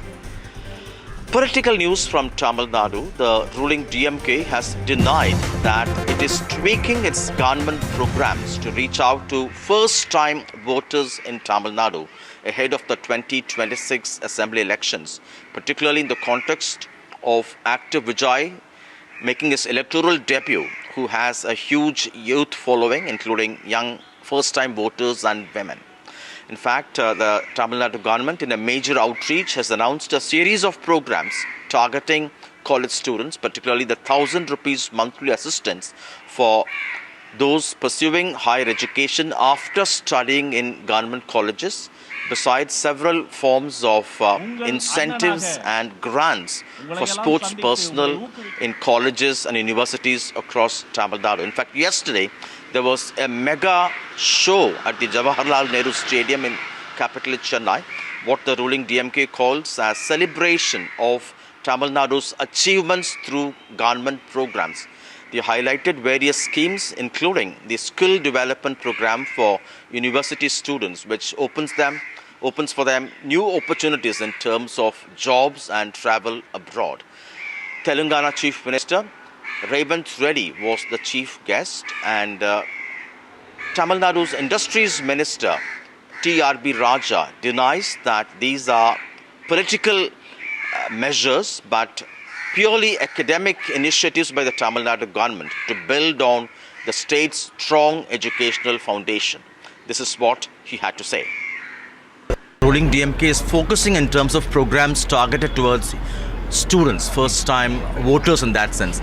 Are you gearing up for countering the impact of Active Vijay? You see, I don't know why you would want to call it the first-time voter. This is not about votes, Sam. It's all about creating a new generation, making sure that next gen is prosperous. And this is among the foundation, this foundational beliefs of DMK itself. It's what Anna and Periyar and Kalaignar have taught us, and it's about giving impetus. In fact, look at this place, amazing, huge campus. Ethraj, now we're standing in Ethraj's dream when in rest of India wouldn't even let his women come out of their homes. Ethraj created such a big asset here, and now today hundreds of thousands of women have come out of this, and the Dravidian dream has been fulfilled. So our Chief Minister today is celebrating Kalviyil Siranda Tamil Nadu, which means the prosperity that Tamil Nadu has got via college, via education itself. And our strongest belief, our foundation of the Dravidian model is education itself. Because of that education, today we have what Tamil Nadu is today, with being the talent capital of India. Not for Vijay. Not for Vijay. It's a talent capital of India. So talent capital of India results in investments coming in, and this investments coming in this has happened over a decade. So this is the story which is at least a century old, and not for any newcomer. The mega program last night also had some stars, including Sivakarthikeyan and directors Vetri Maran and Miskin. This comes at a time Active Vijay is drawing huge crowds, largely young first-time voters, college students. Well, that's all from Tamil Nadu. It's over to my colleague Deepak Bopanna in Bengaluru for all the news from Karnataka. Deepak, it's over to you. Thank you, Sam. And here in Bengaluru, of course, for the last several weeks, the civic mess, the infrastructural issues, the traffic jams, the potholes, this is what has been making news. Just a couple of days ago, the Chief Minister wrote a letter to Azim Premji requesting that, traffic should be allowed through the Wipro campus, which would help ease the congestion. It was a big no that came as a response from the Wipro chief, which has now become a topic of debate. Did the Chief Minister have to really ask this question in the first place? Because at the end of the day, the permissions to construct a private campus is given by the government. If they knew there was going to be, of course, a heavy influx of vehicles here, there should have been other, ways that they should have dealt with it. Or was this a last resort that the government really had to approach the, Wipro officials, and who are now saying that there are various reasons why they cannot actually allow this road to be used for, public vehicular movement. Now, we decided to hit the ground, go and see for ourselves what it is like to go around this stretch of the road, and also try and identify if cutting through the Wipro campus would actually ease the traffic here, or was it just another half-hearted measure? My colleague Ritu brings you this ground report. This is the stretch just outside the Wipro company. Packed vehicles, honking and long queues. For thousands of commuters, this is a reality every morning and evening. Now just imagine if there was a shortcut for the public to utilize the Wipro campus to navigate through the campus roads in fact. But however, cut to reality, the Wipro founder has turned down this request of Karnataka CM Siddaramaiah. So well, the NDTV is on ground to show you how it really feels like to be stuck in this traffic outside this Wipro campus. So on my phone, it is right now 11:24 a.m. So we'll be trying to see how it really feels like to be stuck in this traffic right outside the Wipro campus to reach from gate number 1 to the last gate of Wipro. So we have reached the exit gate of the Wipro campus. So it took us almost more than 30 minutes to cover the 5 kilometers of this particular outside campus traffic and reach this particular location. But you see now what has been really said by the people is that if really one commutes from the within the campus, it would hardly take them 10 to 15 minutes to reach to the various roads, connecting areas as well. But however, you see now that the Wipro founder has also made it very clear that there is no choice at all, because they really fall under the special economic zone. They cannot allow the vehicular movements on the campus. So yes, public will have to continue to travel on these roads, the complete vehicle packed traffic itself, until and unless that the state government finds the permanent solution for this. ಅಲ್ಲಿ ಇಪ್ರೋ ಒಳಗಡೆ gate ಒಳಗಡೆ ಮುಟ್ರೆ ಒಂದು 10 ನಿಮಿಷ ಒಳಗಡೆ ಬರ್ಬೋದು ನಾವು. ಅಲ್ಲಿಂದ ಬಂದರೆ ಅರ್ಧ ಗಂಟೆ ಮುಕ್ಕಾಲು ಅವರ್ ಆಗುತ್ತೆ. ಟ್ರಾಫಿಕ್ ತುಂಬ ಇದೆಯಲ್ಲ ಮೈನ್ ರೋಡ್ ಬರೋಕ್ಕೆ, ರಿಂಗ್ ರೋಡ್ ಬರೋಕ್ಕೆ. ಒಳಗಡೆ ಬಿಟ್ಟರೆ ಎಲ್ಲರಿಗೂ ಅನುಕೂಲ ಆಗುತ್ತೆ, ಬೇಗ ಬರ್ಬೋದು. 10 ನಿಮಿಷ ರೀಚ್ ಆಗ್ಬೋದು. 1 ಅವರ್ ಹೋಗೋದಾದ್ರೆ 10 ನಿಮಿಷ ರೀಚ್ ಆಗ್ಬೋದು. ಅಂದರೆ ಪ್ರೈವೇಟ್ ವೆಹಿಕಲ್ಗಳಿಗೆ ಅಲೋ ಮಾಡಲ್ಲ ಮೇಡಮ್ ವಿಪ್ರೋದಲ್ಲಿ. ಪಬ್ಲಿಕ್ ಇದನ್ನು ಹೊರಗಡೆಯಿಂದ ಬರಬೇಕು, ಒಂದು 4 ಕಿಲೋಮೀಟರ್ ರೌಂಡ್ ಹೊಡ್ಕೊಂಬರ್ಬೇಕು. ಪ್ರೈವೇಟ್ ವೆಹಿಕಲಿಗೆ ಅಲೋ ಮಾಡೋದಾದ್ರೆ ನಮ್ಗೆ 1 ಕಿಲೋಮೀಟ್ರಿಂದ ಎಂಟ್ರಿಯಿಂದ ಇಲ್ಲಿ ಎಕ್ಸಿಟಿಗೆ ಬರ್ತೀವಿ. ಸೊ ಪ್ರೈವೇಟ್ ವೆಹಿಕಲಿಗೆ ಅಲೋ ಮಾಡದೇ ಇರೋದ್ರಿಂದ ನಮಗೆ ತುಂಬ ಲಾಂಗ್ ಆಗುತ್ತೆ ಮತ್ತು ಟ್ರಾಫಿಕ್ ಪ್ರಾಬ್ಲಮ್ ಬೇರೆ. ಹೆಲ್ಪ್ ಮಾಡಿದ್ರೆ ಒಳ್ಳೆಯದು ಮೇಡಮ್. ಟ್ರಾಫಿಕ್ ಅವಾಯ್ಡ್ ಆಗುತ್ತೆ, ಡ್ರೈವರ್ಸಿಗೂ ತುಂಬ ಈಸಿ ಆಗುತ್ತೆ. ಡ್ರೈವರ್ಸಿಗೆ ಅಂತಲ್ಲ, ಎಲ್ಲರಿಗೂ ಅರ್ಜೆಂಟ್ ಈ ಕಂಪ್ನಿಗೆ ಹೋಗೋರು ಸ್ಟಾಫ್ಸ್ಗೂ ಕೂಡ ಹೆಲ್ಪ್ ಆಗುತ್ತೆ, ಬೇಗ reach ಆಗ್ಬೋದಲ್ವ.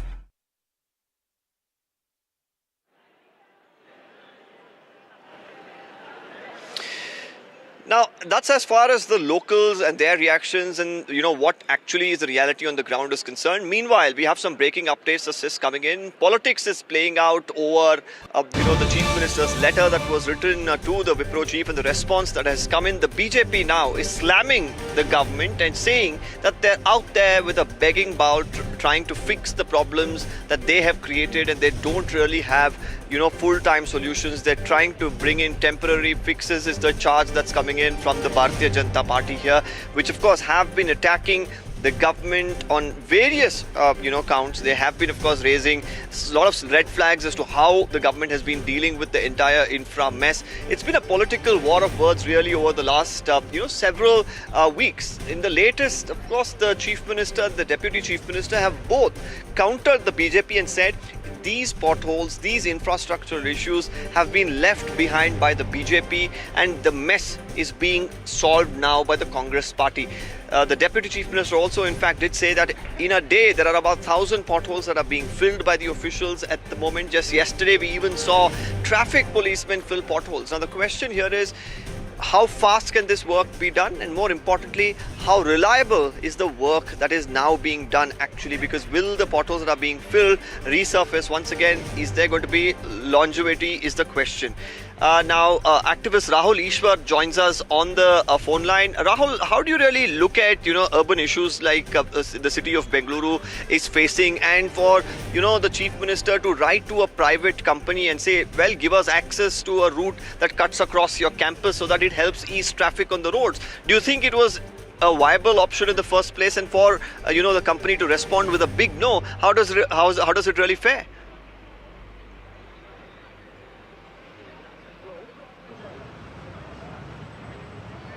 Rahul Ishwar in Bangalore.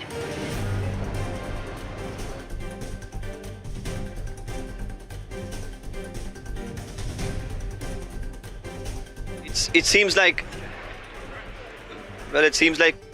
we've lost Rahul Ishwar there. Meanwhile, of course, as we continue to track all the developments that are happening here in Karnataka and especially Bengaluru, now there's some breaking news coming from Kerala, where my colleague Ashwin will bring you the latest.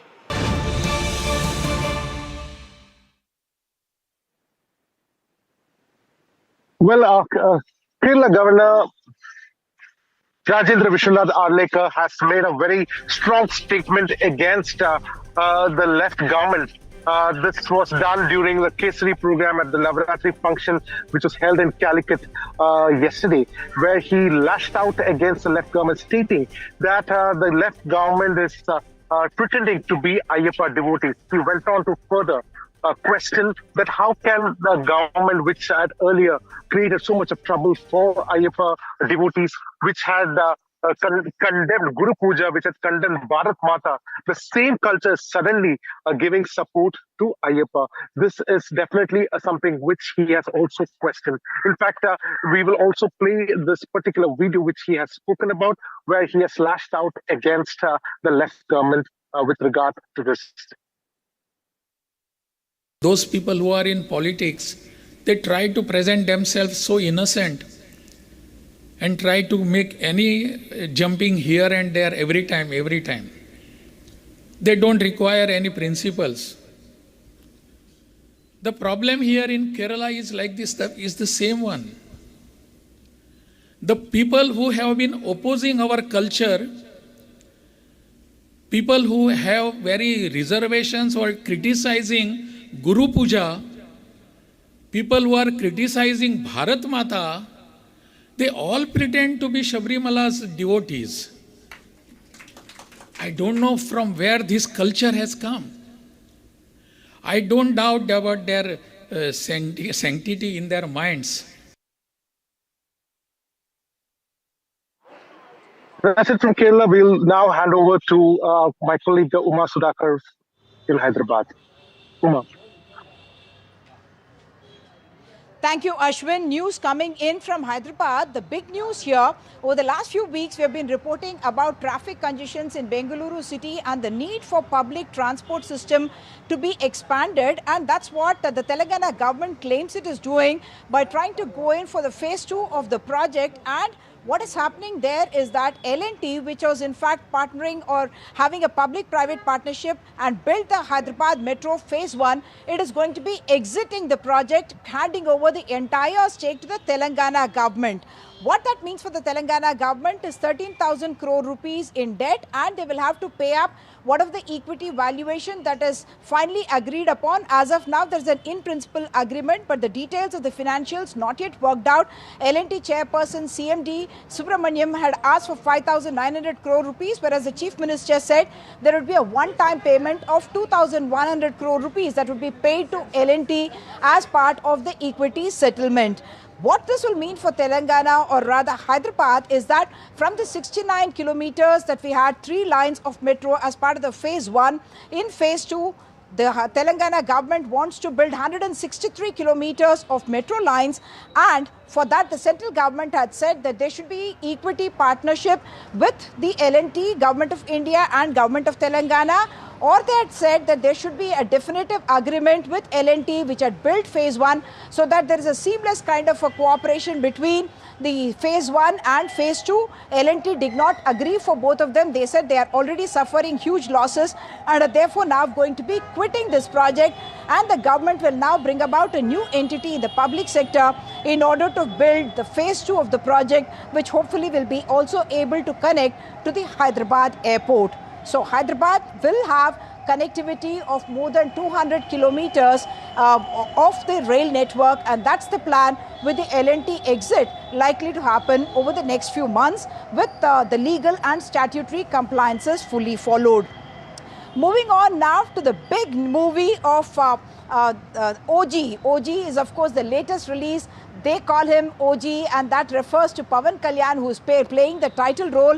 And as you can see the poster behind me, the stylish Char standing with the glass and chai in his hand, which is also a political, should I say, cross promotion, because that happens to be the election symbol of the Janasena party. But after the release since yesterday, what we have seen in theatres is of course the fan frenzy, because this is a film that has been customized to please his fans who want to see him in this kind of a yandra of a gangster, and that's what he manages with his commanding presence on the screen, playing Oja Gambhira. And of course the role of the antagonist in this particular case, Imran Hashmi, who's making a Telugu debut as well, coming in for big praise from his fans as well. Prasad Multiplex, which is one of the popular multiplexes in the city, has put out a very quirky notice saying that what they have noticed is that along with the screaming, the whistling and the frenzy of the fans, there is also a t-shirt tearing that they are seeing, and therefore they are asking people, giving them an advisory, asking them to come with an extra t-shirt or with an extra shirt, because they are making a disclaimer saying that while we give you a full cinematic experience, a great cinematic experience, we cannot guarantee that your wardrobe will be intact when you come out of the theatre.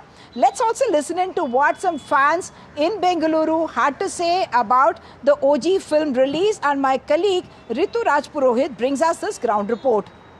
They call him OG movie, hits the theatre here in Bengaluru as well, and all theatres are running full as the fans are all gathering for the celebrations as well. We are right now at Mukunda Theatre in Bengaluru, where you can see the preparations are all in full swing. The big posters coming up over here, not 1, 2 but multiple posters. Now that's how the fans are welcoming the movie, and Pawan Kalyan also on the big screens.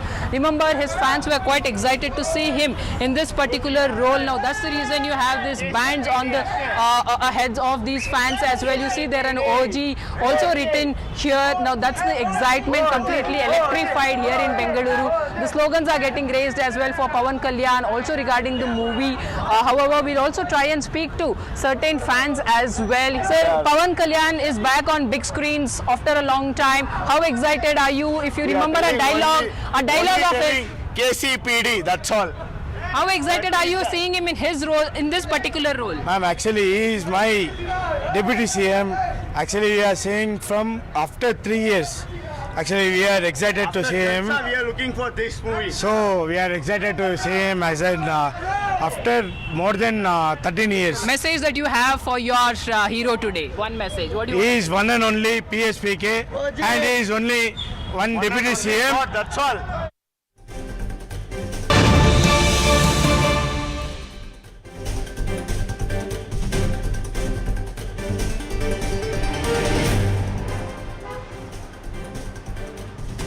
So we are going to be ending with a breaking news that's coming in of Chief Minister Revanth Reddy, who very often seems to have a hot and cold relationship with Prime Minister Narendra Modi.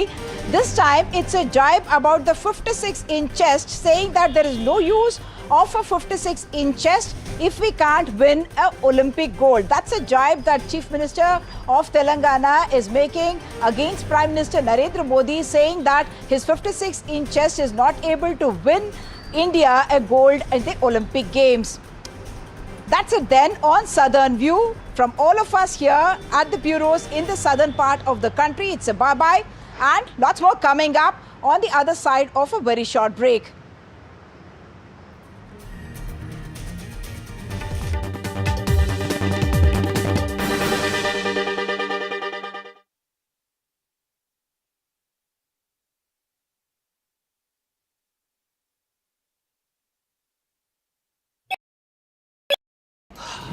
Salute है जी, आप देश की रक्षा में जान लगा देते हैं और आप घर घर में तार लगाते हैं जी। ई बीम टेक्नोलॉजी से बनी, न जले न पिघले, सबकी रक्षा करे। हम सरहद पर लोगों की रक्षा करते हैं और आप देश के अंदर। सल्यूट तो बनता है जी। अपार अणुशक्ति फायर प्रोटेक्ट वायर, अपार देश का तार। Rajasthan is history, culture and much more. And I have been reporting on all things royal for more than 25 years. The colors, the culture and the complexities of the Northeast is different from the rest of the country. I have been bringing the Northeast closer to the capital for over 15 years. Madhya Pradesh is the heart of India and I have been capturing its every beat for over 10 years, covering the corridors of power. What is said, what is left unsaid, and what it actually means for you and me. I have it all covered. Kashmir is often called paradise on earth, a region that has been in a state of flux from conflict to India's crowning glory. I have been reporting and decoding Jammu and Kashmir for last 3 decades.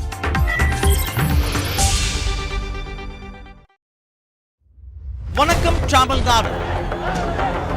Now the battle for Tamil Nadu 2026 is open now.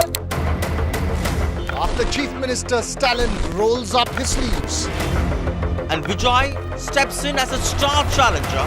This is a mass gathering, not for cash. Meanwhile, a former Chief Minister, Edapadi Palanisamy, begins his fight back. The big comeback campaign by EPS has well and truly begun. These are all the ultimate players and this is going to be the ultimate test.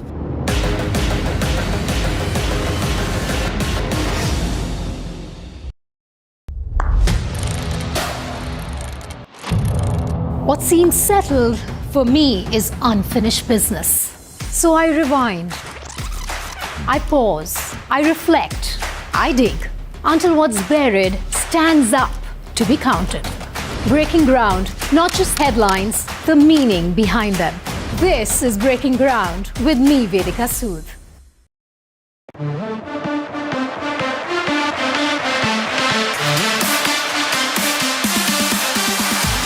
NDTV Good Times is something that we're supremely excited about. We just don't want to do live entertainment. We want to create experience for you. And NDTV Good Times is one of the most marquee and iconic ideas that NDTV came up with. शराबी प्यास जिसके हम ना हो जान रहे दिल ये तो tenere tu. मेरा जो रिश्ता है एनडीटीवी के साथ वो बहुत बहुत पुराना है. A.R. रहमान. सोनू निगम के लिए जोरदार तालियां.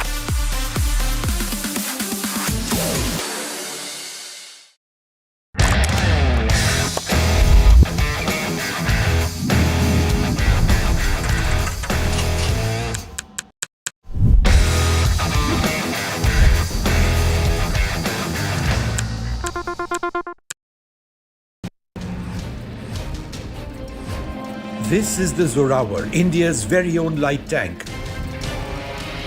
Built for a very specific requirement, to defend our forces and attack when necessary in high altitude areas.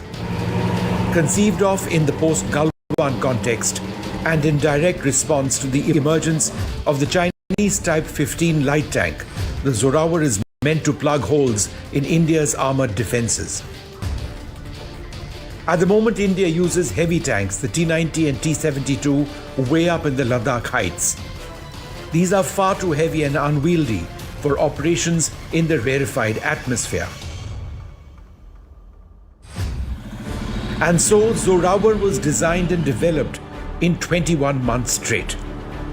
Weighing in at 25 tons, close to half the weight of the older tanks, the Zorawar can be easily airlifted and is built with the future in mind. Upgradability.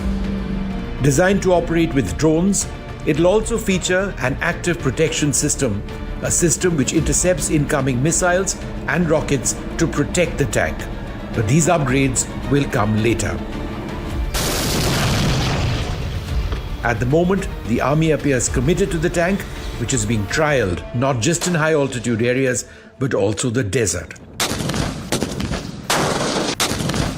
The Zorawar weighs 25 tons. It has a power-to-weight ratio of 30 horsepower per ton. That's key in the mountains. It has a 1,000 horsepower engine. It's amphibious. It can ford rivers and lakes.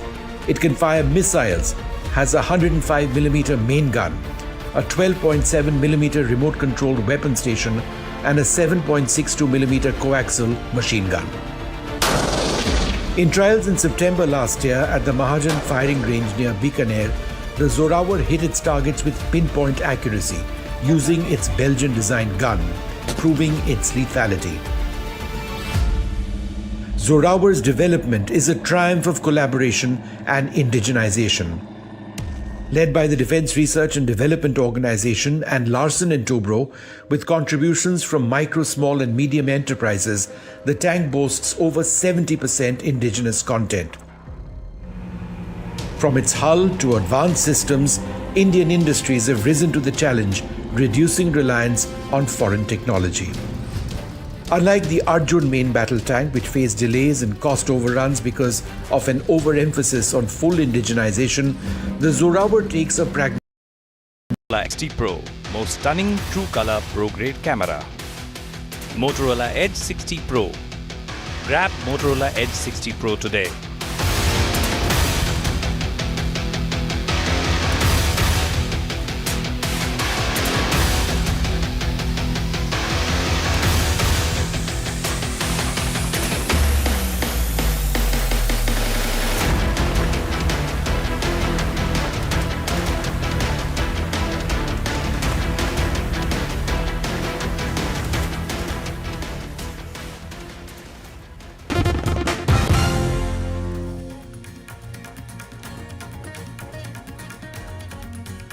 Very good afternoon, watching NDTV 24/7. I'm Divya Vatwa. Let's start with a special investigation team that has conducted raids against Zubeen Garg's manager in Assam. We're talking about Siddharth Sharma, attached to a Mumbai-based talent management firm, and the organizer of the Northeast India Festival has also been raided. Now, he's the one who invited Garg to Singapore to be part of that Northeast Festival, and also the drummer. We are talking about Shekhar Jyoti Goswami, who has been raided. He was a long-time bandmate of Zubeen Garg. His social media profiles label him as a sound engineer, a music producer, arranger, musician, and even computer hardware engineer. Now, he has been detained in order to be questioned in the case revolving the murder the death, of Zubeen Garg, and that is the accusations that are being made. The case that is being made is against the drummer at the moment, and we have Ratnadeep joining us. Ratnadeep, 2 autopsies have been conducted in regard to the death of the legendary singer, and now it's the drummer of his band who has now been detained. Take us through his involvement in the case. Was he present at the yacht at the time? Well, talking about Shekhar Jyoti Goswami, he's not only a drummer, he basically is a musician, he's also a sound recordist, somebody who works along Zubeen Garg, not only in his stage programs, but also in his studio. So he's very much part of the core team of Zubeen Garg. Now, he was present with Zubeen Garg in Singapore. In fact, those visuals, those videos which have gone viral of the day of incident when Zubeen Garg was swimming, Shekhar was also seen swimming along with him. So therefore, he is a key witness to this entire incident that had unfolded.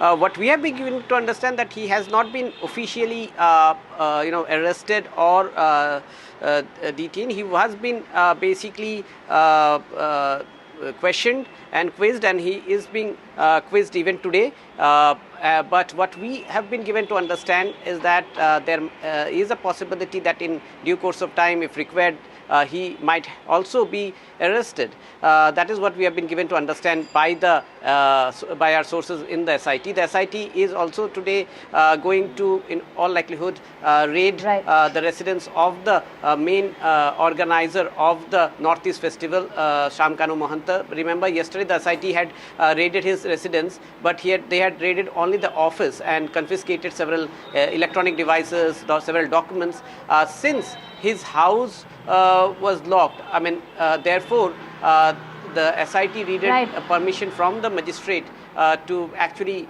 break open the lock. And of course, the organizer of the festival, as well as we're talking about the manager, they're all being questioned. Their houses are being searched, is what we're made to believe. But also on the other side is the wife, Garima, who has come out and said that the last film of Zubeen Garg will now be released on the 31st of October.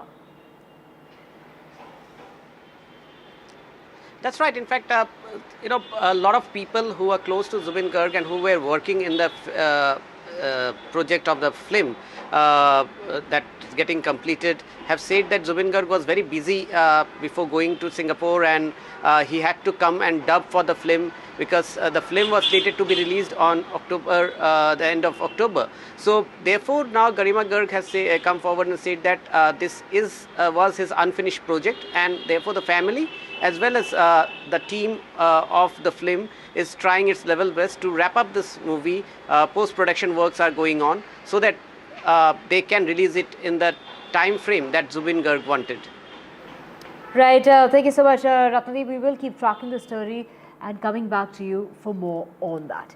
Switching tracks now from Assam to Maharashtra, and it's Wankhede versus Aryan Khan, and that case is here in Delhi, in Delhi's High Court, and it is the Delhi High Court, in fact, questioning Samir Wankhede as to why he filed a case in Delhi instead of Mumbai. That is the case, and on those grounds, in fact, the court held that the plea was not maintainable, asking Wankhede to amend it. The Delhi High Court asked Wankhede's lawyers to move the application before registry for relisting. Mr. Wankhede has sought a direction against the series, a declaration that is defamatory, and the damages that he's seeking is to the tune of 2 crore rupees, which he has pledged to donate to the Tata Memorial Cancer Hospital. The former NCVE official had filed a defamation suit. This is against the show, stating that his image had been maligned and that it was showing him in poor light. Netflix has also accused, as far as his plea is concerned, for broadcasting a false and malicious and defamatory video from Red Chillies Entertainment. He has, do remember that he was heading the NCB at the time when he raided that cruise ship, and in that cruise ship and the raid that took place there resulted in the arrest of actor Shah Rukh Khan's son, who was made to be, he was behind bars for 25 days before he was granted bail. And do remember that all charges were dropped against him, and even Samir Wankhede was dropped from the case, and there were accusations of there were a lot of accusations of blackmail against Samir Wankhede. So this is what is really being questioned, and Nupur, my colleague, joining us in order for us to know more on this. Nupur, take us through the grounds on which he's filing this case from Delhi in the first place. Well, the Delhi High Court was of the opinion that the petition filed by Samir Wankhede was not maintainable in the court as it was filed today. In the way that it has been framed, the High Court has directed them to correct some averments that they have made in the petition at the outset. The judge questioned that why are they filing this petition in Delhi? How is this just a Delhi jurisdiction? Advocate Sandeep Sethi, appearing for Wankhede, argued that it is in fact it can be heard by Delhi because the series has also been watched in Delhi and he has been defamed, especially in Delhi. So High Court, however, was not convinced and asked them that if they need to file this petition again with some corrections made and some amendments made. So the High Court had then granted them the liberty to withdraw, and after Samir Wankhede makes these corrections to the petition will be filed afresh in the court, and after that it will be listed for hearing. Nupur, stay with us for our next story as well, and switching tracks to the chilling details in the Delhi's the molester Baba from the Basant Kunj ashram. Now the Patiala House court today has reserved the order in the case. The accused has sought for anticipatory bail to be granted to him in both the fraud as well as the molestation case. There are multiple cases that have been made against him. In fact, they've been carrying on for years now. There was a case that was made back in 2009, then again in 2016. And we have details of the FIR. In fact, there is a woman who had come out and said that he had vulture eyes on her. He would call her baby and sweet child. In fact, every time classes would end by the evening at the ashram is when he would start to harass her. And well, let's just get you details also of people who have been impacted by this Baba. There have been 19 women, do remember, who have come forward and made similar complaints. There is a friend of the survivor who's spoken to NDTV, to my colleague Vedika. Let's listen in. We read through some of those very disturbing details that are part of the 2016 FIR. Can you tell us what your friend went through back then? So, hi, good morning. So, 2016 में जब ये case FIR दर्ज हुआ तो ये FIR दर्ज हुआ काफ़ी लेट. So, उसके पहले उस फीमेल जो स्टूडेंट थी उसको काफ़ी सारी चीज़ों से गुजरना पड़ा. So, Swami used to do one thing in the new batch. He used to pick 1 or 2 girls, and after that there are some staff, college staff, narration, and उसके बाद लोगों को बुलाया जाता था, बोला जाता था आपको बहुत सारी फैसिलिटीज दी जाएंगी, आपको आपका कैरियर सेटल डाउन हो जाएगा, आपको फॉरेन कंट्रीज में विजिट होगी, आपको इंटर्नशिप के लिए बाहर भेजा जाएगा, आपको अदर सर्विसेज भी अच्छी मिलेंगी, आपके मार्क्स अच्छे होंगे. और ये सारी चीज़ों को लेके लड़कियों को जब बताया जाता तो फर्स्ट टाइम अगर कोई भी लड़का या लड़की सुनेगा इस चीज़ों को तो सोचेगा मेरा कैरियर की बात है तो मैं कैरियर को बनाना चाहती हूँ. तो उसके बाद जब वो नेक्स्ट स्टेप उठाते थे, जब वो केबिन के पास या फिर जहाँ पे भी उनकी लोकेशन थी वहाँ पे भेजा जाता था तो वहाँ पे पता कुछ और लगता था. उनसे बोला जाता था आपको यू हैव टू कंप्रोमाइज, अगर आप कंप्रोमाइज करते हैं तो आपका कैरियर सेटल डाउन हो जाएगा, आपकी जॉब अच्छी लग जाएगी, आपका प्लेसमेंट अच्छा हो जाएगा, आपको पैकेज अच्छा लगेगा. इस तरह की चीज़ों को लेके इनिशिएट किया जाता था शुरुआत में. उसके बाद धीरे धीरे उनके जो प्रोसेस था वो बढ़ता रहता था, उनको अप्रोच किया जाता था जिसकी वजह से लड़कियों को बहुत ज़्यादा हैरेसमेंट होती थी. इवन उस लड़कियों को सुबह से लेकर शाम तक अपने केबिन के बाहर खड़े रखना, किसी से बात मत करने देना, किसी से अगर वो कोई बात करा तो उनके ऊपर कैमरा रखना कि अगर आप किसी से बात करो आप इनसे बात नहीं कर सकते हो, आप किसी से मिलने नहीं जा सकते हो, आप कॉलेज के बाहर नहीं जा सकते हो, अगर आपको जाना है तो आपको हमारी परमिशन के साथ जाना होगा. तो इस तरह की चीज़ें उन लड़कियों के साथ किया जाता था जो कि बहुत ज़्यादा अपने आप में शर्मनाक वाली बात होती थी और किसी के लिए भी हो वो उसके अंदर ही अंदर घुटते रहते थे जी. सो उनके पास कोई ऑप्शंस नहीं होता था. Into the bail, the anticipatory bail that is being sought by the molester Baba, is the Delhi police revealing that the UN license plate, as far as that license plate on his Volvo car is concerned, that is fake. And those are the grounds. In fact, they're trying to say that he was trying to flee with 60 lakh rupees. Nupur joining us. She's back with us. Nupur, take us to the proceedings in court. Today's Patiala House Court has today reserved order on the anticipatory bail filed by Chaitanyanand in the several cases that have been filed against him. He has alleged that there has been a conspiracy to frame him by someone named Murli in his own trust. Now Chitanyanand's lawyer today made extensive arguments against the fraud case. So today in the hearing he said that FIRs, when he left the ashram in Delhi on September 19th, 3 FIRs were filed against him in a very planned manner and without any investigation. It was done so that he could not return. The lawyer had made some extensive arguments saying that the trust has been operational for 15 years and conspiracies against him began ever since he came into the trust, and he has also sought protection from arrest and has opposed the need for an custodial interrogation by the police. And however, the police has Delhi police has vehemently opposed the anticipatory bail plea,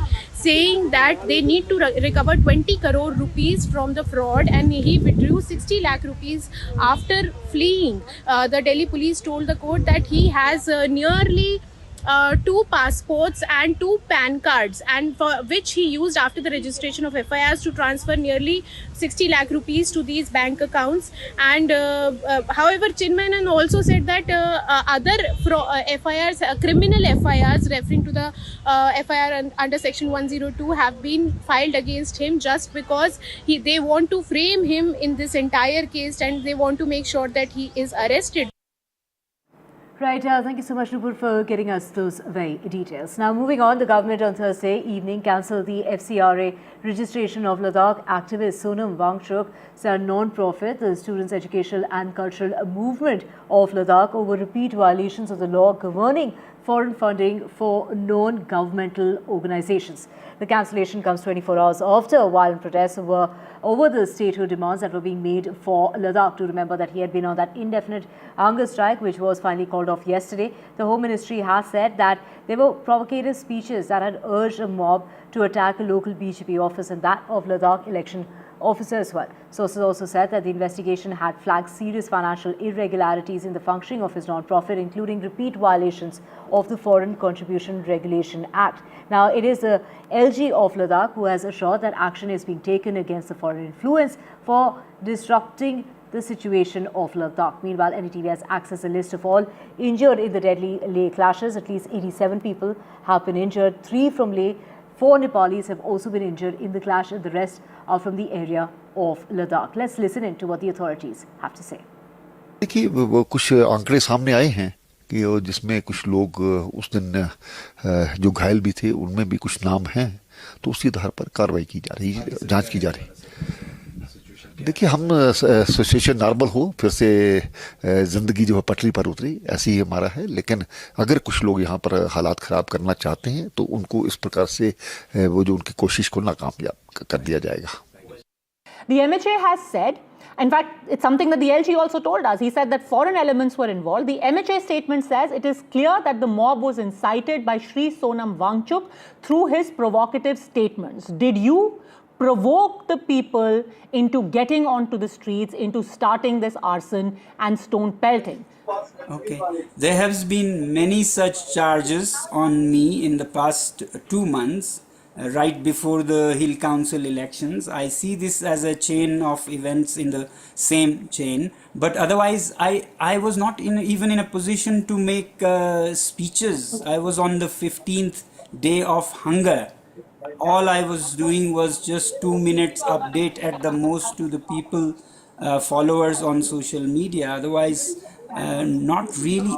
I mean, I would like them to show me if there is any such provocative statements.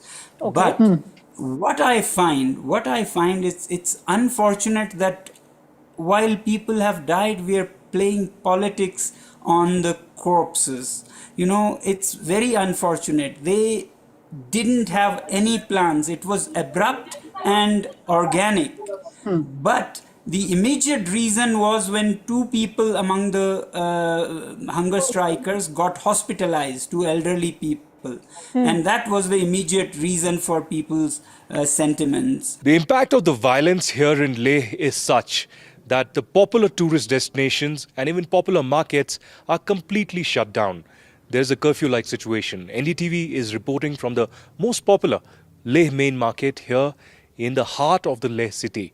Be it off-season or season of tourists, every time there used to be hundreds of tourists, both domestic and international, coming to this particular market. And in fact, now I have with me Satish, who has come here from Hyderabad. Satish, please tell us, what was your experience? What were you thinking when you came to Ladakh?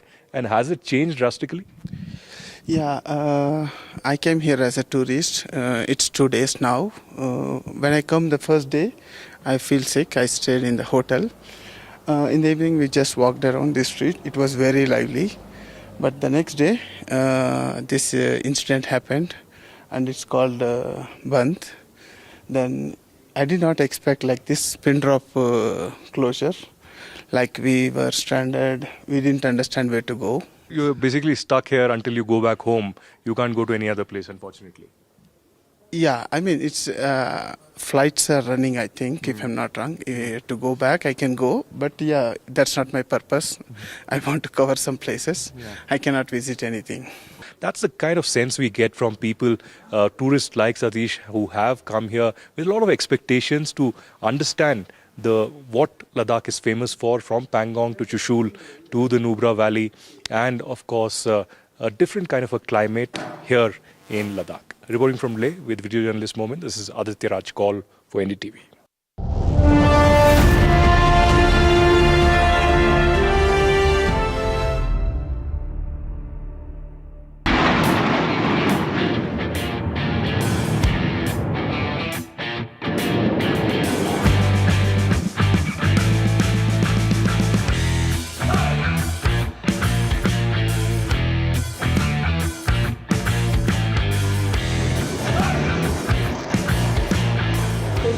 उड़ान पूरी करके अब सारे MiG-21 landing के लिए एक के बाद एक आते हुए दिखाई देते हैं।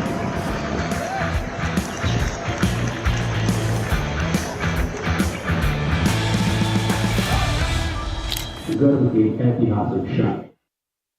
And now it's an end of an era. We're talking about a day of nostalgia and gratitude. The MiG-21, a fighter that guarded India's skies for more than 6 decades, 63 years to be precise, has taken its final flight. The legendary fighter jets has streaked through Indian skies for the last time. Its final adieu etched in history today. We salute the legend that carried valor, sacrifice and history on its wings. And as India bids farewell to the iconic MiG-21 fighter aircraft, here are some of the most defining images of MiG-21 from today. At a grand farewell ceremony in Chandigarh was the Defence Minister. The top military leaders, veterans and families gathered to mark the end of the Soviet-era fighter jet of 63 years of distinguished service.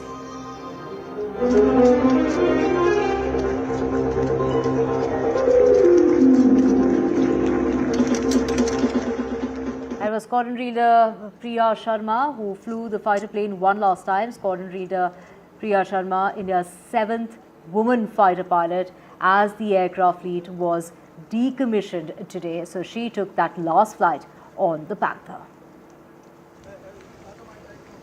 And the last sortie of the squadron with the call sign Badal 3, Air Chief Marshal A.P. Singh also joined the Badal formation, flying the last sortie alongside Squadron Leader Priya Sharma.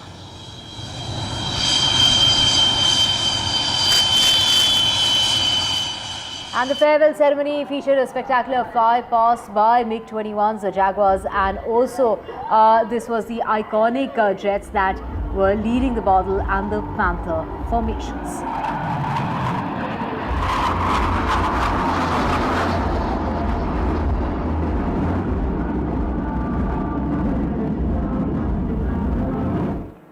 Truly an end of an era. Moving on to more news, it's US President Donald Trump who's announced 100% tariffs when it comes to pharmaceutical products, and this is coming into effect from the 1st of October, a move that could have major repercussions when it comes to key Indian drug makers. And now that we are saying that this is something that has been announced by Donald Trump himself, he's gone on to say unless a company is building their pharmaceutical manufacturing plant in America, the 100% tariffs will be coming into effect from the 1st of October. Trump has also slapped 50% duty on imports of kitchen cabinets and bathroom vanities, 30% on upholstered furniture, and 25% on heavy trucks as well. It's my colleague Priyanka Duyo. Priyanka is joining us from Chicago to get us the very latest.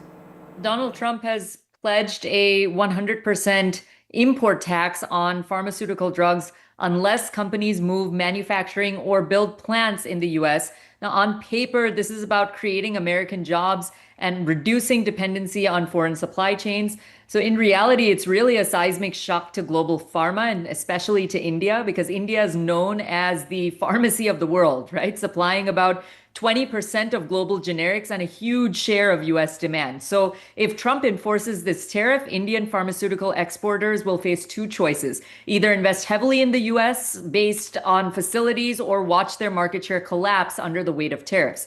Now, the consequences here go beyond economics. Drug prices in the US could rise, but politically, Trump gains points by bringing manufacturing back home, especially with his MAGA base. For India, this is a wake-up call. We need to rethink supply chain strategy, diversify markets, and possibly accelerate US-India joint ventures in pharma. So in short, Trump's pharma tariffs aren't just a trade measure. They're a test of India's adaptability in a world where sort of protectionism and politics increasingly drive global business, as we can see with US-India trade talks going on. Right, thank you so much, Priyanka, for joining us from Chicago. And staying with news of Donald Trump, he has met with the Prime Minister of Pakistan as well as the Army Chief at the Oval Office in Washington, D.C. at the White House. This is very significant because it's the first meeting in 6 years since a Pakistani leader was seen at the White House. That was Imran Khan back in 2019. The meeting took place at the Oval Office and lasted for about 1.5 hours. This was a closed-door affair. The talks are expected to have covered areas of bilateral relations, trade, regional security, and global challenges as well. Let's just get you more news, and this is in regard to Dileep Dosanjh, who has landed a major international milestone with his nomination for Best Performance by an Actor at the Emmy Awards. And the awards will be announced on the 24th of November. This is going to be taking place in New York. The recognition comes for his portrayal of the lead Punjabi folk legend in Imtiaz Ali's Netflix drama called Amar Singh Chamkila. Now, Amar Singh Chamkila was portrayed by Dileep Dosanjh, and for capturing that energy, that vulnerability and that charisma is why he's being nominated for this role. And of course, the winners will be declared only 2 months from now. But it is Diljit who has reacted to it, said it was all because of Imtiaz Ali. So let's listen in to what Imtiaz Ali had to say. Thanks to NDTV and to Abira specifically for bringing the happy news that Chamkila has been nominated for 2 international Emmy Awards, for Diljit Dosanjh Best Actor and for Chamkila Best Film. And a lot of messages have already come, a lot of people have congratulated me, so it means it's a really big deal. And I would like to congratulate the team of Chamkila, all those people of Punjab that contributed to this film, because it's very much a film of that land, and Diljit Dosanjh twice over. And with that, it's a wrap on this bulletin. News and updates will continue on the other side. Thank you for watching.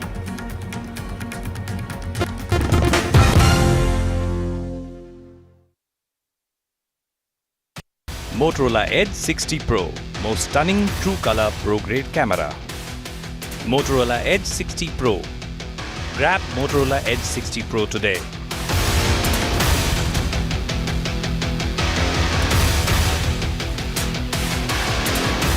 And it is US President Donald Trump who's unveiled a presidential wall of fame in the White House in Washington, D.C., showcasing black and white portraits of the past presidents in golden frames, starting with, of course, Donald Trump himself, but it goes all the way from Biden to Obama, as you can see those pictures in those golden frames that have been put up. And this is part of the Wall of Fame, the Presidential Wall of Fame at the White House.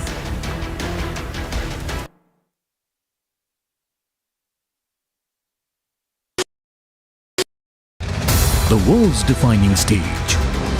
Leaders, visionaries, decision makers, confronting the challenges of our time.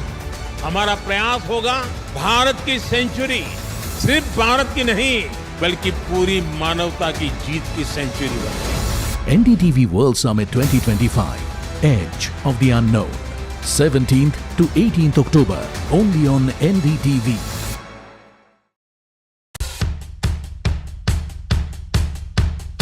The markets move fast. And so should your portfolio. expert insights, real-time stock picks. Do I buy Ola? Should I hold CDSL for the long term? Buy, sell or hold. The answers you need, straight from the experts. Callers from India and across the world. Connect live, ask, decide and invest wisely. Your portfolio, your future. Ask Profit.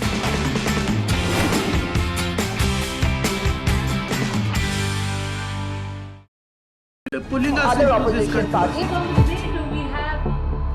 They argue, I conclude. They deflect, I drill down.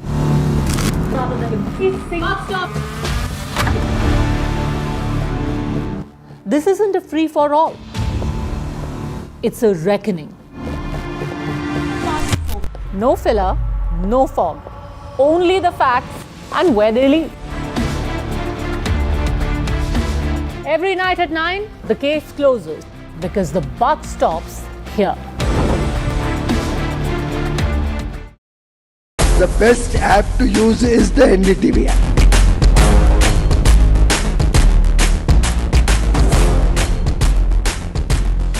दुनिया भर में जब भी भारतीय media की चर्चा होती है तो एनडीटीवी सबसे पहले जिक्र में आता है। मैं आपका बात से सहमत हूं। उल्टे हम भी जब विदेश जाते हैं, the best app to use is the NDTV app.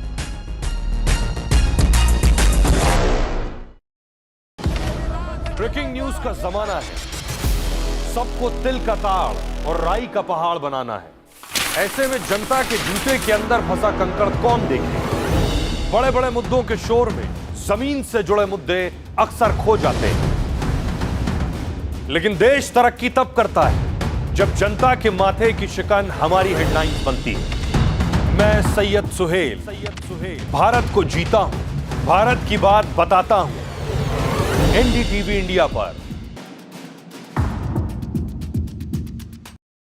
What we witnessed was complete synergy. Army bakes up the genes in you to take on challenges, be it the battlefield or in any facet of life. When we are using drones as a weapon, it's going to be used against us as a weapon as well. The biggest threat is EW. Like we are using our EW to counter adversaries. Ladies out there, please come and join the Indian Armed Forces.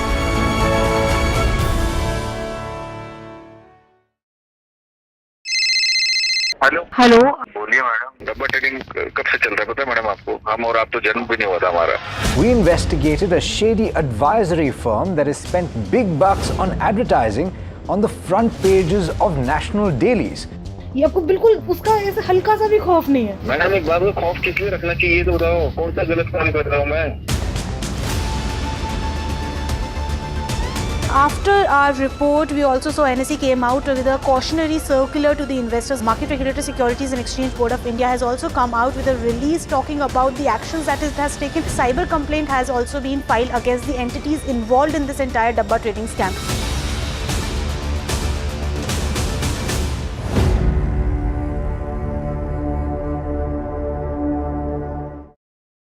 Across the country, he has tracked the pulse of power. From Washington to Korea, witnessed history being made in global capitals and conflict zones, brought clarity to complex issues of national security and international affairs. And now, Aditya Raj Kaul begins a new chapter at NDTV. Actually, I'm taking off because the stories I cover don't sit still. To bring the world to India and to take India to the world, I need to be where action is. Aditya Raj Kaul, covering international affairs like no one else, only on NDTV network. Well, we're on an incredible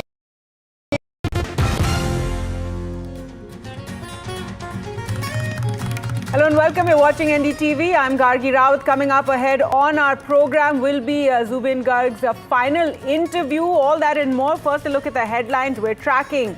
Amit Shah sounds the poll bugle in Bengal, says BJP will make West Bengal sonar Bangla. The Trinamool hits back, asks why have crores of central funds been withheld from the state.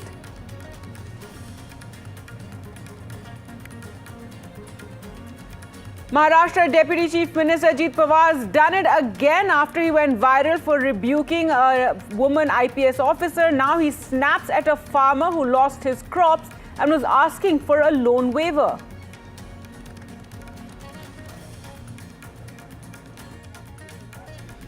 साथियों, कोई भी ऐतिहासिक mission हो, हर बार MiG-21 ने तिरंगे का सम्मान बढ़ाया है। इसलिए यह फेयरवेल हमारी कलेक्टिव मेमोरीज का भी है और हमारे नेशनल प्राइड का भी है। MiG-21 bows out in style. The final flight, led by Air Chief Marshal AP Singh, Rajnath Singh, hails the MiG-21, calls it a major training ground for the Indian Air Force.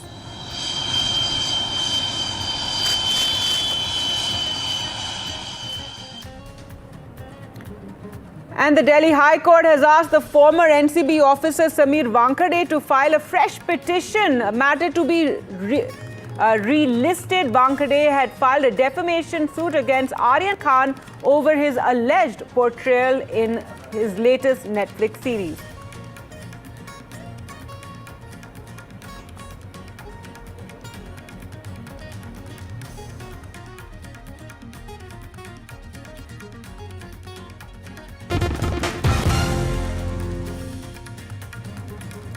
Well, up first, let's get you all the political action from West Bengal, where Union Home Minister Amit Shah visited Kolkata today to inaugurate the Santosh Mitra Square Durga Puja Pandal.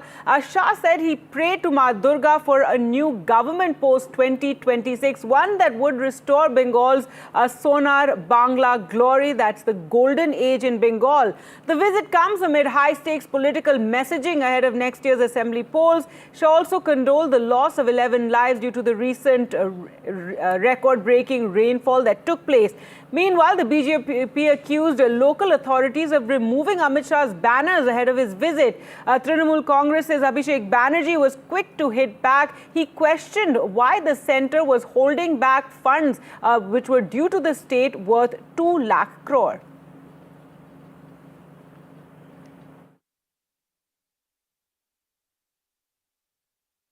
मैं आज इस भव्य पंडाल में अभी मां की पूजा कर आया हूं।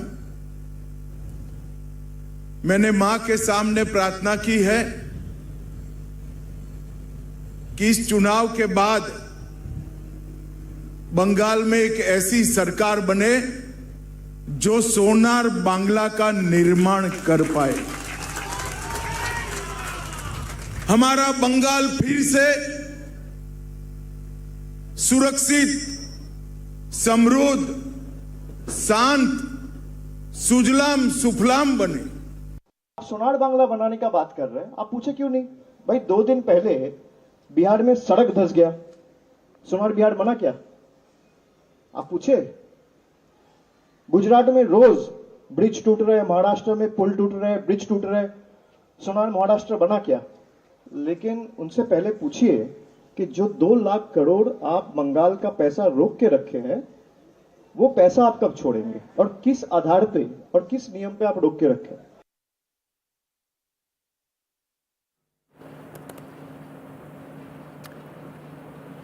Well, let's go across to Ritik now for more. And Ritik, so a lot of political action happening there. Amit Shah there sounding the poll bugle. Also, Abhishek Banerjee hitting back, asking why central funds have been withheld.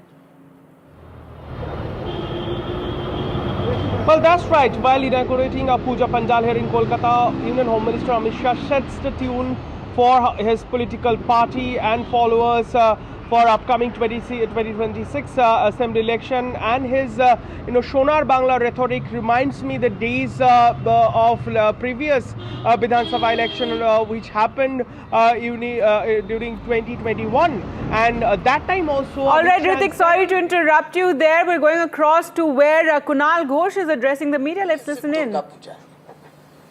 तो ये सवाल तो उन तक जाना चाहिए। ये हम लोग क्यों इसका जवाब? और हॉल क्यों? उसका लीडर का कोई पाड़ा नहीं है, मोहल्ला नहीं है, पूजा नहीं है, कमेटी नहीं है। 2 साल तक पूजा बंद था, फिर इस साल वो भी क्यों बंद था? क्या इतना नहीं मालूम? ये तो वही जवाब दे सकेंगे। पूजा कभी बंद होता है? अगर आपने तय किया है कि आप पूजा करेंगे, एक कोविड अलग बात थी, लेकिन तब भी पूजा हो रही थी, माँ को लेके भी पूजा कर रहे थे, सार्वजनिक नहीं हो रहा था। तो अगर सचमुच पूजा का संकल्प होता है तो इस पूजा को धारावाहिक हर साल करना चाहिए। लेकिन ये पूजा भी अगर आप वोट के टाइम करेंगे, वोट के बाद नहीं करेंगे, 2021 में, अच्छा 2024 में वोट आ रहे हैं तब आप करेंगे, 24 में फिर नहीं हुआ, 25 में अब हो रहा है क्योंकि 26 में वोट हो रहा है, ये बहुत दुख देता है हम लोग को। इसमें भक्ति कहाँ गई? শশীদি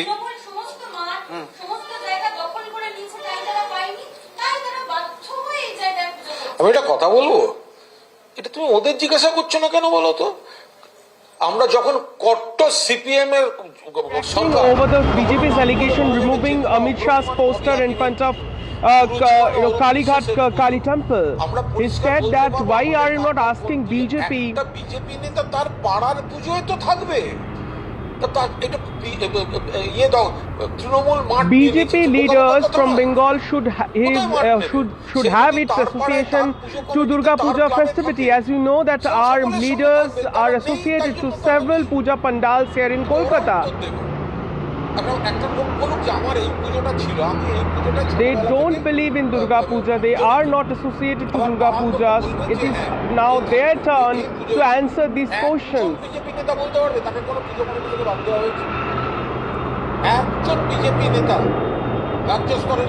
Can you point out a single BJP leader who has been, axed from a puja committee?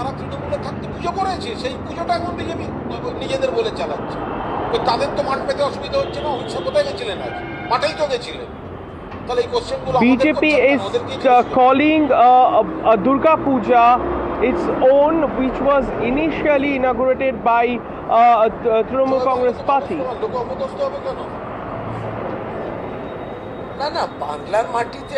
Joy Bangla is a good slogan. Why should people be ashamed of it, about it?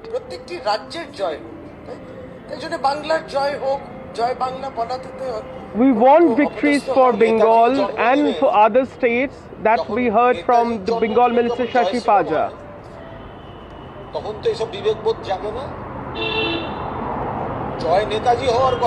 Now Kunal Ghosh is attacking BJP.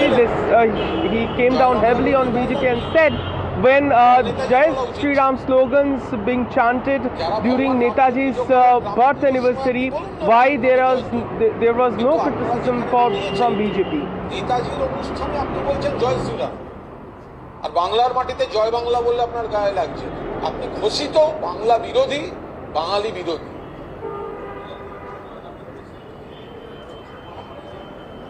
You are feeling bad by calling Joy Bangla or raising Joy Bangla slogans. That proves that you are anti-Bengali and you are against the Bengali sentiment. আপনি দলের নেতাদের convince করুন, ওনাকে তো দলের ব্যাপারে তো কথাই বলতে বলছেন, তাহলে ওনার কথাটা আমি কি বলতে যাব? যে রাষ্ট্রপতি সব অবাক করা বোকা বোকা কথাবার্তা। Kunal Ghosh takes on Amit Shah after his Sonar Bangla rhetoric, said that he should convince his own political leaders who hails from Bengal.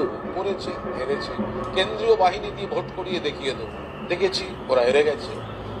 Voter list change, 7 দফা নির্বাচন। They defeated several times earlier in Bengal when they attempted to propel in power in Bengal, be it in presence of central forces or they tried to use election commission.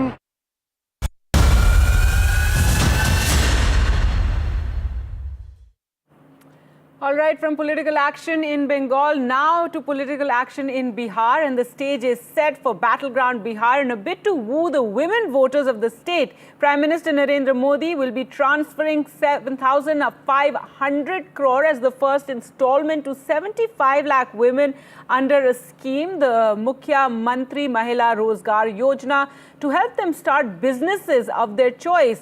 Now, the scheme comes weeks after the NDA rolled out the Jivika Didi scheme. scheme. Bihar goes to polls in November this year, and every party knows that the elections are not only won in rallies or manifestos, they are won in kitchens, in whispered conversations among mothers and daughters, the women really, in the small dignity of not having to beg for money. Let's just listen in to what the Prime Minister said. मुख्यमंत्री महिला रोजगार योजना शुरू की जा रही है। इस योजना से अब तक, जैसा मुझे बताया गया, 75 लाख बहनें जुड़ चुकी हैं। अभी एक साथ इन सभी 75 लाख बहनों के बैंक अकाउंट में 10-10 हजार रुपए भेजे गए हैं। केंद्र सरकार ने देश में 3 करोड़ लखपति दीदी बनाने का लक्ष्य रखा है। 2 करोड़ से अधिक बहनें अब तक लखपति दीदी बन चुकी हैं। और मैं गांव की महिलाओं की बात कर रहा हूं। उनकी मेहनत से गांव बदले हैं, समाज बदला है।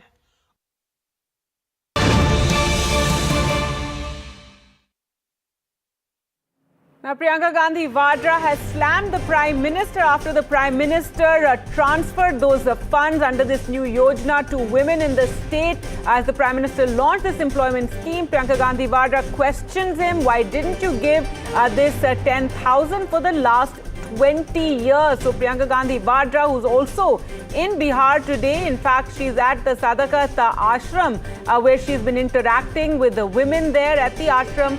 She has now attacked the Prime Minister over the launching of this scheme, questioning why it was never done all these years, why such a scheme was not given for the last 20 years, especially as the BJP has been promoting this as a big game changer and how this will help empower women in the state.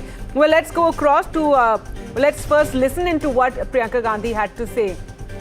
All right, Prabhakar joining us for more. And Prabhakar, Priyanka Gandhi, they're hitting out at the Prime Minister over the launch of this particular scheme, the scheme that the BJP hopes will be a real game changer, because we all know the power of the women vote in the state elections. Exactly, and if you see the schemes launched by the NDA, or for that matter the Congress, actually both are trying to lure the women voters. They are the epicenter of the entire schemes which are being promised. So here's NDA, which has already announced the scheme, launched the scheme, and today 75 lakh women beneficiaries got 10,000 rupees each in their account. So the scheme has already been launched, and this is only the first leg of the scheme. We are told that another lot of 75 lakh beneficiaries would be getting the scheme, the 10,000 rupees under this particular scheme, just before the state goes into poll mode and the code of conduct is in place. So it would be altogether 1.5 crore women beneficiaries, and that's a huge, huge number. Actually, you are talking about 1.5 crore households being benefited, that too the rural households. So NDA and the BJP sees it, JDU sees it as a trump card of all their schemes. This is the mother of all the schemes which they have announced before the election before the Bihar goes into the election mode. Now here is the Congress, which is promising 2,500 rupees to women if they are voted, if they come to the power. And today Priyanka Gandhi Vadra, who is in Patna, and as we talk she is headed for Motihari, she has said that the women folks of Patna, they will get 25 lakh as a medical cover, medical insurance cover for all rural women voters. So that's also a big announcement if you see it in that perspective. But this is a mere announcement, and when it comes to NDA, they have already implemented this scheme. The money has already hit the accounts of the beneficiaries. So there's a sea of difference in these two. If you compare the announcement or the promises being made by the India Alliance leaders, the Congress leaders, or vis-a-vis the NDA leaders or the BJP, who have already delivered the money in their pockets. That's right, Prabhakar. Tell us more about Priyanka Gandhi's program, because she's seen as, one of these campaigners who can really reach out to women as well. And clearly women voters is what, all parties want to woo. Yeah, women and the youth, I would say. Women and the youth, and women remains on the forefront. So Priyanka Gandhi Vadra, she would certainly be one of the star campaigners as far as the India Alliance and the Congress is concerned. And today she has started the first leg of her campaign in Bihar. She reached Patna today. She was at Sadakat Ashram where she interacted with a group of women, and then she is headed for Motihari as we speak, where she will be addressing a larger group of women. And hers, if you look clearly through her speech, she's trying to woo the women voters. She's addressing the women voters as a constituency, and she's talking about various promises, various schemes which the India Alliance is promising or is planning to promise for the women voters if that particular alliance is voted to power. So she was talking about the Mai Bahin Samman Yojana, which the RJD has announced. She's also talking about 25 lakh rupees health cover to the rural women folks who would, that's a big number. So if you talk about the government scheme, the existing government scheme, which is the benefit of the health cover benefit of 5 lakh rupees.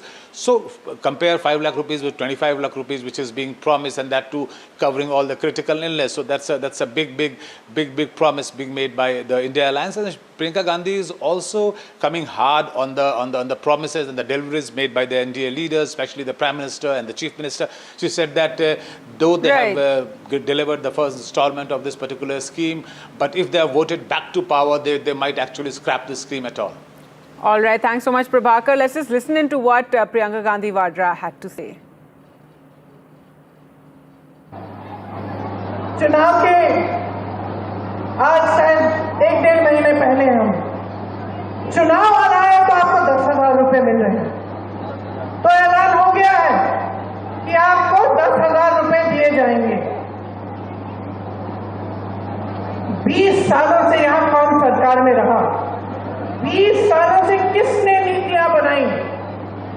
20 सालों से 10,000 रुपए आपको क्यों नहीं दिए?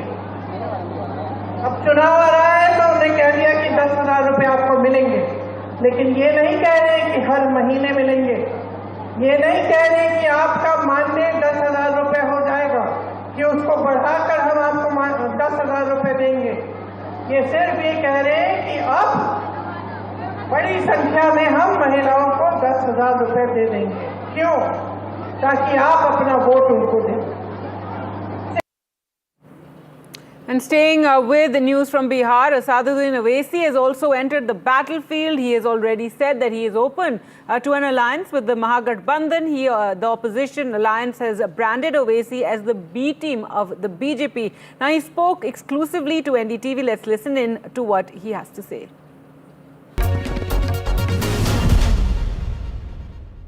कोई गठबंधन की बात किसी से हो रही है?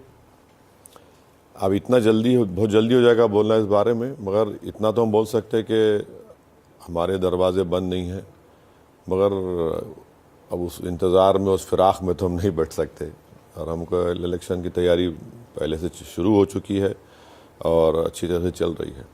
मैंने इसलिए पूछा कि मैंने पिछले हफ्ते तेजस्वी यादव का इंटरव्यू किया था, मैंने उनसे पूछा था कि क्या आपने कोई उनसे संपर्क किया है क्या, तो उन्होंने कहा कि नहीं, ना मुझे कोई फ़ोन आया ओवैसी साहब का, ना लालू जी को आया। देखिए, बिहार प्रदेश के अध्यक्ष अख्तरुल साहब हैं, उन्होंने लालू जी को ख़त लिखा, ख़त लिखकर कहा कि हमको ये दिख रहा है कि दोबारा बिहार में बीजेपी की सरकार ना बन जाए एनडीए की, और हमको ये भी खदशा है कि बीजेपी अपना मुख्यमंत्री बना लेगी।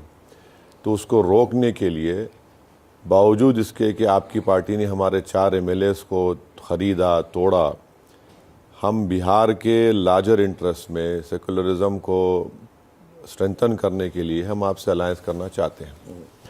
फिर आपकी या किसी और जगह भी इंटरव्यू में तेजस्वी यादव ने कहा, तो हमने अख्तर साहब कहा भाई इनको भी लिख दो। देखिए, उमूमन ये होता है कि अगर आप एक पार्टी के सुप्रीमो को, और लालू जी ने तो खुद इस पार्टी को बनाई, अब उनको लेटर लिखने के बाद अगर उनका बेटा बोलता है कि मुझे नहीं मिला, तो हम बोले ठीक है उनको भी लिख दो।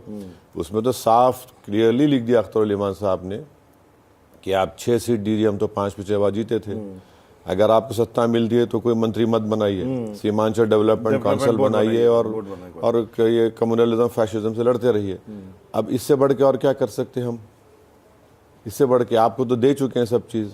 अब आप बोलते हैं अंग्रेजी में the ball is in your court, आपकी पार्टी का फैसला करिए। मगर एक बात तो, एक पैगाम चला गया है पूरे देश में, बिहार में, सीमांचल में, हर घर में, कि कौन बीजेपी को रोकना चाहता है और कौन बीजेपी को लाना चाहता है बिहार में। Well, news now from Maharashtra, and just weeks after he went viral for rebuking a young woman IPS officer taking action against illegal sand mining. Well, Maharashtra Deputy Chief Minister Ajit Pawar has done it again. He's found himself in the center of a controversy, this time after he snapped at a farmer in Marathwada who had lost his crops in the floods. When the farmer asked if the government would declare a loan waiver for them, the Deputy Chief Minister snapped back, says, why don't we make him the Chief Minister? And he also added, are we here to play marbles? I've been working since 6 a.m. and you are trying to suppress the voice of those who are working. Later, Ajit Pawar justified his remarks, saying that his words were being twisted by the opposition, who was quick to criticize the Deputy Chief Minister. But this comes on the heels of him facing criticism after the video of an IPS officer, Anjana Krishna, on a phone call with him went viral. On the call, he purportedly asked her in a stern tone to stop action against illegal soil mining that was taking place.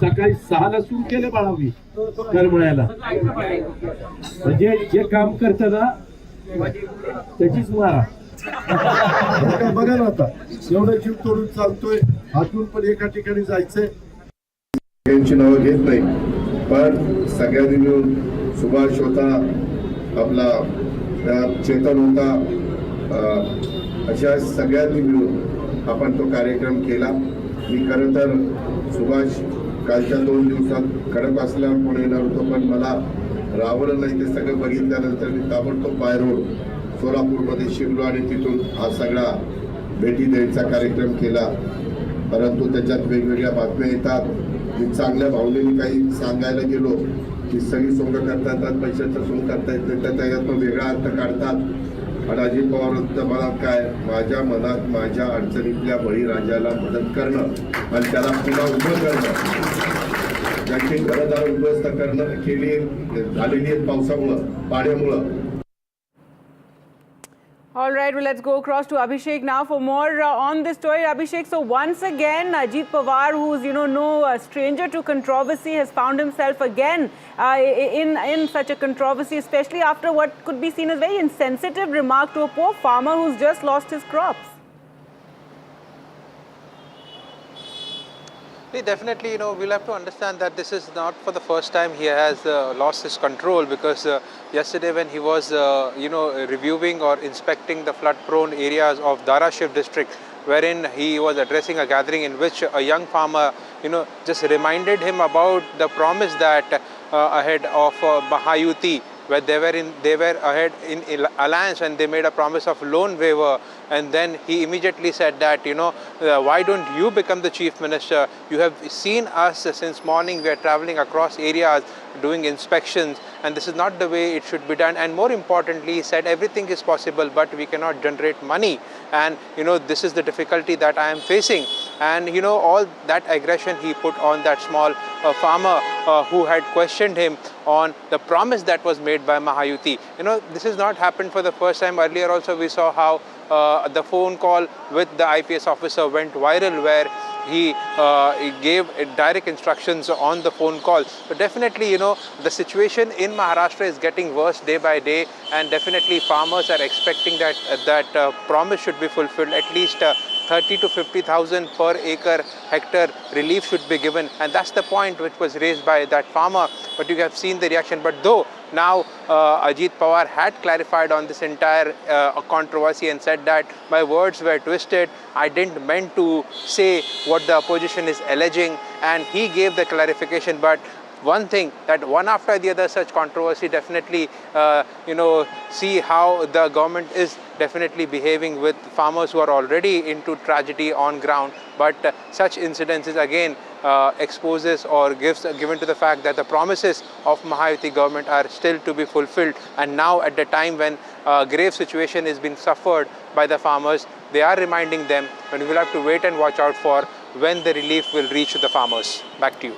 That's right. Thanks so much, Abhishek, for joining us with all those developments.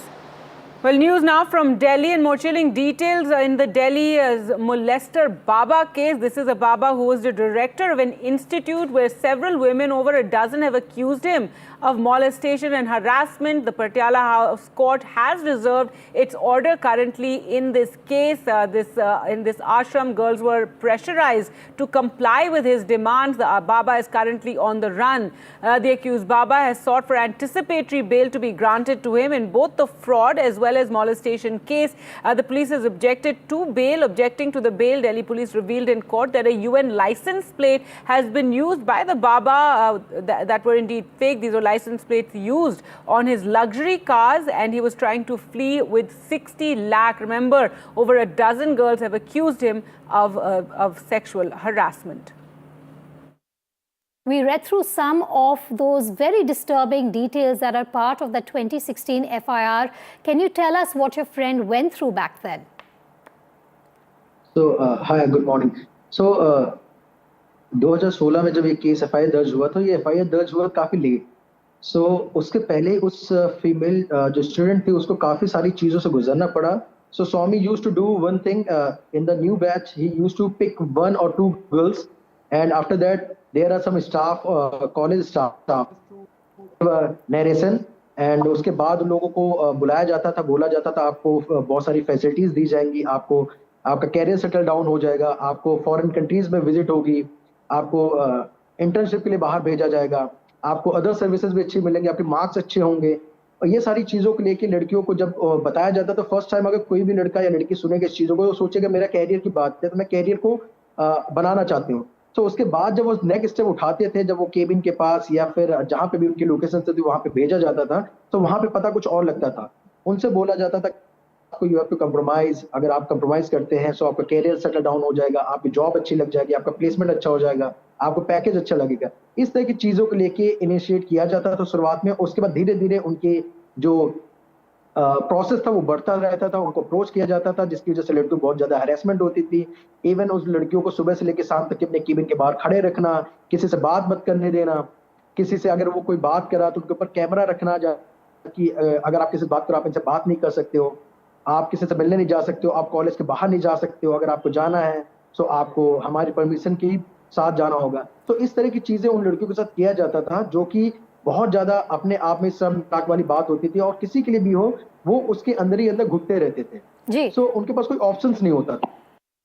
Today's Patiala House Court has today reserved order on the anticipatory bail filed by Chaitanyanand in the several cases that have been filed against him. He has alleged that there has been a conspiracy to frame him by someone named Murli in his own trust. Now Chaitanyanand's lawyer today made extensive arguments against the fraud case. So today in the hearing he said that FIRs when he left the ashram in Delhi on September 19th, 3 FIRs were filed against him in a very planned manner and without any investigation. It was done so that he could not return.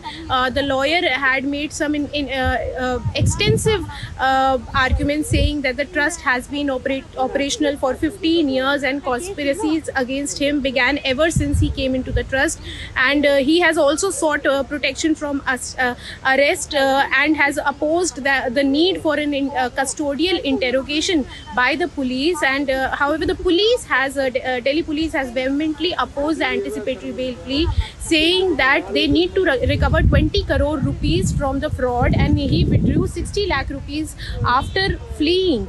The Delhi police told the court that he has nearly 2 passports and 2 PAN cards, and for which he used after the registration of FIRs to transfer nearly 60 lakh rupees to these bank accounts. And however, Chinmayanan also said that other FIRs, criminal FIRs referring to the FIR under section 102 have been filed against him just because they want to frame him in this entire case and they want to make sure that he is arrested.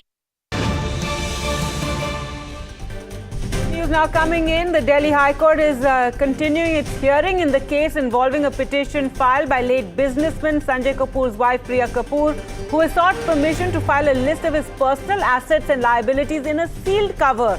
This request as part of the ongoing inheritance dispute involving actor Karishma Kapoor's children, who have claimed a share in their father's personal assets. Karishma Kapoor was Sanjay Kapoor's second wife, and that hearing is currently underway as Karishma Kapoor's children have opposed this media gag. They've said, in fact, the lawyer saying confidentiality is a cloak and needs sunlight in this case. Well, let's go across to Radhika Ramaswamy now for more on this entire matter. And Radhika, this is an ongoing petition issue, in fact, a dispute over the inheritance, and Priya Kapoor asking that there should be confidentiality in terms of disclosing the assets that are involved. However, Karishma Kapoor's children questioning this. Absolutely. Delhi High Court has begun hearing the petition filed by Priya Kapoor, who's seeking confidentiality of the asset details left behind by late industrialist Sanjay Kapoor. Priya Kapoor's counsel, they're telling the court they are not trying to hide the assets from them, but want details submitted to the court to remain non-public to avoid leaks and misuse.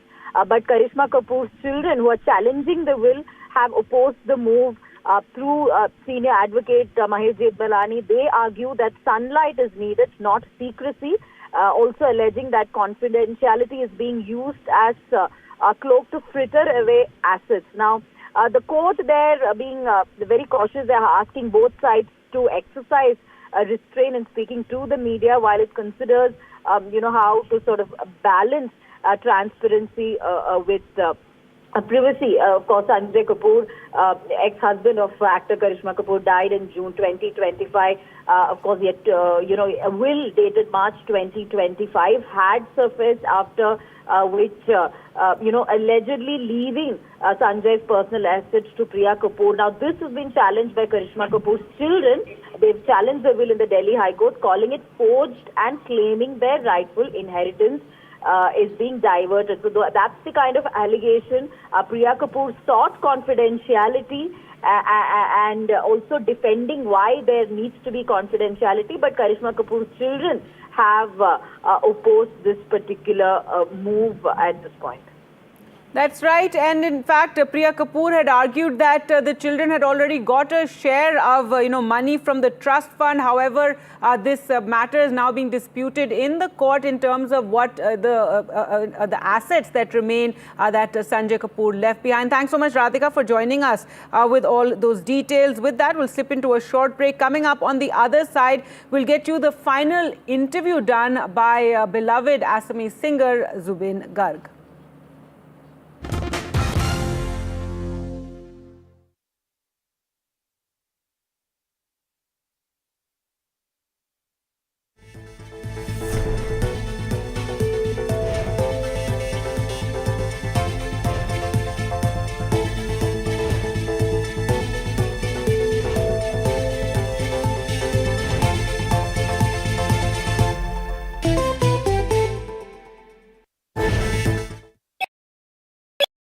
Rajasthan is history, culture and much more.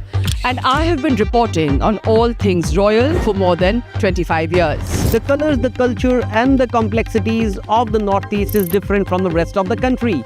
I have been bringing the Northeast closer to the capital for over 15 years. Madhya Pradesh is the heart of India, and I have been capturing its every beat for over 10 years, covering the corridors of power, what is said, what is left unsaid, and what it actually means for you and me. I have it all covered. Kashmir is often called paradise on earth, a region that has been in a state of flux. From conflict to India's crowning glory, I have been reporting and decoding Jammu and Kashmir for last 3 decades.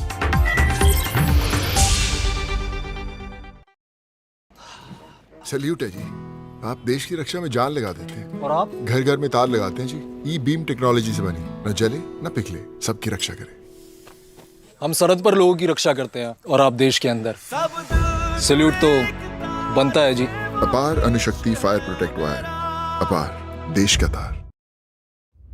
Vanakkam Tamil Nadu. Now the battle for Tamil Nadu 2026 is open now. After Chief Minister Stalin rolls up his sleeves and Vijay steps in as a star challenger. This is a mass gathering not for cash. Meanwhile, a former Chief Minister, Edapadi Palanisamy, begins his fight back. The big comeback campaign by EPS has well and truly begun. These are all the ultimate players, and this is going to be the ultimate test.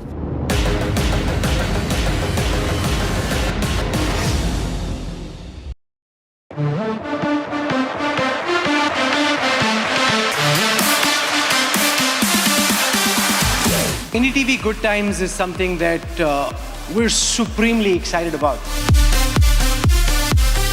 We just don't want to do live entertainment. We want to create experience for you. And NDTV Good Times is one of the most marquee and iconic ideas that NDTV came up with.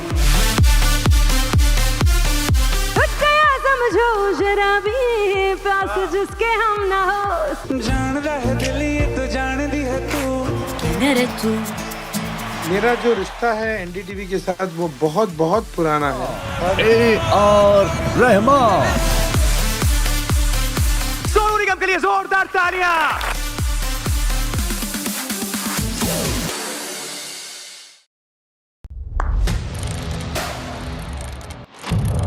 What seems settled for me is unfinished business. So I rewind, I pause, I reflect, I dig until what's buried stands up to be counted. Breaking ground, not just headlines, the meaning behind them. This is Breaking Ground with me, Vedika Sood.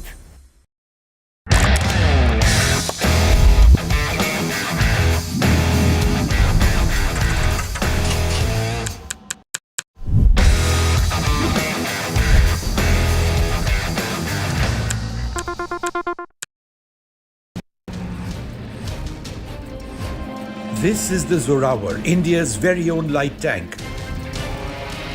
Built for a very specific requirement to defend our forces and attack when necessary in high altitude areas. Conceived of in the post-Galwan context and in direct response to the emergence of the Chinese Type 15 light tank, the Zorawar is meant to plug holes in India's armored defenses. At the moment, India uses heavy tanks, the T-90 and T-72, way up in the Ladakh heights.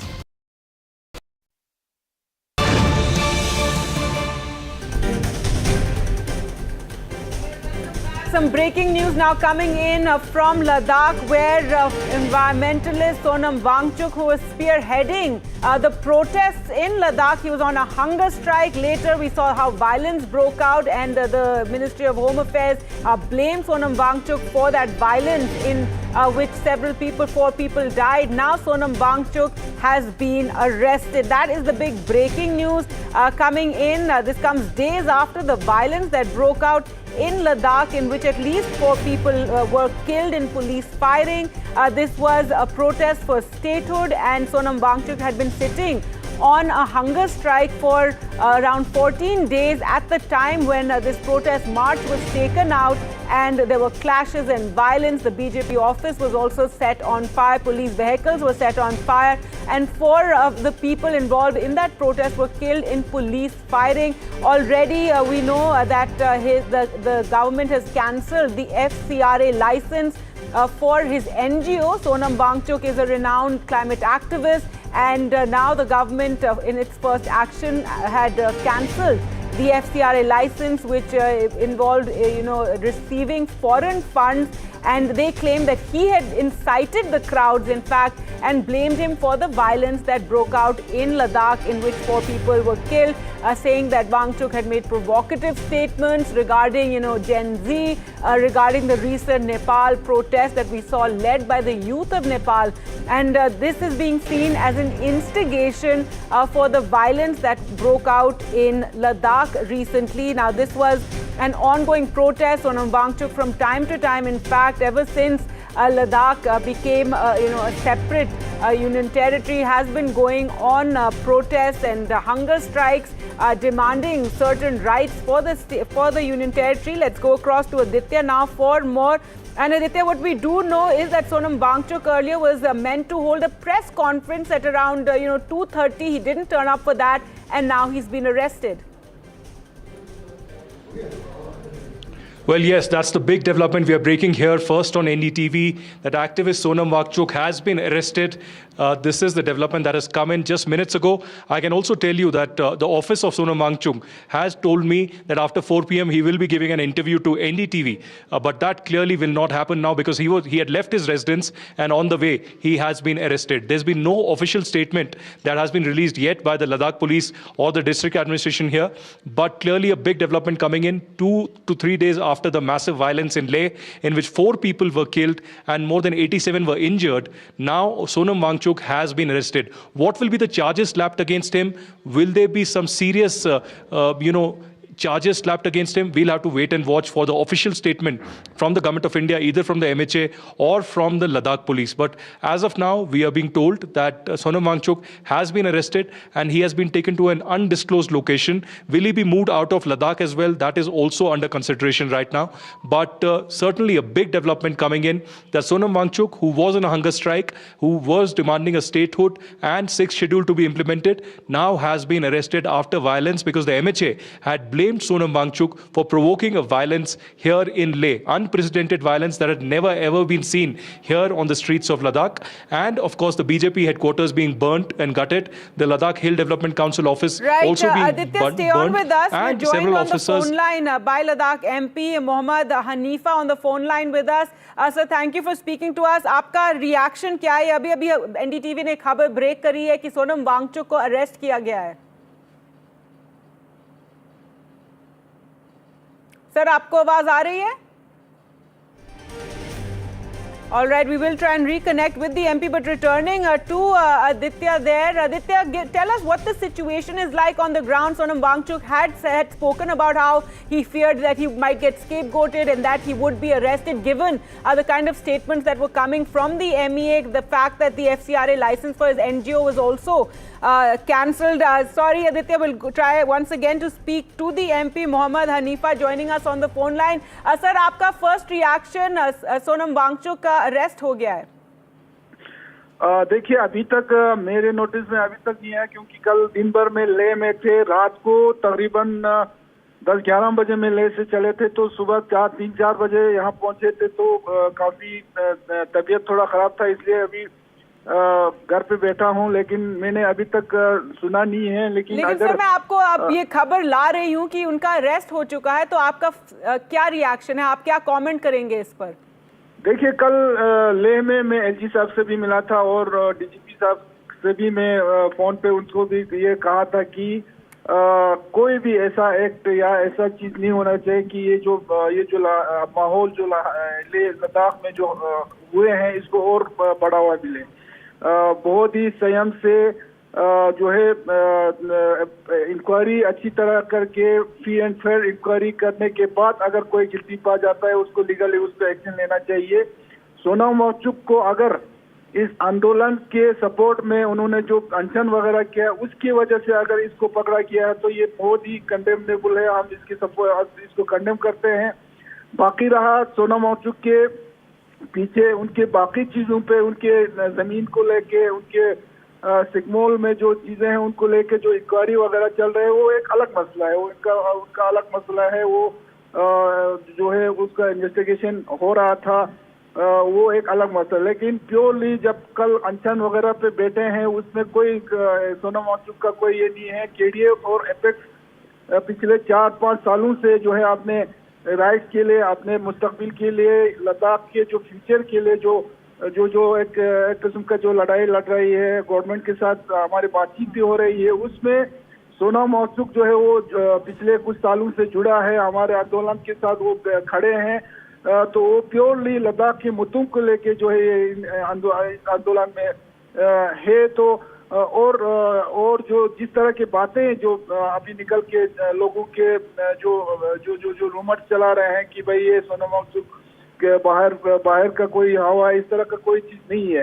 बाकी उसके ये जो आंदोलन के अलावा अगर किसी और चीज के लिए अगर इसको ये किया होगा, वो मुझे पता नहीं है। वो उसका अपना गवर्नमेंट का जो है इन्वेस्टिगेशन का मसला है। लेकिन प्योरली इस आंदोलन की वजह से अगर उसको अरेस्ट किया जा रहा है, तो हम उसको कंडेम करते हैं। इसको फ्री एंड फेयर इंक्वायरी करके जो भी करके माहौल में जो अगर कोई जो वो पाया जाता है तो उसको फ्री एंड फेयर उसको उसमें इंक्वायरी होना चाहिए। कल जो फायरिंग हुआ वो भी बहुत अलग तरीके से वहाँ पर फायरिंग हुआ है। इस तरीके से और भी तरीके थे उस मौत को कंट्रोल करने के लिए, लेकिन वो सारी चीजें न ये का इस्तेमाल करके डायरेक्ट जो है फायरिंग किया गया, वो भी कंडेमनेबल है। उसको मैंने कल एलजी साहब से भी कहा था कि एक जुडिशली जो है इंक्वायरी उस पर भी होना चाहिए। आज अगर सोनम वांगचुक इस आंदोलन की वजह से अगर अरेस्ट हुआ है, ये बहुत ही गलत हुआ है। हम इसको सपोर्ट नहीं करते हैं। मोहम्मद हनीफा जी, बहुत धन्यवाद हमसे बात करने के लिए। लेकिन जो एलिगेशंस लगाए गए हैं सोनम वांगचुक के ऊपर, और सरकार ने साफ साफ कहा था कि उस वक्त पे, और जो गृह मंत्रालय का उसके बाद स्टेटमेंट आया था उसमें कहा गया था कि जब हिंसा भड़की उसके बाद उन्होंने हिंसा रोकने की बजाय उस मौके से चले गए, अपना उपवास उन्होंने तोड़ा, अपना फास्ट तोड़ करके वापस लौट गए। क्या कहेंगे आप इस दावे के बारे में? और उसी को लेकर के फिर उनको बुक किया गया है। क्या कल जब ये जो माहौल वहाँ पे बिगड़ गया, उसके बाद जो अनशन का जो साइड है वहाँ पे उन्होंने जो स्पीच दी, लोगों से जो अपील किया, वो आप सही तरीके से सुनिए। उन्होंने बिल्कुल इजाजत नहीं दिया। उन्होंने ये कहा कि भाई ये रास्ता हमारा नहीं है, ये बहुत गलत रास्ता आप लोगों ने अपनाए है, इसलिए उन्होंने वो अनशन जो है वहाँ पे रोक दिया, वहाँ पे अनशन तोड़ दिया। उसके बाद तो वो अपने वो घर चले गए थे। पर कई सारे ऐसे वीडियोस दिखाए जा रहे हैं, परसों के नहीं लेकिन एक महीने पहले के, पिछले हफ्ते के, जहां पे उन्होंने कहा है, एक अरब स्प्रिंग का उन्होंने जिक्र किया था, 2-3 महीने पहले का वो एक वीडियो है। एक अनडेटेड वीडियो दिखाया जा रहा है जहां वो कह रहे हैं कि लोग अगर नाराज हो गए तो फिर बहुत चीज़ें खराब हो सकती हैं। क्या आपको लगता है कि इससे माहौल खराब हो सकता है या माहौल खराब हुआ जिसकी वजह से 2 दिन पहले का हादसा हुआ? वो क्लिप मैंने देखा है, उसका वो पूरा स्पीच आप देखिए, उनका वो क्या है, पूरा स्पीच सिर्फ एक क्लिप बीच में एक पोर्शन को काट के एक क्लिप बना के जो है उसको वायरल किया जा रहा है। उसका पूरा आप अगर सुनेंगे, हमेशा जब से वो इस आंदोलन को उसने जोड़ा है, हमेशा उसने पीसफुली जो है प्रोटेस्ट करने की जो बातें किया है, वो तो गांधी जी के रास्ते पे चलने की बातें करते हैं। वो इस तरह की बातें आज तक किया ही नहीं उन्होंने। उसका पूरा स्पीच आप लोग वो सुनिए ना, वो क्लिप उन्होंने उसमें से एक बीच में से थोड़ा सा वो उसका जो वो वर्ड निकाल के उसको वायरल किया जा रहा है। उसका पूरा स्पीच सुनिए और किस कॉन्टेक्स्ट में बोला है वो आप सुनिए ना। Okay, so there are two versions to this whole story. One, which the government says that there was an instigation when the violence started. Mohammad Hanifa साहब, बहुत-बहुत धन्यवाद हमसे बात करने के लिए. The Ladakh MP saying very clearly that Sonam Wangchuk is being made into a scapegoat. What happened, the violence that started, was a failure of the administration, and any videos that are now being circulated are only in order to discredit. Let me go back to Aditya Raj call on this. Any idea yet, Aditya, of the exact sections that have been brought against Sonam Wangchuk? Because yesterday when he spoke to us, he said very clearly that the administration's claims are misplaced. Not only did I not instigate, I actually appealed in Nepali, in Ladakhi, in Hindi, asking people to calm down. But what charges is he now facing? Well, one thing that we can confirm is that Sonam Wangchuk, the prominent activist from Ladakh, has been detained and arrested. What the government of India will now do remains to be seen. There is no official statement whatsoever till now, either from the Ladakh police or from the district administration or even from the MHA. By evening, there could be an official statement on what the charges really are. There are also, murmurs here that he could be taken out of Ladakh, and there could be some very significant and serious charges pressed against him. Let's remember that while Sonam Wangchuk might be a climate activist, he might be a peaceful activist, but once he leads a movement, he has to take responsibility for whatever violence erupts. Let's remember that the BJP headquarters and the headquarters of the Ladakh Hill Development Autonomous Body was also targeted. It was gutted and destroyed completely. And there could have been, more injuries or more fatal injuries and deaths in this entire process. There are 4 people from Leh who have died in this process, and there are 87 others who have been injured. There are 4 from Nepal, 4 from Doda, and 1 from Jammu that are also injured. While the Ladakh Hill, apex body says that those injured from outside Leh and Ladakh are basically bystanders. The governor, Lieutenant Governor of Ladakh, has categorically told NDTV in an interview yesterday that these are outsiders and there is a foreign conspiracy behind this entire attack. Yesterday also, Padmaja, in the evening you saw FCRA license being cancelled. We broke that first on NDTV. And we also said that there are more serious charges against him and there is more action that the Ministry of Home Affairs is now contemplating and planning against him. I will also confirm that this afternoon I was in touch with Sonam Wangchuk's office. He had confirmed to me that after 4 p.m. he will be giving me an interview at an undisclosed location. But just when the press conference started, he did not appear for the press conference at 2:30. And then while he was on his way to an undisclosed location to give an interview to NDTV, he was detained and now officially will be arrested and perhaps taken outside Ladakh. All right, very, very important points being made there by Aditya, my colleague, who was the first one, in fact, to be in Ladakh, get you a first-hand account of not just what happened, but also the claims that were made by the administration. Speaking to Aditya yesterday, the LG of Ladakh made 4 very, very important claims. One, that there were outsiders present. There were at least 3 to 4 people from Nepal who are among those injured. There were people from Doda who were present there. A list also that has been accessed now by Aditya. Second, that there was provocation not just over the last 2 days, but over the last several days consistently. And Gargi, the third allegation that was made by the LG, in fact, there was a charge, is that there were attempts perhaps to create greater damage, to inflict larger damage. Police officers were attacked, and which is when there was retaliation. The police had to act in order to bring the situation under control. That's right, the police firing that took place. Aditya, before we let you go, also if you could tell us what is the situation like there? You're in Ladakh and we do know that there was curfew, there are certain, restrictions over there. But are there fears that with the arrest of Sonam Wangchuk, perhaps again emotions could rise? Well, certainly, there's a section of the society that backs Sonam Wangchuk completely, and they would be certainly upset, especially the Ladakh Apex Body and the Kargil organization, who have been at the epicenter of this entire, demand and the protests and the entire campaign that has been launched since last 5 to 6 years, who are demanding statehood. They would be upset. There is a curfew-like situation that continues. There are no shops or business establishments that are open. At every street corner, you could see police and paramilitary forces that are deployed here. There are no protests or any clashes that have erupted ever since Wednesday. But as of now, schools and colleges will remain shut today and tomorrow. So the tourists here who have been coming in hundreds are really upset, both domestic and international, because they were looking forward to visit the Pangong Tsu and Nubra Valley and different other areas.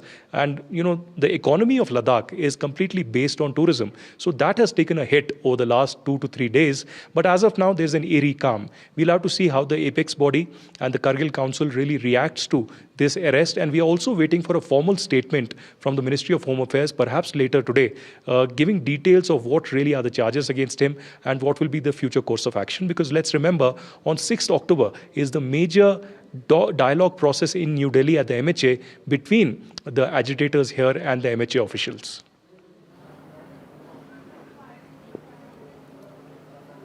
All right, so that is the big breaking news we're bringing you now. Padmaja, you did speak to Wangchuk yesterday, and you took to him all these allegations that are being made. Take us through what his response was to this, since now he's been arrested for those very same over those very same charges. Well, Sonam Wangchuk's defense was very simple. He said that I am just being scapegoated.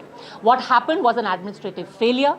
The violence started because it was spontaneous. Now, that is his defense, that the Congress did not instigate it. The councillors were being scapegoated. They weren't present at the spot. He is being scapegoated. He never incited in any way. And in fact, he appealed for calm, which is when the police and the CRPF came in and used brutal force. Those were all of his arguments in his own defense. But the key question still remains unanswered, Gargi.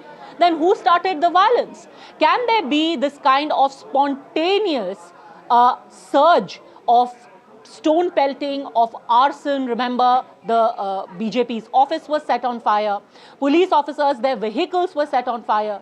Several other civilian vehicles were targeted.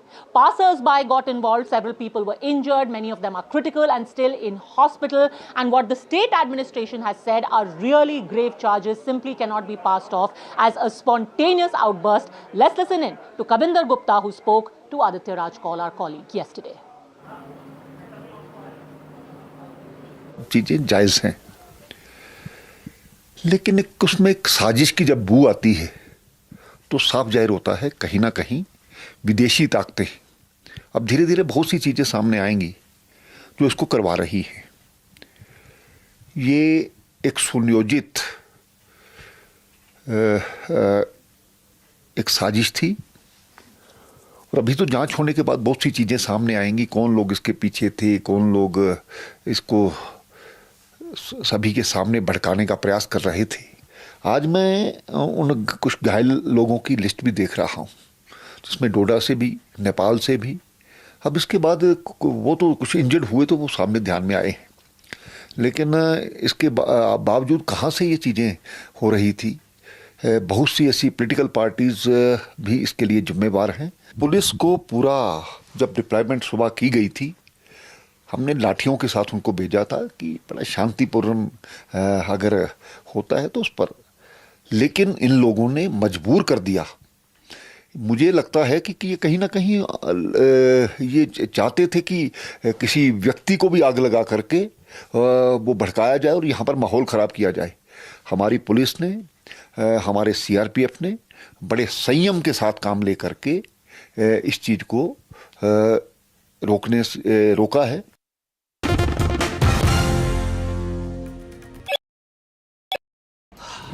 Salute है जी, आप देश की रक्षा में जान लगा देते हैं और आप घर घर में तार लगाते हैं जी। ई बीम टेक्नोलॉजी से बनी, न जले न पिघले, सबकी रक्षा करे। हम सरहद पर लोगों की रक्षा करते हैं और आप देश के अंदर। सैल्यूट तो बनता है जी। अपार अणुशक्ति फायर प्रोटेक्ट वायर, अपार देश का तार। The markets move fast. And so should your portfolio. Expert insights, real-time stock picks. Do I buy Ola? Should I hold CDSL for the long term? Buy, sell or hold. The answers you need, straight from the experts. Callers from India and across the world. Connect live, ask, decide and invest wisely. Your portfolio, your future. Ask Profit.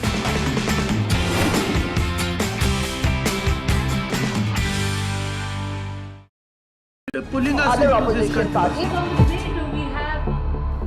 They argue, I conclude. They deflect, I drill down.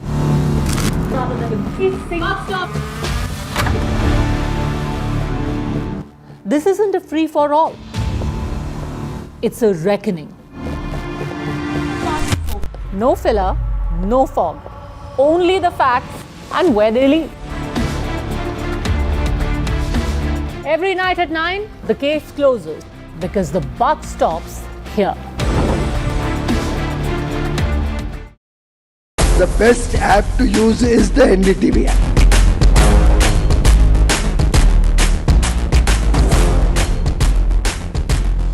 दुनिया भर में जब भी भारतीय media की चर्चा होती है तो एनडीटीवी सबसे पहले जिक्र में आता है। मैं आपका बात से सहमत हूं, उल्टे हम भी जब विदेश जाते हैं, the best app to use is the NDTV app.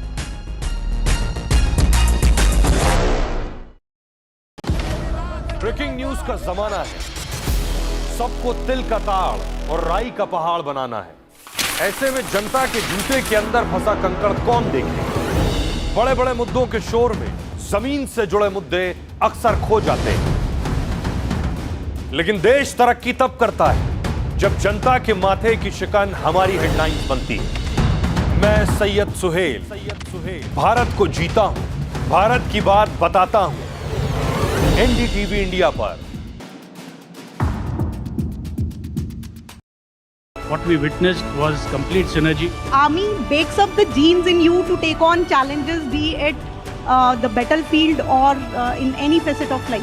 When we are using drones as a weapon, it's going to be used against us as a weapon as well. The biggest threat is EW. Like we are using our EW to counter adversaries. Ladies out there, please come and join the Indian Armed Forces.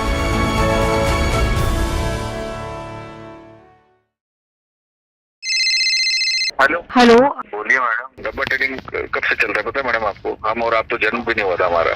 We investigated a shady advisory firm that has spent big bucks on advertising on the front pages of national dailies. ये आपको बिल्कुल उसका ऐसा हल्का सा भी खौफ नहीं है. मैडम एक बार को खौफ किस लिए रखना चाहिए तो बताओ, कौन सा गलत काम कर रहा हूँ मैं? After our report, we also saw NSE came out with a cautionary circular to the investors. Market Regulator Securities and Exchange Board of India has also come out with a release talking about the actions that it has taken. Cyber complaint has also been filed against the entities involved in this entire dabba trading scam.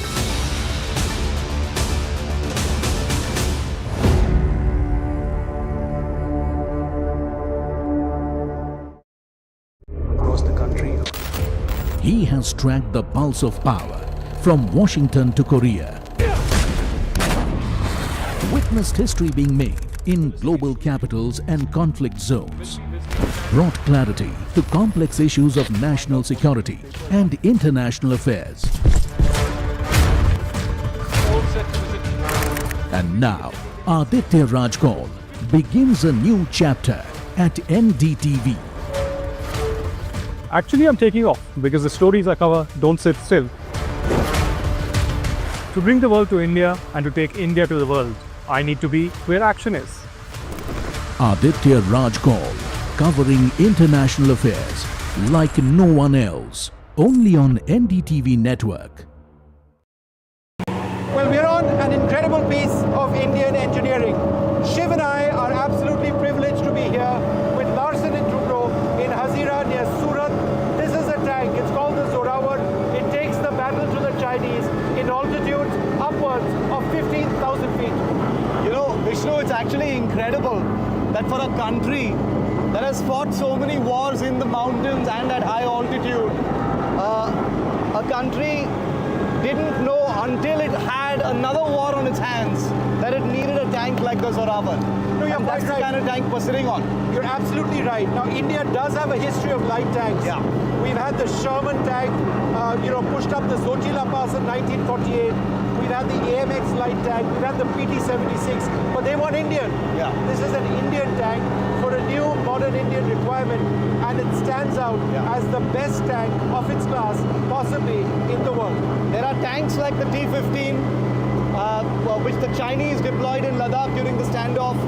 There is the Sprut, which is a Russian tank, which the Russians have been offering us, hoping that India will buy it along with all the other Russian weapons. But the Indian Army and the Indian government took a decision that this was a requirement that needed to be met here in India. And that's the reason why, we use the phrase mission mode, Vishnu, which is building a weapon system like the Zorawar in response to a live threat or a live combat situation, which is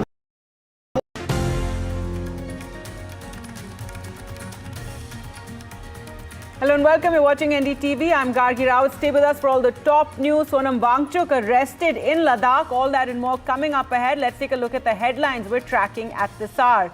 Ladakh activist Sonam Wankhede has been arrested 2 days after 4 people died in clashes during statehood protests. He's accused of inciting the protesters. Amit Shah sounds the poll bugle in Bengal, says BJP will make West Bengal Sonar Bangla. Trinamool Congress hits back, asks why are crores of central funds being withheld from the state.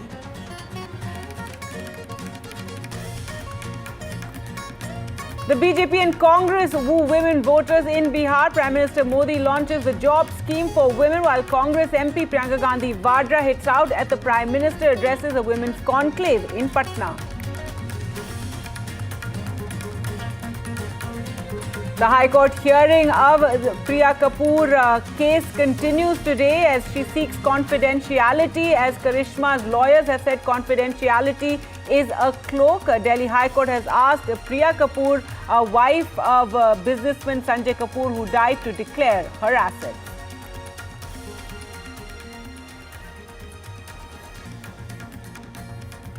साथियों, कोई भी ऐतिहासिक mission हो, हर बार MiG-21 ने तिरंगे का सम्मान बढ़ाया है।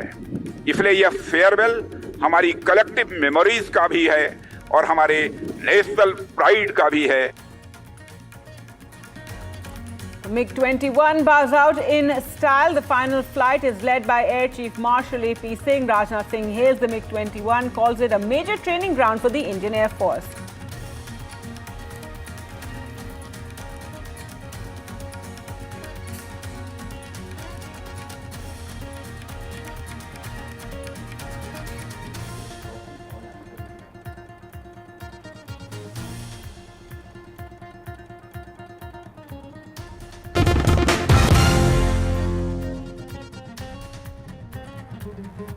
Our top story now, Ladakh statehood activist and environmentalist Sonam Wangchuk, who faces allegations of inciting a mob with provocative statements, has been arrested a day after he said he would be happy to be arrested any time for this cause.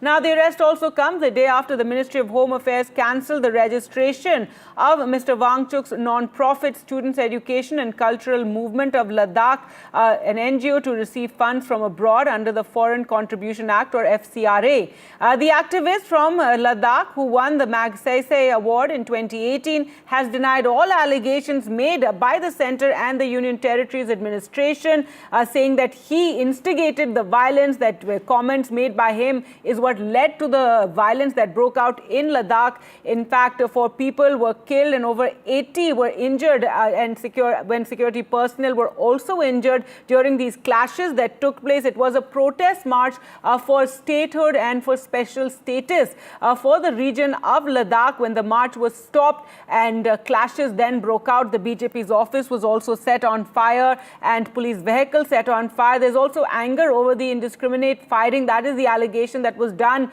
by security forces, and 4 people died in that firing that took place, and as we said, 80 people were injured, though the administration claims the crowd was out of control, also claiming that there were many outsiders, those not belonging to the region, who were also participating in the protest march. So that is the big breaking news now coming, that Sonam Wangchuk has now indeed been arrested. Let's go across to Aditya, who joins us from Ladakh. And Aditya, what we understand was he was meant to hold a press conference at around 2:30. He did not appear, and then came this breaking news, by you, that Sonam Wangchuk has indeed been arrested. What have the reactions been like?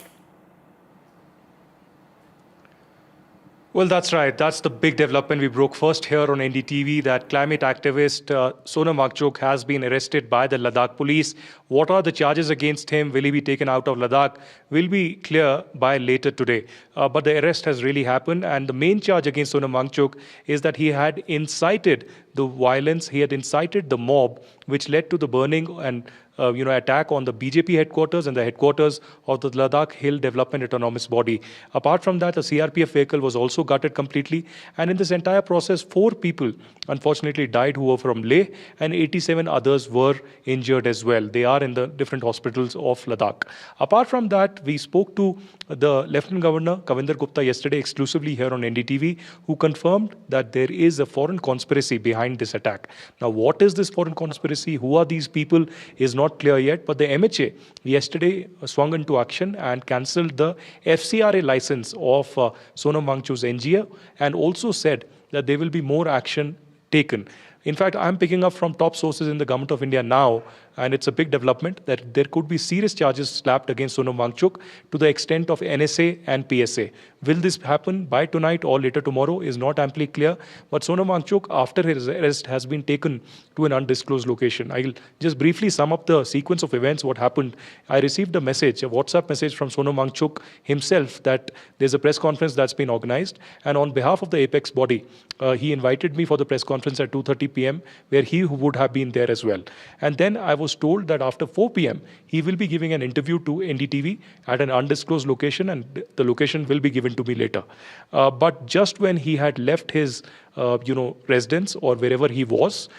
In the meanwhile, Ladakh police swung into action and arrested him and has been taken to an undisclosed location. Now, this is a massive development that has taken place. In fact, there's a judicial inquiry that has been requested and demanded by not just by the Ladakh MP Hanifa Jan, but also now the apex body of Ladakh. Will this arrest now have consequences on the protest? Will it affect what the developments in Ladakh? Will also be amply clear perhaps by tomorrow. As of now, there's a curfew-like situation in Ladakh. Internet is also not working. That's why I have to use a LAN cable of the hotel where I'm staying and do the live from. And obviously, internet outside is not working and people are suffering here in Ladakh.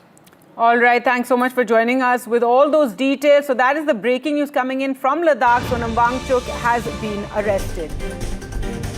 But moving on to news now coming in from Bareilly in Uttar Pradesh, where there has been unrest and there was a protest linked to the I Love Muhammad campaign. Cops have lathi charged these protesters. So that is the breaking news. In fact, this protest was taking place outside a mosque in Bareilly when, as you can see, this action taking place.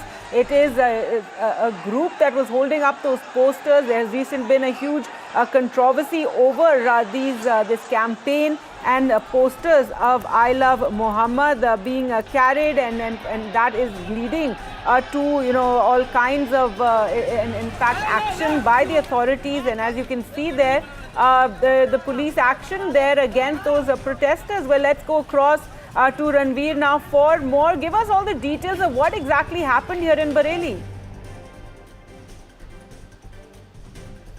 Bareilly police used baton on protesters who have gathered near Islamia ground on appeal of Taqir Raza, a Muslim cleric. He appealed that the Muslims should come together.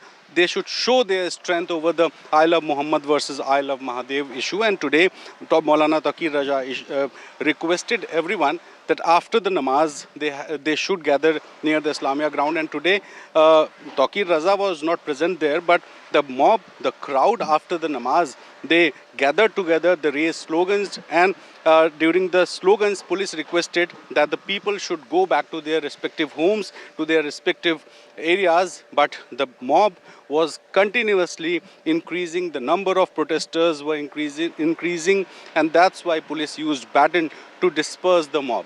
Today, the situation is not normal because due to this I Love Mahadev and I Love Muhammad issue, police issued alert to all sensitive areas in Uttar Pradesh, and that's why the security arrangements were beefed up.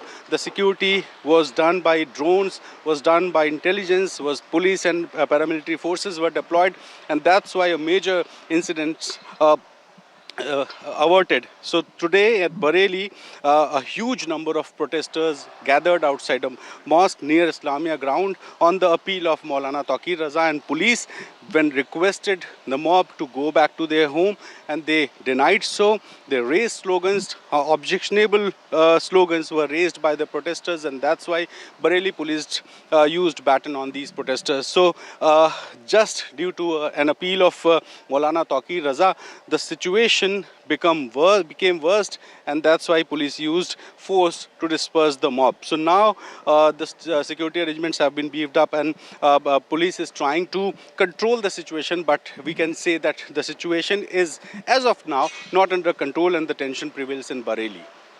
That's right, Ravish. Also, if we talk about the genesis of this entire controversy, it started with action in Kanpur, isn't it? After some posters saying I Love Muhammad was taken out, and then after that complaints were filed and there was action. It's become, sort of a fight over, the people being allowed to carry these posters. And now we're seeing after Friday prayers in Bareilly, this action taking place, and police cracking down on those holding up these posters saying I Love Muhammad. I'll try to to explain what the issue is. On 4th of September in Kanpur, some people were protesting, some were joining a procession of Bara Wafat, and then the mob, they tried to erase a tent, and on the tent there was a poster raised which was mentioning I love Muhammad. So the second party, they raised objection over this tent, and due to the tent, police said that they have to remove the tent because it is not as per the permission. So an FIR were lodged, some action were taken by Kanpur police, and the Muslim society, they said that the police had taken action due to I love Muhammad poster, and that issue was raised few days after by some political leaders, and that become a national issue. And after these statements by the political leaders, this issue has become a national issue, not only in UP but in other states also. Some processions were seen, some people were raising slogans, and due to this controversy, the Hindu society also raised some posters saying I love Mahadev. So there is no objectionable thing in I love Mahadev or I love Muhammad, but despite all that things, due to political statements, the issue has become a matter of controversy, and now we are seeing that in Bareilly, the mob, they raise slogans against the administration, they raise slogans against the government, and some slogans against the policies, and that's why the situation was becoming normal and abnormal, and police used baton on the protesting mob. So now police is trying to control the situation, but we can say that situation is tense in Bareilly, and UP police is trying to see that whether at other places people should not gather in such a number, and they should not try to disturb the law and order situation in Uttar Pradesh. That's right. Ranveer, again, if you could just tell us, what exactly happened in Bareilly. It seems, as you said, after Friday prayers that this big crowd gathered, and also holding up these I love Muhammad posters has become something of a movement in Uttar Pradesh ever since that action was taken in Kanpur. And we can also see the police were there in a huge number. Was it something expected? And, after the crowds tried to march, the police crackdown took place. Today is Friday, and on Friday afternoon, every Friday afternoon, people gathers at mosque to offer Jummeh ki namaz. And now, on the day of Jummeh ki namaz, Maulana Taqir Raza, who is a Muslim cleric, he appealed people of Muslims, especially the Muslims of Bareilly, so to gather at Islamia ground to show their strength, to raise their voices over the controversy of I love Muhammad versus I love Mahadev. And after his appeal, the administration was in panic, and that's why the security arrangements were beefed up. The administration requested everyone just to offer prayer and return back to their houses. But today, after the Friday prayers, the mob gathered near the Islamia ground, and the mob raised some objectionable slogans. Police initially requested everyone to go back, to return to their houses, but the mob was continuously increasing, the number of protesters were increasing, and the slogans were very much objectionable, and that's why the police tried to maintain the law and order situation, and that's why they used baton on the protesting mob. So some of the people reportedly they pelted stone on policemen also, and that's why the situation was becoming worse, and police used baton on the protesting mob so to control the law and order situation. And now we are seeing that the situation, the roads are filled with some slippers and shoes, because the protesters who were protesting in near the Bareilly Islamia ground, they were running due to police lathi charge, and they left their shoes and slippers. And we got some information that some of the protesting mobs, they pelted stone on policemen, and that occurred. The situation worst, and police used baton to control the law and order situation. So the situation is absolutely tensed. The administration, or the police administration, the top level officials in Lucknow, they are monitoring the situation, and they have instructed the local authorities to take stern action against those who are trying to disturb the normalcy in Bareilly. So the situation is tensed, but police is trying to control the situation now. Right, and Ranveer, we do know that, many prominent leaders have also questioned how this has become such a huge controversy in Uttar Pradesh and, been critical of the Yogi Adityanath administration. You have Jammu and Kashmir Chief Minister Omar Abdullah saying, why are these three words become so controversial? I love Muhammad. Asaduddin Owaisi has given an interview to NDTV, in fact, also spoken about this entire controversy and saying, why take away people's fundamental rights to say something, to protest, even if they want to sloganeer, why this sort of crackdown that we're seeing. And there you can see those visuals on your screens, what Ranveer was just describing, how the police cracked down, how their slippers and shoes are just left there, and people are just running helter-skelter after this massive gathering that took place following the Friday prayers in Bareilly. This was after a call was made by the cleric there to hold a protest, and they all had gathered to submit some kind of memorandum, and there was sloganeering and, of course, being described as the crowd turning violent, but it could have just been a massive crowd of people. As you can see, a huge number of police in riot gear, ready there and cracking down on that massive crowd that had gathered outside of this particular mosque in Bareilly. But yes, Ranveer, coming back to you, several leaders, as I said, Omar Abdullah, Asaduddin Owaisi, have questioned this sort of action being taken for carrying these I Love Muhammad posters.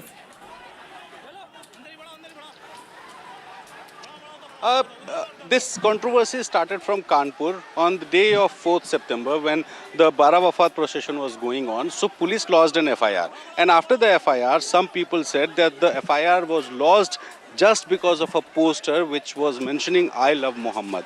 So Kanpur police issued a press release. They issued a statement that this FIR is not related to I Love Muhammad, but this is just against the practice of erasing a tent on road, because that was not permitted, and police appealed the people who are attending the procession to remove the tent as soon as possible. But the mob was saying that no, they are not ready to remove the tent, and that's why the FIR was lost. So some political leaders, some clerics, they increased the controversy. They said that the entire FIR, the entire action by police was due to I Love Muhammad poster, and the issue was going off, but some political leaders and clerics, they again raised some voices. They said that the Muslims are not getting rights of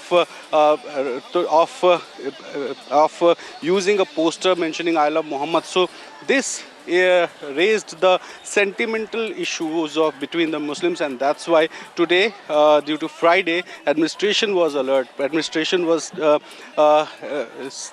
they identified the sensitive areas, and that's why police personals were there, the security arrangements were there. But despite that arrangements, Maulana Taqi Raza, he appealed the Muslims of Bareilly to gather to show their strength, to object about the so-called action by the police over the controversial poster. So no one is in position to say that what is the controversy, what is the real controversy. Is there any controversy of saying I love Muhammad or I love Mahadev? If I'm a Hindu, I can say I love Mahadev. If someone is Muslim, he or she can say that she or he loves Muhammad.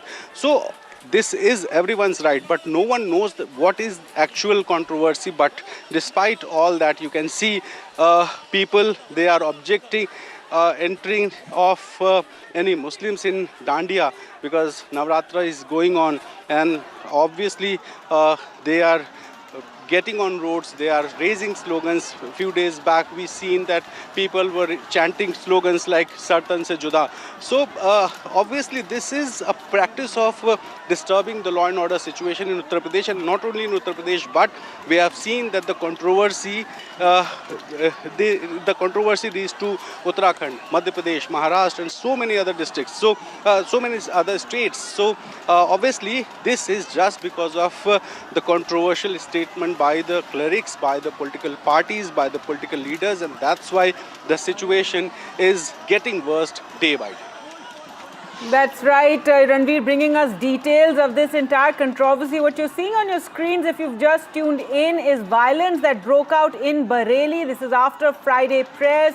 Now, this issue of carrying I Love Muhammad posters has become something of a controversy. As Ranveer was describing, its genesis is not there. It started in Kanpur, and it was said that there was some sort of tent that the police objected to. There was a poster there that said I Love Muhammad, and then it became, the rumors spread, and it was said it was because of the poster that this police action was taken. And since then, it has become something of a flashpoint between the UP administration and the Yogi Adityanath government in the state, which is often seen to be, cracking down on Muslims and Muslim protests. And since then, we have seen that, calls for carrying out these I Love Muhammad processions, holding up the posters have become a thing. Various Hindu groups, however, have also opposed this holding up of I Love Muhammad posters. And in fact, this entire issue has also been criticized by Jammu and Kashmir Chief Minister Omar Abdullah, as well as Saduddin Owaisi. They've questioned this kind of crackdown, but there is some amount of confusion regarding this entire issue. Here in Bareilly, again, a call was made outside the mosque after Friday prayers to gather, and some sort of a memorandum was meant to be given in. However, since it was a massive crowd, and we do know that in UP over the last several years, every Friday there is high security outside mosques where Friday prayers are held, and you can see that the police there cracking down on the crowd. There are allegations that the crowd turned violent, that there was some kind of sloganeering. Again, it's not clear what exactly happened, how this sort of crackdown took place, in which this crowd had gathered following Friday prayers. Police resorting to lathi charge, as you can see there, many people just running away, their footwear left there scattered on the road.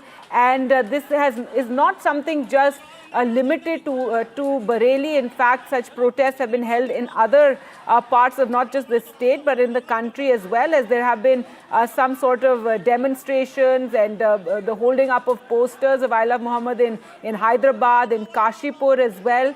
And now in Bareilly, as you can see, that this controversy breaking out, and of course there will be questions raised as to why the police, lathi charged the crowd in such a manner. Already it is being said that there was some sort of sloganeering that was, provocative sloganeering that was taking place, and that the crowd was turning unruly, or was it just a massive crowd? So this is the situation in Bareilly, where this police action has taken place against a crowd of Muslim youths who had gathered there to protest. And it was after a call was made by the cleric, the Maulana there, Maulana Tawqir Raza, who had made a call to gather after Friday prayers, and that some sort of memorandum was to be submitted. There were also posters of I Love Muhammad. Now, as Ranveer was telling us, this has become something of a flashpoint in Uttar Pradesh. It started from Kanpur, where earlier this month there was a campaign and some sort of protest or some sort of demonstration in which these posters of I Love Muhammad were carried. The police then filed cases against several people. Though if the administration is questioned, they claim that the filing of complaints was over some sort of tent that was put up on the road. But since then, this issue has spread far and wide across Uttar Pradesh as well, over the administration cracking down on the holding up of posters of I Love Muhammad, with Hindu groups then holding up posters of I Love Mahadev. And it has become something of a flashpoint, a big controversy and a provocation. And we have seen the administration there cracking down. It's been questioned by several political leaders regarding, democracy and freedom of expression, and also questioning what is wrong with holding up these posters of I Love Muhammad, though others and the administration saying it goes beyond that, that large crowds are gathering and this becomes a law and order issue. But as you can see, massive police presence there in riot gear. Clearly they were, prepared for something, and especially given that Fridays is the day when big crowds gather after Friday prayers. You can see shops are lowering their shutters as well there in Bareilly after this crackdown by the police on a gathering of Muslims outside of a mosque following Friday prayers, which was called by the cleric there, Barakat, who called for this gathering. Tawqir Raza was the cleric who called for this gathering after the Friday prayers. And according to the police, the crowds became unruly and they had to crack down and use lathi charge to actually disperse the mob. As you can see, there's stones also there on the street, and there are slippers and footwear also as the crowd dispersed. The police claiming that the crowd had become unruly. So there you can see visuals from earlier. Let's just listen in. Sloganeering also taking place.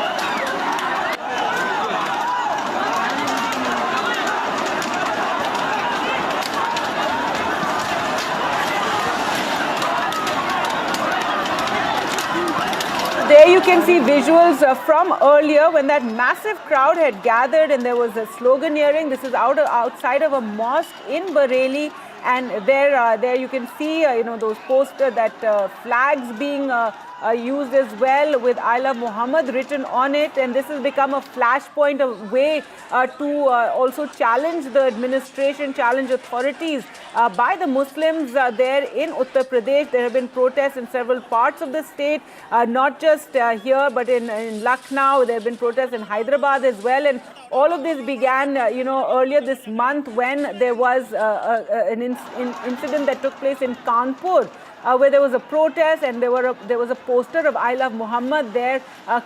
Some cases were filed, complaints were filed, and from there it is that the rumor spread, or this news spread, that it was due to the I Love Muhammad poster. Hindu organizations also protested over this, and they began holding up posters of I Love Mahadev. So this has become something of a Hindu-Muslim issue in Uttar Pradesh. And today, after Friday prayers, as you can see, that following the Friday prayers, there was a call for a gathering by the Maulana there, Tawqir Raza, who'd asked that the crowd gather there to, submit some kind of memorandum. However, the police say the crowd got extremely unruly, which led then to this crackdown, this lathi charge. And as you can see there, shops are also now being closed down after this unrest that took place in Bareilly, this protest outside of a mosque there. With that, we'll slip into a short break. News updates continue right here on NDTV. Do keep watching.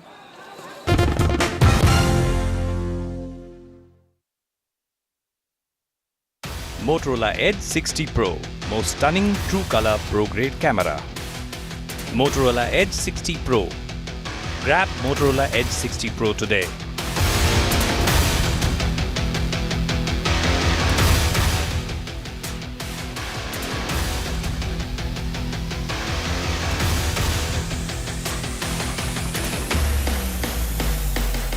Ladakh activist Sonam Wangchuk is arrested 2 days after 4 people died in clashes during statehood protests.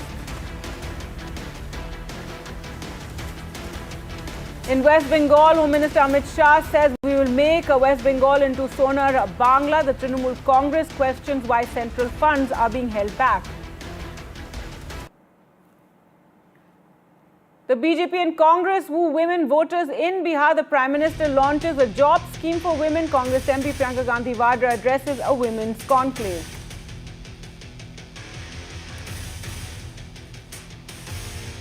The High Court hears Priya Kapoor's case where she has sought confidentiality as Karishma Kapoor's children have sought their share of their father's wealth.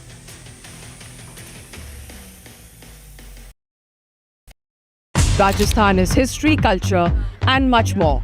And I have been reporting on all things royal for more than 25 years. The colors, the culture, and the complexities of the Northeast is different from the rest of the country.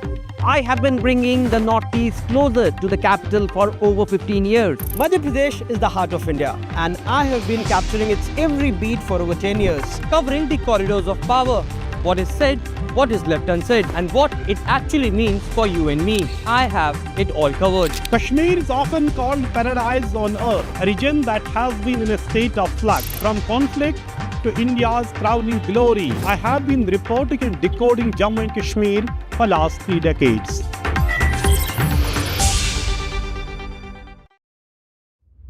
Vanakkam Tamil Nadu. Well, the battle for Tamil Nadu 2026 is open now.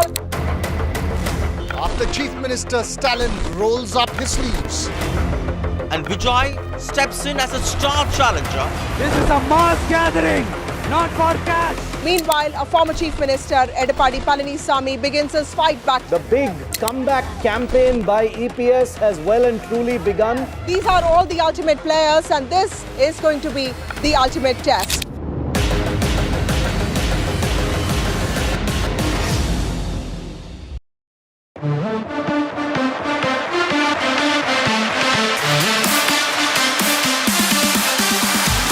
NDTV Good Times is something that we're supremely excited about. We just don't want to do live entertainment. We want to create experience for you. And NDTV Good Times is one of the most marquee and iconic ideas that NDTV came up with.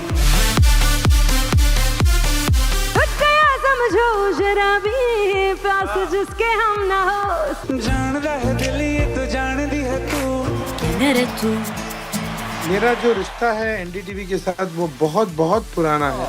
A.R. Rahman. Sonu Nigam के लिए जोरदार तालियां।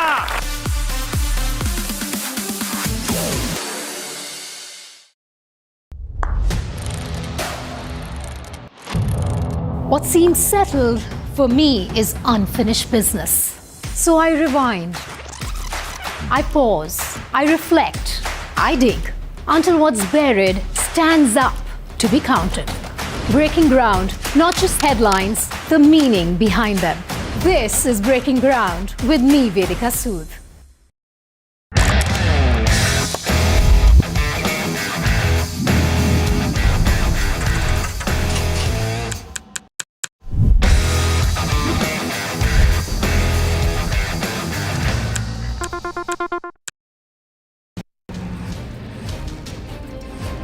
This is the Zorawar, India's very own light tank. Built for a very specific requirement, to defend our forces and attack when necessary in high altitude areas. Conceived of in the post-Galwan context and in direct response to the emergence of the Chinese Type 15 light tank, the Zorawar is meant to plug holes in India's armoured defences. At the moment, India uses heavy tanks, the T-90 and T-72, way up in the Ladakh heights. These are far too heavy and unwieldy for operations in the rarefied atmosphere. And so, Zorawar was designed and developed in 21 months straight. Weighing in at 25 tons, close to half the weight of the older tanks, the Zorawar can be easily airlifted and is built with the future in mind. Upgradability. Designed to operate with drones, it will also feature an active protection system, a system which intercepts incoming missiles and rockets to protect the tank. But these upgrades will come later. At the moment, the army appears committed to the tank, which is being trialled not just in high altitude areas, but also the desert. The Zorawar weighs 25 tons. It has a power-to-weight ratio of 30 horsepower per ton. That's key in the mountains. It has a 1,000 horsepower engine. It's amphibious. It can ford rivers and lakes. It can fire missiles, has a 105mm main gun, a 12.7mm remote-controlled weapon station, and a 7.62mm coaxial machine gun. In trials in September last year at the Mahajan firing range near Bikaner, the Zorawar hit its targets with pinpoint accuracy, using its Belgian-designed gun, proving its lethality. Zorawar's development is a triumph of collaboration and indigenization. Led by the Defence Research and Development Organisation and Larsen & Toubro, with contributions from micro, small and medium enterprises, the tank boasts over 70% indigenous content. From its hull to advanced systems, Indian industries have risen to the challenge, reducing reliance on foreign technology. Unlike the Arjun main battle tank, which faced delays and cost overruns because of an overemphasis on full indigenization, the Zorawar takes a pragmatic approach, incorporating foreign components like the Cummins engine and the Cockerel gun turret while pushing for local manufacturing. The army may eventually end up operating 700 Zorawar tanks. The world's defining stage. Leaders, visionaries, decision makers, confronting the challenges of our time. हमारा प्रयास होगा भारत की century सिर्फ भारत की नहीं बल्कि पूरी मानवता की जीत की सेंचुरी बने। NDTV World Summit 2025, Edge of the Unknown, 17th to 18th October, only on NDTV.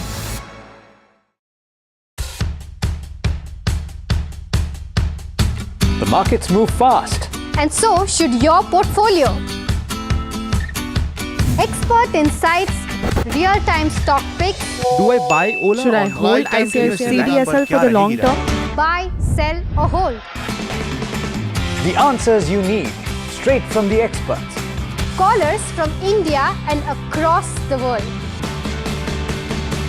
Connect live, ask, decide and invest wisely. Your portfolio, your future. Ask Profit.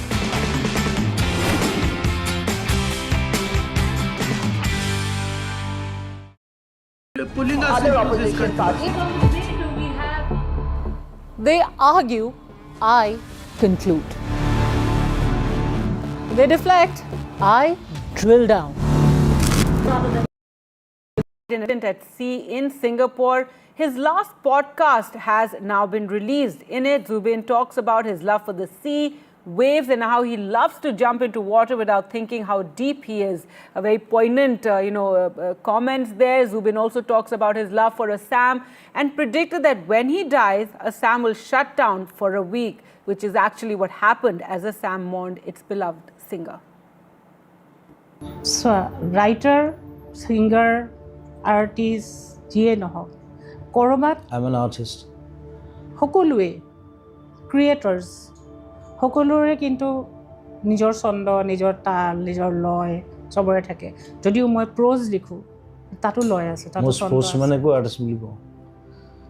Sobe, jot sondo ase no, jot loy ase. Ekane football khelo, cricket khelo, badminton. Aru biswa brahmando khonotei sondo ase no. Tujir brahmandor onkho hoi jabo bisara. Sondo tue tumak লৈ যাব তালে মই বিচাৰো যে তুমি আৰু বিকশিত হোৱা বুঝিবে I don't know. I'll just work. আৰু বিকশিত হোৱা নিজক এক্সপ্লোৰ কৰা আৰু তুমি যি কাম কৰিলে ভাল পোৱা তোমাক কোনো ডাইৰেকচন দিব নোৱাৰে এটো তোমাৰ নিজৰ ডিসিশন নিজৰ জাৰ্নি ম্যাপ মই কৈছো না মোৰ কোনো ম্যাপ নাই অকল জাহাজখন আছে মই আশা কৰিছো তোমাৰ মানে এটা আৰু গ্ৰেটাৰ জাৰ্নি তোমাৰ আগত আৰু আছে নতুন জাৰ্নি গ্ৰেটাৰ জাৰ্নি টাৰ্নিংৰ পিছফালে কি আছে কোনো ক'ব নোৱাৰে আশা কৰিম যে সেই জাৰ্নিটো তোমাৰ I'll play with the waves মই সাগৰত খেলি বিশ্বাস কৰানে যে আগত তোমাৰ তুমি মোৰ নতুন চিনেমাখন চাবা ৰৈ ৰৈ বিনালে ঠিক আছে তাত সাগৰত আৰম্ভ হৈছে সাগৰত শেষ হৈছে চিনেমাখন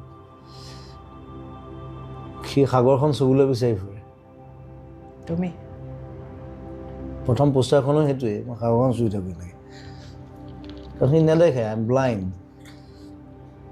লাষ্টতো সেই সাগৰখনে চুৱে সি সুধি থাকে সাগৰখন কিমান ডাঙৰ so it'll be a different film মোৰ 19 বছৰ আগৰ ষ্টৰী এতিয়া বনাইছো definitely some অলপ বুঢ়া হৈছো বাৰু নাই but you'll find a different তুমি এতিয়া ক'বা তোমাৰ নিজৰ গান তুমি নুশুনা নালাগে শুনিব বাৰু মোক কোৱা তোমাৰ গানবোৰৰ ভিতৰত কোনটো গানে তোমাক আটাইতকৈ বেছি তোমাক ৰিপ্ৰেজেন্ট কৰে তুমি জুবিন গাৰ্গ সেইটো ক'বলৈ বৰ দিগদাৰ হৈ যায় এতিয়া তোমাৰ যদি 10টা ল'ৰা ছোৱালী থাকে কোনটো বেছি ভাল পায় বুজি পাওঁ মই মোকো সুধিলে মই এনেকেই ক'ম তথাপি এটা গান কোৱা যাতে আমি সেই গানটোৰ পৰা তোমাক এটলিষ্ট আমি ক'বাত তোমাক বিচাৰি যাব পাৰোঁ এতিয়া মই ৰৈ ৰৈ বিনালে ক'ম সেইটো মই it's my one of the darkest songs মই কি কাৰণে লিখিলোঁ নাজানো কিন্তু গানটো তুমি যদি আকৌ এবাৰ শুনি দিয়া গানটো আগৰ ভাৰ্জনটো আছে নতুন ভাৰ্জনটো নাপাবা এতিয়া একেটাই লিৰিক্সটো একে আছে মই খালি মিউজিকটো অকণমান চেঞ্জ কৰিছোঁ মানে কি কাৰণে লিখিলোঁ এইটো ইমান ডাৰ্ক চং গানটোৰ পৰা চিনেমা হ'লগৈ that's a good thing তুমি নিজক মই দেখিলোঁ তুমি এজন নাবিকৰ লগত তুলনা কৰা আৰু তুমি সাগৰখন চুই চাব বিচাৰা তুমি নদী নহয় জুৰি নহয় একো নহয় তুমি নিজকে ক'ৰবাত ৰিলেট কৰা সাগৰৰ লগত মই মৰিলে ব্ৰহ্মপুত্ৰ উঠাই দিলে হ'ল বছ হয় ব্ৰহ্মপুত্ৰ nothing সাগৰ কিয় নহয় সাগৰত কাম নাই that's the only male river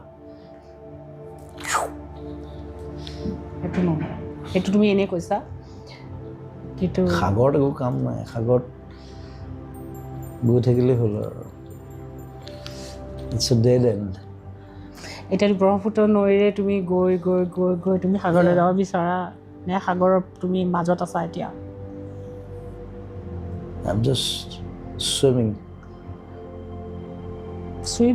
নে তুমি জাহাজ এখন চলাই আছা I'm swimming জাহাজখন পোৱা নাই ন এতিয়ালৈকে এই লাইট হাউচবোৰে তোমাক যেন বাট দেখুৱাই আৰু যাতে তুমি আন্ধাৰ সাগৰে মানুহে এইবোৰ বুজি নাপায় ইমান মানুহক বুজাৰ কাৰণে মই কোৱাই নাই মই তোমাক কৈ আছোঁ তুমি বুজি পোৱা নাই তুমি বুজি পোৱা মই তোমাক কৈ আছোঁ যিসকলে বুজিব I'm just swimming it's nothing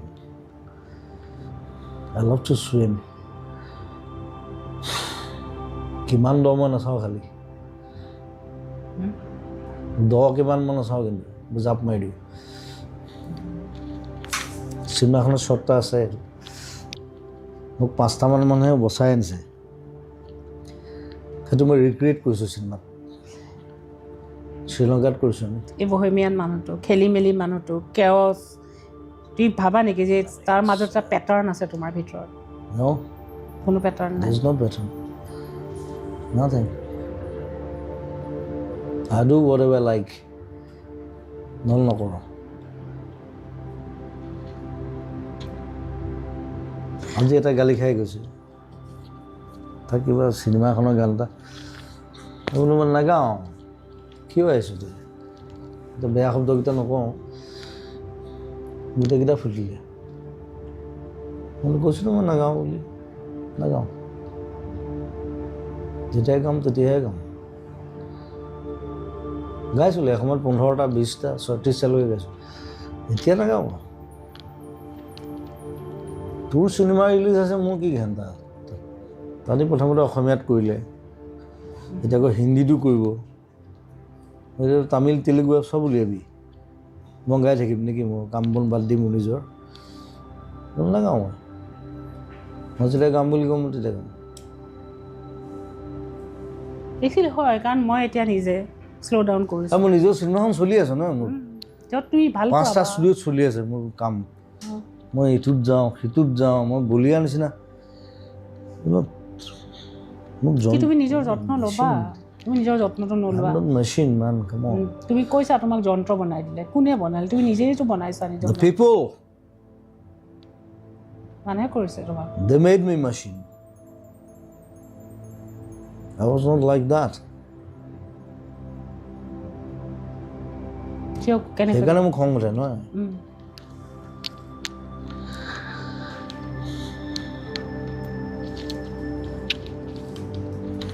তুমি লিখিছিলা মই এটা যন্ত্ৰই বনালে যেতিয়া বুঢ়া হ'ম তেতিয়া কেইটাহে চাম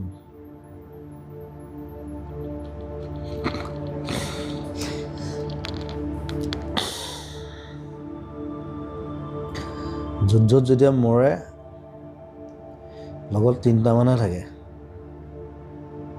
অলৱেজ বাকীবোৰ কোনো নাথাকে কিন্তু চব পলাই যায় যেতিয়া হিৰোটো মৰি যায় লগত সেই 3টা মান থাকে সেইকেইটা মানে ওচৰত থাকে উপায় নাই সেইকেইটা নেৰে বাকীবোৰ কোনো নাই চব পলাই যায় ঠিক কৰোঁ বম্বেত মানে মানুহ বুঢ় হৈ যায় মই 12 বছৰ থাকিলোঁ It's so boring city. It's the whole industry, it's মোক সবে সোধে বম্বেত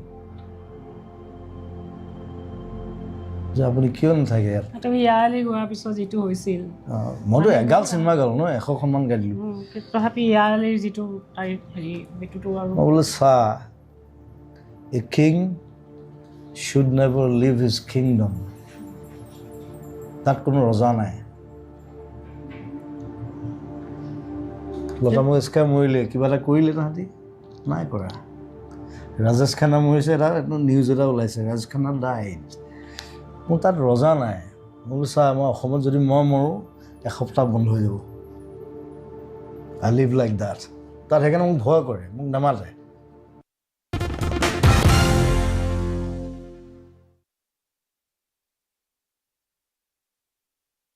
Motorola Edge 60 Pro, most stunning true color pro grade camera. Motorola Edge 60 Pro. Grab Motorola Edge 60 Pro today.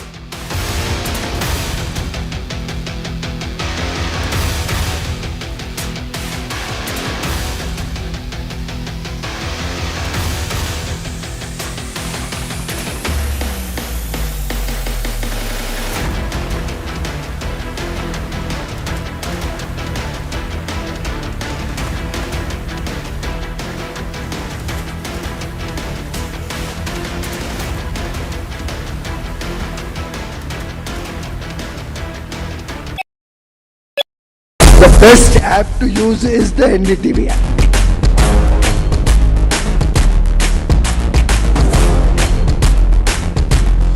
दुनिया भर में जब भी भारतीय मीडिया की चर्चा होती तो एनडीटीवी सबसे पहले जिक्र में आता है। मैं आपका बात से सहमत हूं, उल्टे हम भी जब विदेश जाते हैं the best app to use is the NDTV app.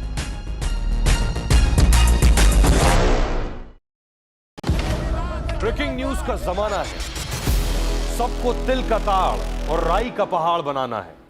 ऐसे में जनता के जूते के अंदर फंसा कंकड़ कौन देखे?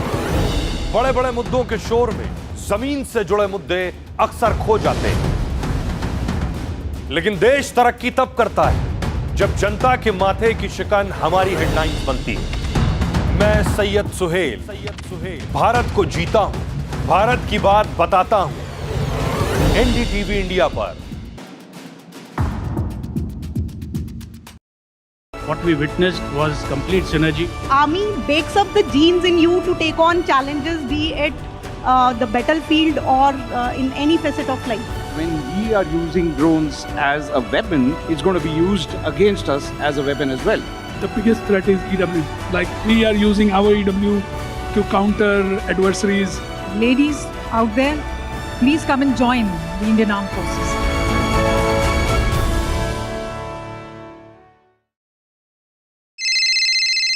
हेलो बोलिए मैडम, डब्बा ट्रेडिंग कब से चल रहा है पता है मैडम आपको? हम और आप तो जन्म भी नहीं हुआ था हमारा। We investigated a shady advisory firm that has spent big bucks on advertising on the front pages of national dailies. ये आपको बिल्कुल उसका ऐसे हल्का सा भी खौफ नहीं है? मैडम एक बात को खौफ किस लिए रखना चाहिए तो बताओ, कौन सा गलत काम कर रहा हूँ मैं? After our report, we also saw NSE came out with a cautionary circular to the investors. Market Regulator Securities and Exchange Board of India has also come out with a release talking about the actions that it has taken. Cyber complaint has also been filed against the entities involved in this entire dabba trading scam.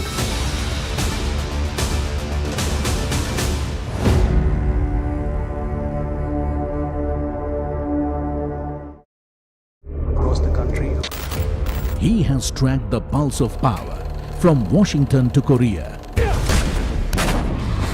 Witnessed history being made in global capitals and conflict zones. Brought clarity to complex issues of national security and international affairs. And now, Aditya Raj Kaul begins a new chapter at NDTV. Actually, I'm taking off because the stories I cover don't sit still. To bring the world to India and to take India to the world, I need to be where action is. Aditya Raj Kaul, covering international affairs like no one else. Only on NDTV network. Well, we're on an incredible piece of Indian engineering. Shiv and I are absolutely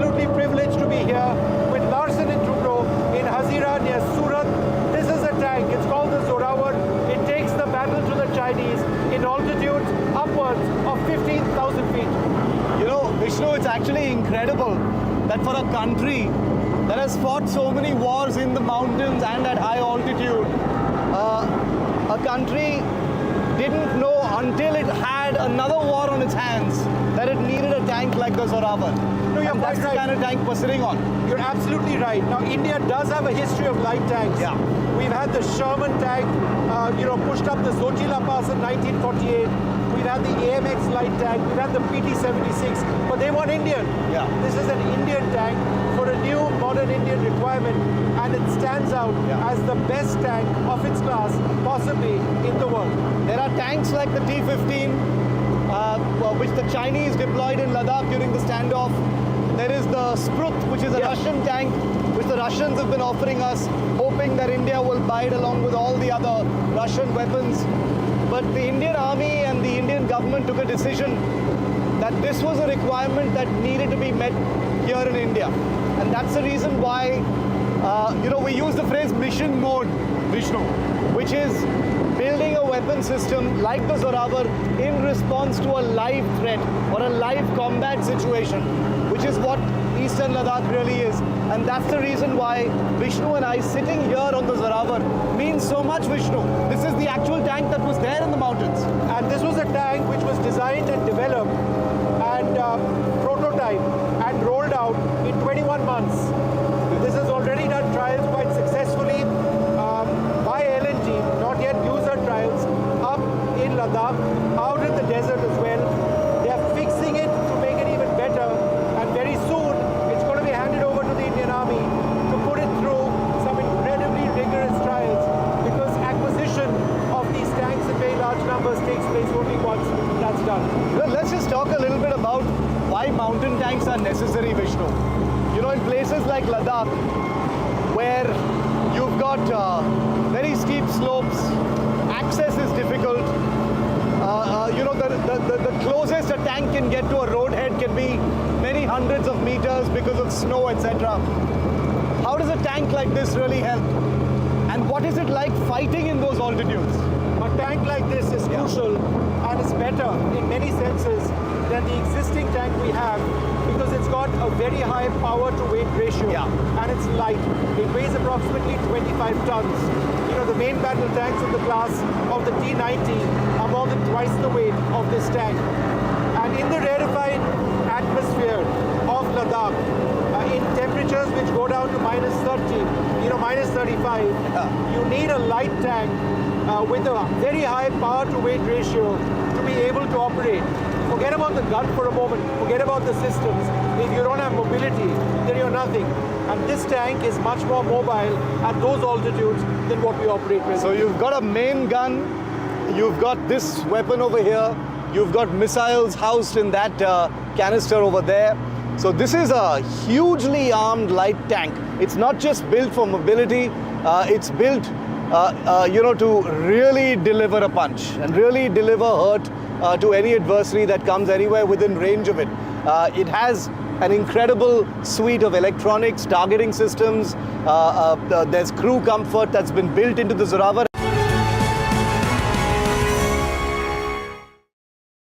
Rajasthan is history, culture, and much more.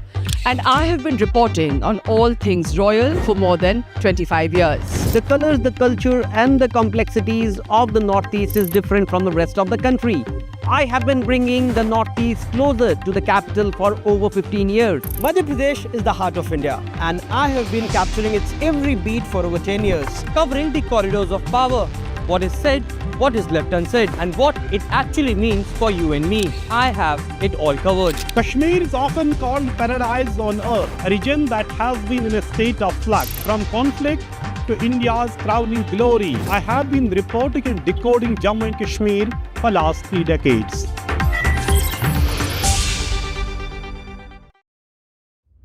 Vanakkam Tamil Nadu. Now the battle for Tamil Nadu 2026 is open now. After Chief Minister Stalin rolls up his sleeves. And Vijay steps in as a star challenger. This is a mass gathering. not for cash. Meanwhile, a former Chief Minister, Edapadi Palanisamy, begins his fight back. The big comeback campaign by EPS has well and truly begun. These are all the ultimate players, and this is going to be the ultimate test.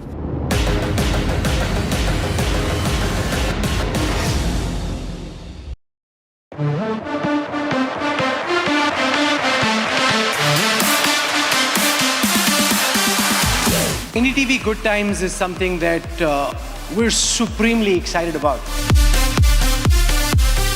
We just don't want to do live entertainment. We want to create experience for you. And NDTV Good Times is one of the most marquee and iconic ideas that NDTV came up with.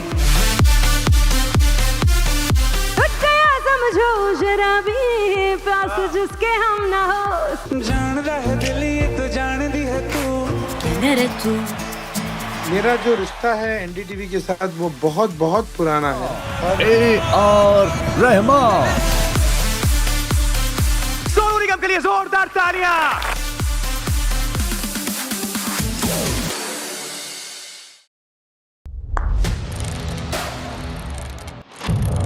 What seems settled for me is unfinished.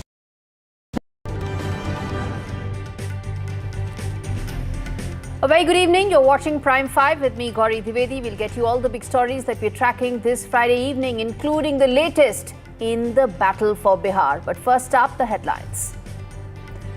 Protests erupt after Friday prayers outside a mosque in Bareilly in Uttar Pradesh. Police lathi charge protesters carrying I Love Muhammad posters. Protesters pelted stones at UP police. Ladakh activist Sonam Wangchuk has been arrested 2 days after 4 people have died in clashes during statehood protests. He's accused of inciting the crowds and leading those protests. BJP and Congress woo women voters in Bihar. Prime Minister Modi launches job scheme for women. Congress MP Priyanka Gandhi Vadra addresses a women's conclave in Patna. Well, it's the tale and a battle of two Kapoor wives. High Court hears Priya Kapoor seeking confidentiality in her plea. Karishma Kapoor's lawyer has said that confidentiality is a cloak. Delhi High Court asks Priya Kapoor to declare her assets.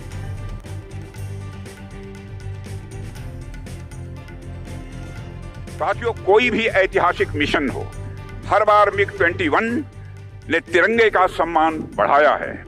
इसलिए यह farewell हमारी collective memories का भी है और हमारे national pride का भी है।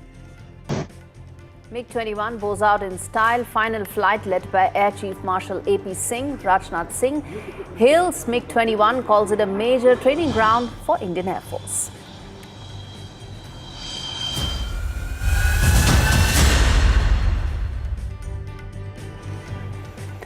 All right, our first story on Prime 5 this evening. Stage is set for battleground Bihar in a bid to woo women voters. Prime Minister Modi has transferred 7,500 crore rupees as the first installment to 75 lakh women under the Mukhyamantri Mahila Rozgar Yojana to help them start businesses of their choice.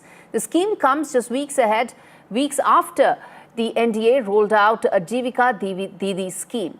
Bihar goes to the polls very soon in the next couple of weeks, and every party knows that elections are not won only in rallies or manifestos.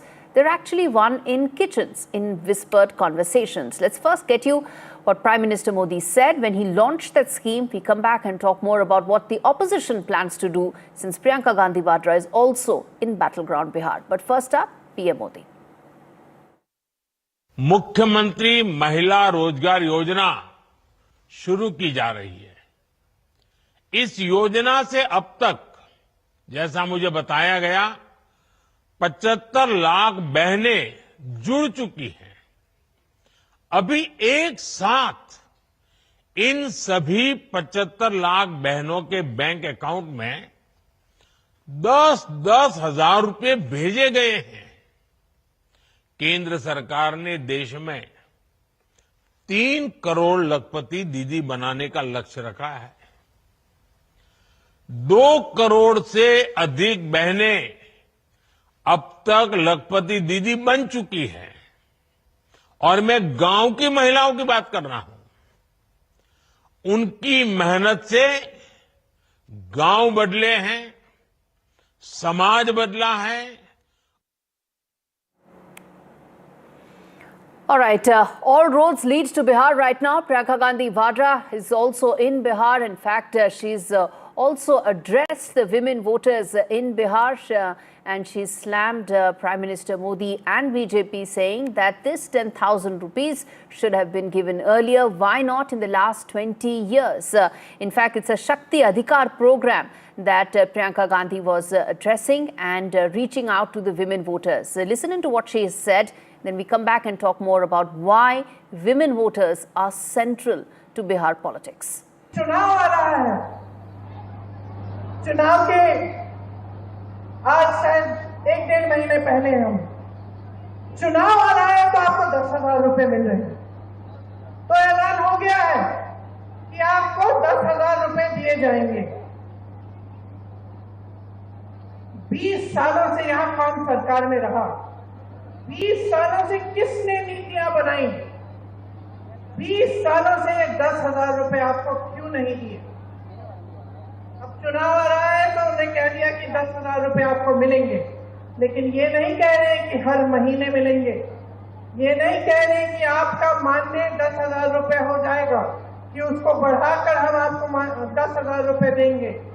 ये सिर्फ ये कह रहे हैं कि अब बड़ी संख्या में हम महिलाओं को 10,000 रुपए दे देंगे। क्यों? ताकि आप अपना वोट उनको दें।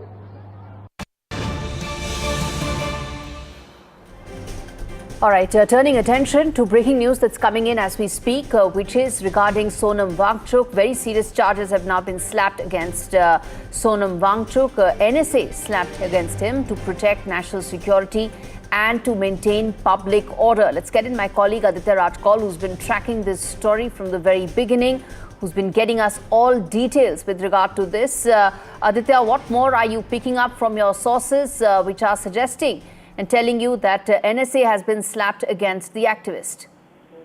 That's right. That's the big news coming at this hour. Top MHA sources have just confirmed to NDTV that NSA has been slapped against Sonam Wangchuk. Activist Sonam Wangchuk was arrested earlier today, a couple of hours ago. We had confirmed that Sonam Wangchuk was on his way to give an interview to NDTV when he was arrested. Well, the legal counsel of Sonam Wangchuk, Haji Mohammed, has been, in Ladakh. He's trying to get in touch with Sonam Wangchuk, but Wangchuk has been kept at an undisclosed location. Top MHA sources also confirming that Wangchuk can be moved out of Ladakh anytime now. It could happen tonight, it could happen tomorrow morning. But the big development at this hour, a very serious, a stringent law, NSA has been slapped against Sonam Wangchuk, and perhaps in the next few hours he will be moved out of Ladakh. This has been done to maintain national security and public order. Remember, the MHA as well as the Lieutenant Governor of Ladakh, Kavindra Gupta, in an interview to NDTV had said that there is some kind of a foreign conspiracy. His FCRA licenses were cancelled last evening, and now the big development of an NSA slapped against him to maintain public order here in Ladakh, where a curfew-like situation continues for the third straight day. Extremely important bit of news coming in right now. Viewers, if you're tuning in right now to NDTV, the big news flashing on your screens right now. Well, days after Ladakh unrest, Sonam Wangchuk has been arrested and NSA has been slapped against the activist. FCRA license of his organization has also been withdrawn. Let's get in Nazir Masoodi, my colleague, who's been tracking this story very closely for us. Nazir, fill us in with the latest that's happening right now. The information that we are getting is that NSA has now been slapped on Sonam Wangchuk. Exactly. That's what we are getting. That National Security Act has been slapped on, invoked and slapped on Sonam Wangchuk. So clearly we have heard, in fact, Home Ministry also in a statement of violence 2 days back, linking clearly this Sonam Wangchuk with the violence, said he incited this violence. And then there was Lieutenant Governor talking to Aditya, saying there's a foreign conspiracy and all that. Now NSA has been slapped on Sonam Wangchuk. There is already condemnation from the political leaders and the opposition. against this, arrest and NSA against Sonam Wangchuk. Normally, here in Jammu and Kashmir, it was Public Safety Act. But since Ladakh is now a separate union territory and the PSA has not been continued in that area, in that region, so NSA has been slapped on Sonam Wangchuk. As Aditya was saying, it is likely that Sonam Wangchuk may be moved out and shifted to jail in Jammu or outside Jammu and Kashmir and Ladakh as well. So there have been many arrests since yesterday morning. Dozens of people, yesterday we reported 50 people were yesterday morning arrested, and then so many other people have been arrested. But there is, challenge. For example, when Sonam Wangchuk was arrested for Director General of Police, he himself had to arrest him because there have been local challenge when it comes to local administration, because the local issues. So there are multiple challenges, there are multiple, repercussions of this arrest and the situation we see unfolding in Ladakh, one of the most peaceful regions in the country, now clearly engulfed in this turmoil. After 4 people were, killed in clash and firing on Wednesday, and one of them is a ex-serviceman, a former soldier of Ladakh Scouts, and 3 others are students.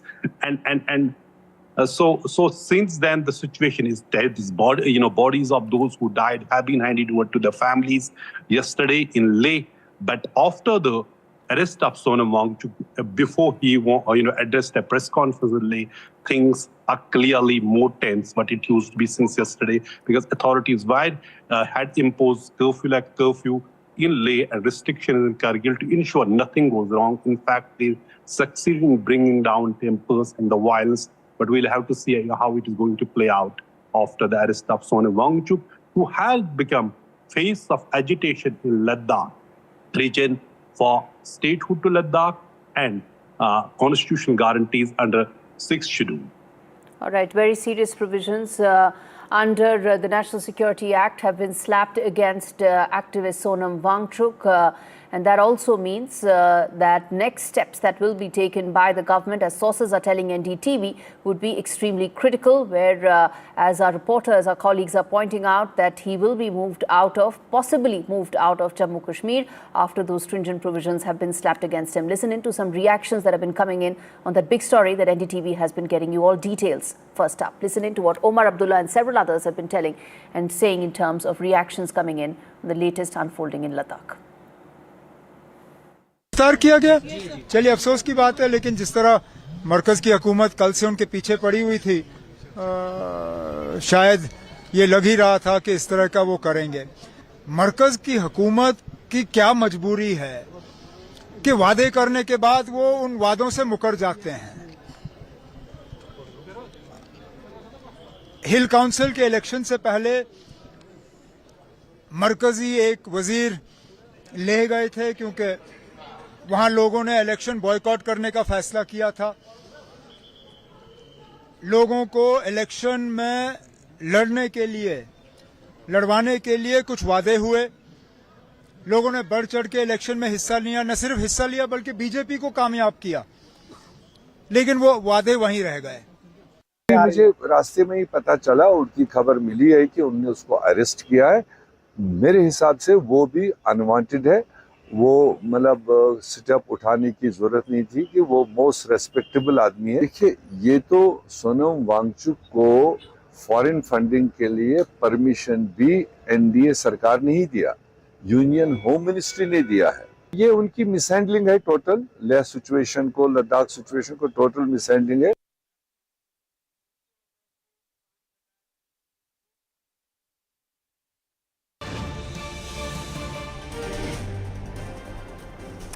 All right, more breaking news coming in on the broadcast. This is shifting focus now to the fallout as far as the India-Pakistan match at the Asia Cup. And source-based information that's coming in is that ICC may penalize Pakistan player Haris Rauf. He made those provocative gestures of a plane downing gesture he had made on the field. Extremely objectionable, provocative posturing coming in from the Pakistani player. And sources are telling NDTV that ICC will penalize the player for that. That's the gestures that were put out by Haris Rauf on the field. There you can see it. And for this unsportsmanlike conduct on the field, the Pakistani player will now be punished and penalized by the ICC, which is likely to impose massive match fee fines on the player as we speak. Those are those gestures that he made during the India-Pakistan Asia Cup match. We'll get you details of this as to how soon this decision is likely to be taken. What next? Remember, the entire Asia Cup, one has seen some extremely provocative, derogatory comments and body language that's come to light from the Pakistanis, and something that the Indian side has spoken about and said that why is it that the Pakistani team is resorting to this and it hasn't gone unnoticed. Let's get in my colleague Manmohan for more on this, who has all the details in terms of the action that will be taken against the Pakistani players. विमल बताइए हमको कि क्या action लिया जाएगा अब ICC की तरफ से इन पाकिस्तानी प्लेयर्स के खिलाफ। देखिए, दोनों खिलाड़ियों की सुनवाई पूरी हो गई है। दोनों खिलाड़ियों को बुलाया गया था और दोनों की हियरिंग जो पूरी हुई उसमें साहिबजादा फरहान ने कहा कि बेसिकली जो ही इज अ पठान और उनके यहाँ जो गन सेलिब्रेशन ये चलता रहता है, तो उसको लेके साथ ही उन्होंने ये भी कहा कि विराट कोहली इस तरह का जश्न मना चुके हैं, तो बचने के लिए एक तरह से उन्होंने विराट कोहली के नाम का सहारा लिया। दूसरी तरफ जो हैरिस राउफ है, उन्होंने कहा कि उन्होंने 6-0 जो कहा है उसका कोई कॉनोटेशन नहीं, पॉलिटिकल कॉनोटेशन नहीं है। उन्होंने इनफैक्ट मैच रेफरी से पूछा कि 6-0 का क्या मतलब है आपके लिए इंडिया के अभी कॉन्टेक्स्ट में, तो मैच रेफरी ने कहा कि उन्हें नहीं पता है, तो उन्होंने उसका सहारा लिया। लेकिन फिर भी जो हमें बताया जा रहा है उसमें है कि हैरिस राउफ ने जो बॉल फेंकी थी संजू सैमसन की ओर और एग्रेसिव तरीके से, तो उस पर जरूर उनको 50 से 100% मैच फीस का जुर्माना लग सकता है। सूर्य कुमार यादव की जो कल सुनवाई हुई है उससे 15 से 20% मैच फीस का जुर्माना लग सकता है। लेकिन ये कमाल की बात होगी कि जो दोनों खिलाड़ियों ने जो कुछ भी किया है और खेल भावना को, जो गेम स्पिरिट को नुकसान पहुंचाया है, क्रिकेट को नुकसान पहुंचाया है, क्योंकि आप इशारे कर रहे हैं लेकिन उसका एक कॉनोटेशन, उसका पॉलिटिकल कॉन्टेक्स्ट है, उस कॉन्टेक्स्ट को आईसीसी मैच रेफरी कैसे नकारेंगे ये देखने वाली बात होगी। दिलचस्प होगा कि क्या फैसला लेते हैं। लेकिन मुझे जो अब तक बताया जा रहा है सूत्रों के हवाले से कि दोनों की सुनवाई जरूर पूरी हो गई है और दोनों पे खासकर मैच हैरिस राउफ के 50 से 100% मैच फीस का जुर्माना लगेगा और भारतीय कप्तान सूर्य कुमार यादव पे 15 से 20% मैच फीस का जुर्माना लग सकता है। ये फैसले आज आ सकते हैं। All right, let's leave it there. Manmohan, my colleague, giving us all those details that ICC is all set to penalize Pakistani player for that provocative, unsportsmanlike conduct on the field. Turning attention now to more news coming in on the broadcast. Rubbishing NATO Secretary General Mark Rutte's claim that after US President Donald Trump imposed a penalty on India for buying Russian oil, Prime Minister Modi asked Russian President Vladimir Putin to explain his strategy. The MEA has categorically said that all this is completely baseless. In a statement, the MEA has said that it expects the leadership of NATO to be more responsible while making such statements and emphasizes that speculative remarks about conversations that never occurred are extremely unacceptable. Now, this is extremely shocking, the kind of statements that NATO had put out, and no less than the NATO Secretary General, all of which have been rubbished by the External Affairs Ministry, saying no such meeting and no such phone call actually took place. Listen in to what the MEA spokesperson said. This statement, let me clarify, is factually incorrect and entirely baseless. At no point has Prime Minister Modi spoken with President Putin in the manner suggested. No such conversation has taken place. We expect the leadership of an important and esteemed institution like NATO to exercise greater responsibility and accuracy in public statements. Let me also tell you, and would like to attract your attention to some of the comments that have been made by several leaders, including President Trump, on that EU and NATO and G7 countries should also look at halting energy imports from Russia. I mean, there cannot be any double standard in the matter. Let's get in my colleague Disha Bagchi for more on this. She's been tracking this story closely for us. Disha, this kind of falsehoods that are coming out from no less than the NATO Secretary General really undermines the body itself, and also just points out that how the West at this point of time is just trying to cook up stories when it comes to New Delhi, India. And even as India has been categorically saying that it takes all decisions, all measures only on the basis of its national interest and securing energy interests. Absolutely. The aim of the NATO chief, Mark Rutte, making these statements was entirely stirring the pot really when it comes to the relationship between New Delhi, the US and Russia in the context of importing Russian oils, and saying that Prime Minister Modi or India has demanded some sort of justification or clarification on Russia's Ukraine strategy, and making these kind of statements in Western media really and kind of spreading these speculations really undermines, as you mentioned, NATO's credibility and legitimacy. Because in a sense, we've seen Mark Rutte make certain statements like this when it comes to in bilaterals or in press conferences with US President Donald Trump. But now making these statements in Western media saying that New Delhi is again asking for justifications given the fact that now they're facing these 50% tariffs from the US for their imports of Russian oil is quite irresponsible, as India has said. And they're slamming and rubbishing these statements as completely factual and baseless. And they are in fact absolutely baseless, because we have made it very clear that no such call between Prime Minister Modi and Russian President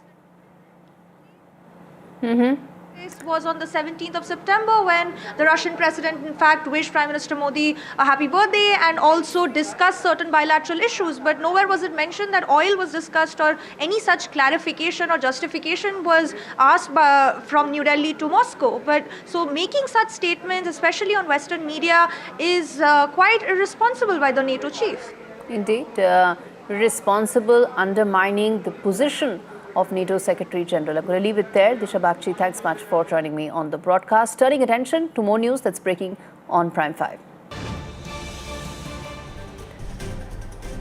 Turning attention now to the Sri's Baba, who is in the dock, and now update coming as far as his legal troubles mounting.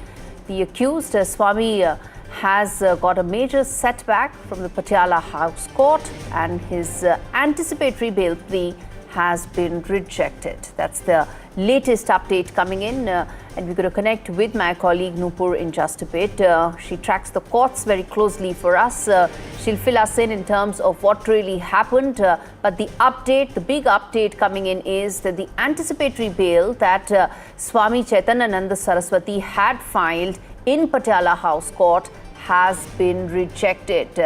This is on grounds of major revelations that are tumbling out in terms of how this Baba actually used his vehicles. He targeted on young girls. He gave them all sorts of dreams. 19 of those girls now have come out and said that he exploited them.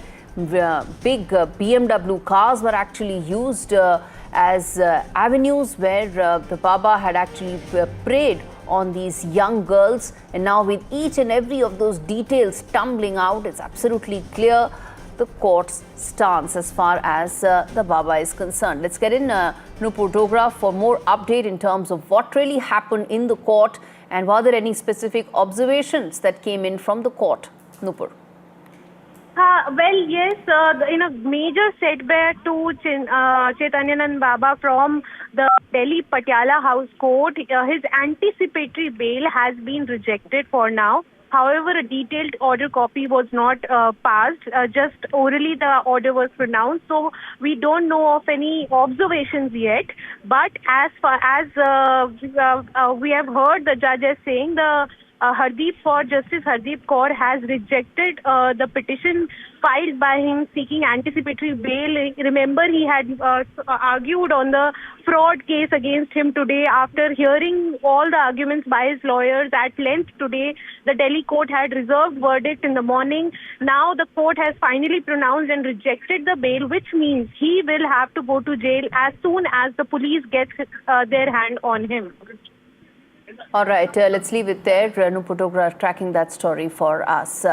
Shifting focus now to another important story on the show, which is with regard to how things are unraveling as far as Bareilly is concerned, where there have been protests that took place even as Uttar Pradesh police clashed with the protesters that were carrying banners of I Love Muhammad in Bareilly, who shouted. And these protesters shouted slogans like Allahu Akbar and created a ruckus after Friday prayers. On your screens are some of those visuals where the protesters clashed with the police and what really happened in terms of several of those protesters carrying those banners. Now, as the situation escalated, police resorted to lathi charge and also to ensure that situation is brought under control. It's the latest in a wave of demonstrations in cities like Lucknow, Bareilly, Kaushambi, Unnao, Kashipur and Hyderabad since the I Love Muhammad Rao began this year. In fact, Bareilly authorities conducted a flag march as a clear message that any attempt to disturb peace would not be tolerated. DM Avinash Singh declared Section 163 of the BNS in the area, prohibiting any form of protest without permission. Large-scale deployment of police and paramilitary personnel is also put out in Bareilly with the SP and pointing out absolutely clearly that around 50 inspectors have taken part in the march. Let's get in Ranveer, my colleague who's on ground, getting us all details and updates on that developing story. Now, Ranveer, as things stand right now, flag march has taken place. Is the situation under control? What are authorities telling you right now? Yes, the situation is under control, but police is still on roads. They are doing flag march and few of the protesters are in police custody. Police is now investigating on the basis of CCTV and video recording footages that those who are involved in this slogan raising and stone pelting in Bareilly will now be arrested by Bareilly police. And if we talk about today's happening, in the morning, Maulana Taqir Raza, a Muslim cleric, he appealed the Muslim people to gather at Islamia ground after the Jume ki namaz. So after the Jume ki namaz, the people were trying to gather near the Islamia college and police were stopping them. Police were requesting them that please go back to their respective places. No one is allowed to gather, no one is allowed to raise slogans, and no one is allowed to take the law and order situation in his hand. But the people were raising slogans and the number of protesters was increasing. So police tried to stop them, police tried to disperse them, but some of the miscreants, they stone pelted on police and then police used baton charge on the protesters. And after that, in few other areas in Bareilly like Azam Nagar and few other areas, people tried to get out their houses, they tried to assemble to raise their voices to protest, but police were there, the deployment was sufficient, and that's why the mob was returned back to their places. And now we can see the pictures, the situation is under control and police have video footages, the evidences that those who are involved in this violence will now be under scanner of the police. And Bareilly IG, he clearly said the situation is now absolutely under control, but still not only police but the paramilitary forces are also doing flag march on the streets of Bareilly, several areas which are considered very sensitive. They are like a police hub now in Bareilly, and not only in Bareilly. If we talk about Uttar Pradesh, then each and every sensitive area is now under monitoring. The top level officials in Lucknow, they are continuously monitoring the situation, and the top level officials in Bareilly, they are on ground. They are trying to control the situation so that the people should not get out their houses by the dusk. So on the basis of the appeal of Maulana Taqir Raza, thousands and thousands of people were gathered after the Jummah ki namaz, and that resulted into a chaos, and that's why Bareilly police used baton on the protesting mob. If we talk about the past, this incident started from Kanpur, and now we are seeing the result of mob gathering.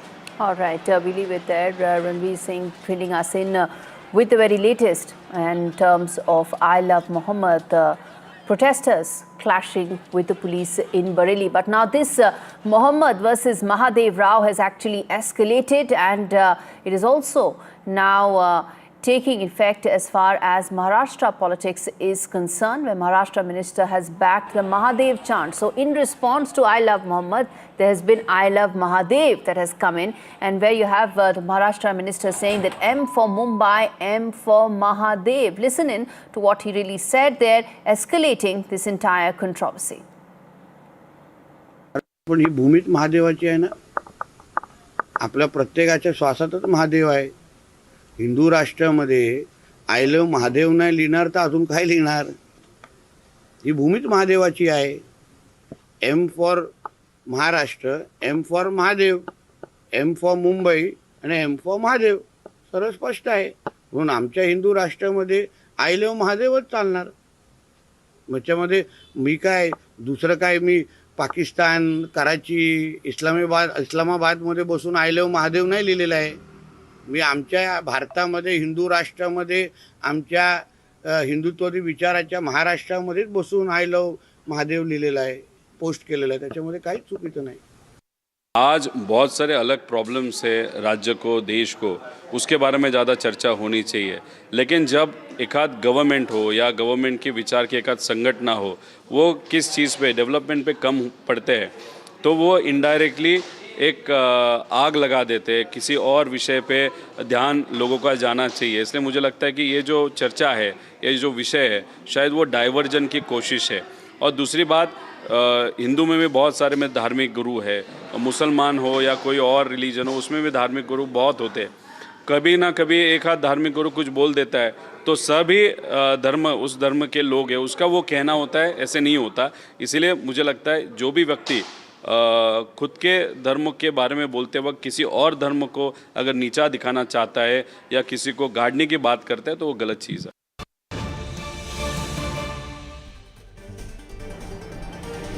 Shifting focus now to more breaking news that's coming in. Update as far as Sonam Wangchuk is concerned. Source-based information coming in. Sources tell NDTV that Ladakhi activist Sonam Wangchuk, who's been arrested, is likely to be moved out of Ladakh by tonight or tomorrow morning. That's the latest update coming in. Let's get in Aditya Rajkol, my colleague who's been tracking this story very closely for us. Aditya, you've been giving us all information right from the fact that Sonam Wangchuk may be arrested, the fact that action may be taken against him. Serious and very stringent provisions have been slapped against him under NSA. What next? Well, that's right, Gauri. It's been hectic here in Leh with internet not working and a curfew-like situation, but certainly big action being taken by Government of India against activist, climate activist Sonam Wangchuk. We broke first on NDTV that he has been arrested earlier today and has been moved to an undisclosed location. Now, top government sources confirming to NDTV that Sonam Wangchuk could be moved out of Ladakh. It could be either Delhi or some other location because under the NSA, to prevent national security and also public order, some stringent measures can be taken. Now, under the NSA, a person can be detained up to 12 months. So that is also something that will not go in favor of Sonam Wangchuk. The MHA had earlier blamed him for inciting violence that killed 4 people and injured 87 others. So as of now, the big development that we are breaking here on NDTV is that NSA has been slapped against activist Sonam Wangchuk, and he could be moved out of Ladakh perhaps by tonight or tomorrow morning. We are waiting for a statement from either the MHA or the district administration or the Lieutenant Governor of Ladakh as of now. Since it's a sensitive situation, they are not releasing any official details. Perhaps by tonight there could be more clarity on what the future of Sonam Wangchuk looks like, even as the apex body has demanded justice, a judicial inquiry for the killings, and also that negotiation should happen soon. There are others like the MP from Ladakh, Hanifa Jan, who has condemned the arrest of Sonam Wangchuk. All right, we leave it there. My colleague Aditya Rajkol giving us all those details. As far as Sonam Wangchuk is concerned, the Ladakhi activist, who sources say is likely to be moved out of Ladakh either tonight or by tomorrow morning. Stringent provisions under NSA have been slapped against him. It remains to be seen what will be the next course of action as far as measures that the government is taking with regard to Sonam Wangchuk. Well, on that note, we're slipping into a very short break. We come back on the other side with lots more news and updates. Stay with us.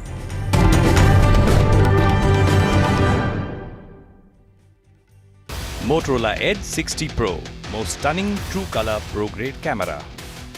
Motorola Edge 60 Pro. Grab Motorola Edge 60 Pro today.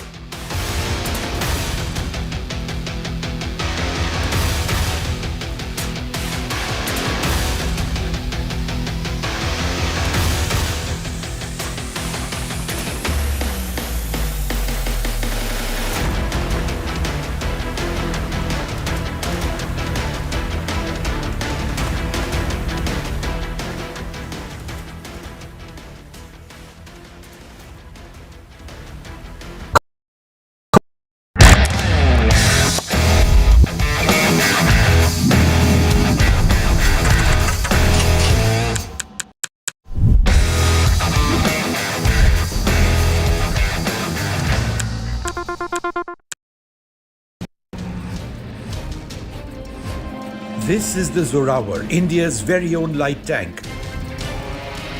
Built for a very specific requirement, to defend our forces and attack when necessary in high altitude areas.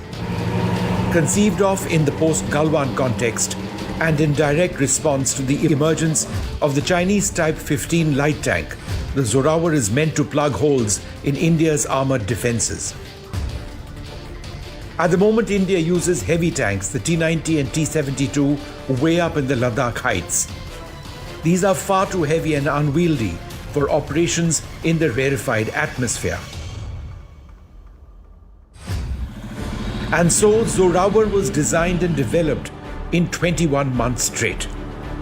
Weighing in at 25 tons, close to half the weight of the older tanks, the Zorawar can be easily airlifted and is built with the future in mind. Upgradability. Designed to operate with drones, it will also feature an active protection system, a system which intercepts incoming missiles and rockets to protect the tank. But these upgrades will come later. At the moment, the army appears committed to the tank, which is being trialled not just in high altitude areas, but also the desert. The Zorawar weighs 25 tons. It has a power-to-weight ratio of 30 horsepower per ton. That's key in the mountains. It has a 1,000 horsepower engine. It's amphibious. It can ford rivers and lakes. It can fire missiles, has a 105mm main gun, a 12.7mm remote-controlled weapon station, and a 7.62mm coaxial machine gun. In trials in September last year at the Mahajan firing range near Bikaner, the Zorawar hit its targets with pinpoint accuracy, using its Belgian-designed gun, proving its lethality. Zorawar's development is a triumph of collaboration and indigenization. Led by the Defence Research and Development Organization and Larsen & Toubro, with contributions from micro, small and medium enterprises, the tank boasts over 70% indigenous content. From its hull to advanced systems, Indian industries have risen to the challenge, reducing reliance on foreign technology. Unlike the Arjun main battle tank, which faced delays and cost overruns because of an overemphasis on full indigenization, the Zorawar takes a pragmatic approach, incorporating foreign components like the Cummins engine and the Cockerell gun turret while pushing for local manufacturing. The army may eventually end up operating 700 Zorawar tanks. The world's defining stage. Leaders, visionaries, decision makers, confronting the challenges of our time. हमारा प्रयास होगा भारत की century सिर्फ भारत की नहीं बल्कि पूरी मानवता की जीत की सेंचुरी बने। NDTV World Summit 2025, Edge of the Unknown. 17th to 18th October, only on NDTV.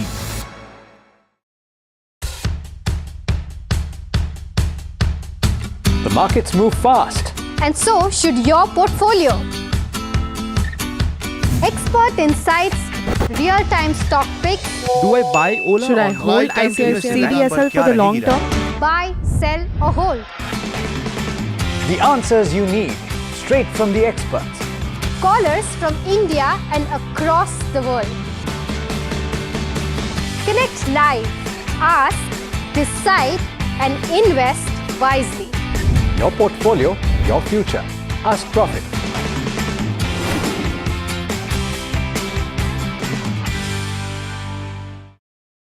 Pulling us into this country.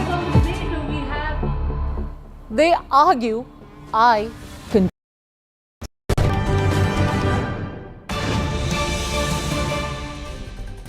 More news coming in on Prime 5. Assam SIT has carried out raids at Shyam Kanu Mahanta's residence for the second day.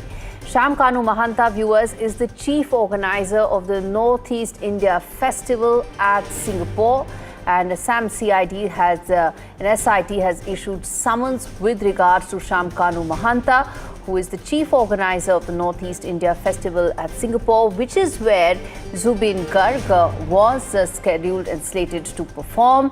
And that is why, in connection with Zubeen Garg's death, you have those raids taking place for the second consecutive day by the Assam SIT.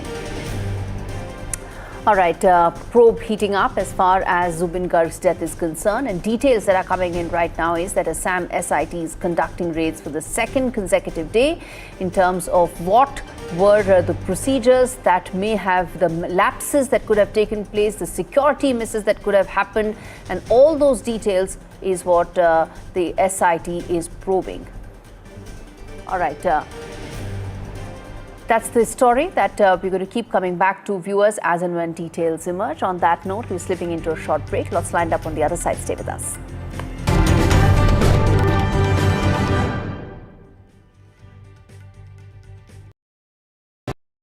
The best app to use is the NDTV app.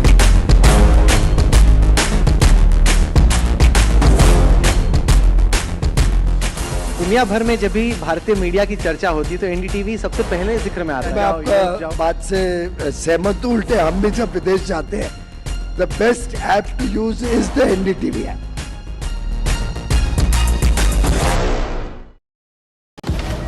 Breaking news का जमाना है, सबको तिल का ताड़ और राई का पहाड़ बनाना है।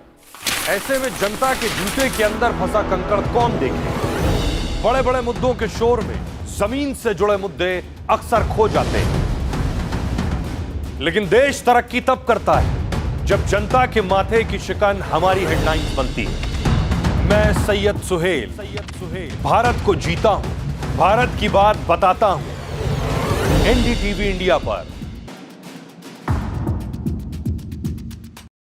What we witnessed was complete synergy. Army bakes up the genes in you to take on challenges, be it the battlefield or in any facet of life. When we are using drones as a weapon, it's going to be used against us as a weapon as well.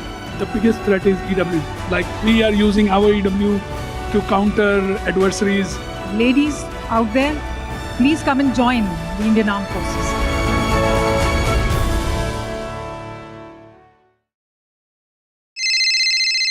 Hello बोलिए madam, डब्बा trading कब से चल रहा है पता है madam आपको? हम और आप तो जन्म भी नहीं हुआ था हमारा। We investigated a shady advisory firm that has spent big bucks on advertising on the front pages of national dailies. ये आपको बिल्कुल उसका ऐसा हल्का सा भी खौफ नहीं है। मैडम एक बार को खौफ किस लिए रखना चाहिए तो बताओ, कौन सा गलत काम कर रहा हूँ मैं?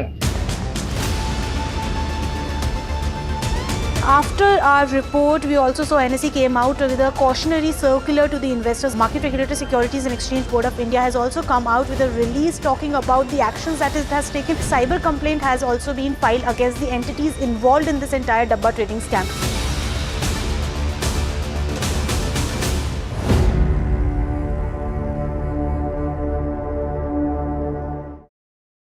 Across the country, he has tracked the pulse of power from Washington to Korea.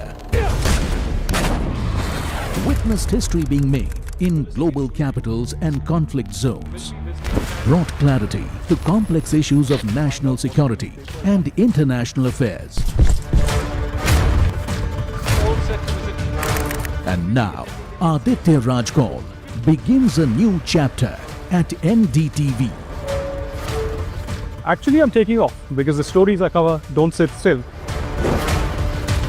To bring the world to India and to take India to the world, I need to be where action is.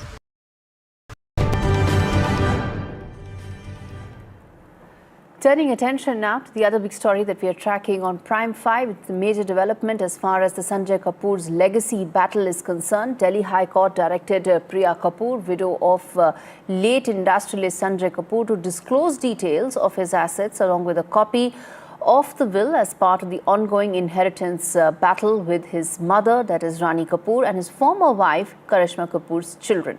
The court also recorded an undertaking from Karishma Kapoor and Rani Kapoor that details of the assets and the will would not be leaked to the media, because that was the big contention in Priya Kapoor's plea.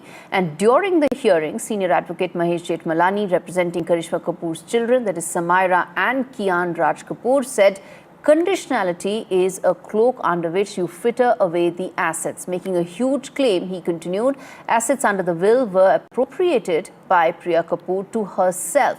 Now, according to this bogus will, I, Karishma Kapoor's children, am being denied everything. 2 bank accounts have been wiped clean and a 6% share in a company has been appropriated to the defendant. These are the charges that have been levelled by Karishma Kapoor in the ongoing legacy battle, the inheritance battle that the family is fighting in Delhi High Court. And that's the latest update that's coming in.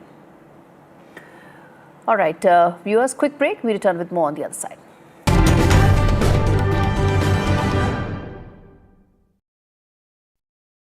Well, we're on an incredible piece of Indian engineering. Shiv and I are absolutely privileged to be here with Larsen & Toubro in Hazira near Surat. This is a tank. It's called the Zorawar. It takes the battle to the Chinese in altitudes upwards of 15,000 feet. You know, Vishnu, it's actually incredible that for a country that has fought so many wars in the mountains and at high altitude, a country didn't know until it had another war on its hands that it needed a tank like the Zorawar. No, you're that's right. the kind of tank we're sitting on. You're absolutely right. Now, India does have a history of light tanks. Yeah. We've had the Sherman tank, pushed up the Zojila Pass in 1948. We've had the AMX light tank. We've had the PT-76, but they weren't Indian. Yeah. This is an Indian tank for a new modern Indian requirement, and it stands out as the best tank of its class, possibly in the world. There are tanks like the T-15, which the Chinese deployed in Ladakh during the standoff. There is the Sprut, which is a Russian tank, which the Russians have been offering us, hoping that India will buy it along with all the other Russian weapons. But the Indian Army and the Indian government took a decision that this was a requirement that needed to be met here in India. And that's the reason why, we use the phrase mission mode, Vishnu, which is building a weapon system like the Zorawar in response to a live threat or a live combat situation, which is what Eastern Ladakh really is. And that's the reason why Vishnu and I sitting here on the Zorawar means so much, Vishnu. This is the actual tank that was there in the mountains. And this was a tank which was designed and developed and prototyped and rolled out in 21 months. This has already done trials quite successfully by LNG, not yet user trials, up in Ladakh, out in the desert as well. They are fixing it to make it even better, and very soon it's going to be handed over to the Indian Army to put it through some incredibly rigorous trials, because acquisition of these tanks in very large numbers takes place only once that's done. Well, let's just talk a little bit about why mountain tanks are necessary, Vishnu. You know, in places like Ladakh, where you've got very steep slopes, access is difficult. The closest a tank can get to a roadhead can be many hundreds of meters because of snow, etc. How does a tank like this really help? And what is it like fighting in those altitudes? A tank like this is crucial and is better in many senses than the existing tank we have because it's got a very high power to weight ratio and it's light. It weighs approximately 25 tons. You know, the main battle tanks of the class of the T-90 are more than twice the weight of this tank. And in the rarefied atmosphere of Ladakh, in temperatures which go down to minus 30, you know, minus 35, you need a light tank with a very high power to weight ratio to be able to operate. Forget about the gun for a moment, forget about the systems. If you don't have mobility, then you're nothing. And this tank is much more mobile at those altitudes than what we operate with. So you've got a main gun, you've got this weapon over here, you've got missiles housed in that canister over there. So this is a hugely armed light tank. It's not just built for mobility, it's built to really deliver a punch and really deliver hurt to any adversary that comes anywhere within range of it. It has an incredible suite of electronics.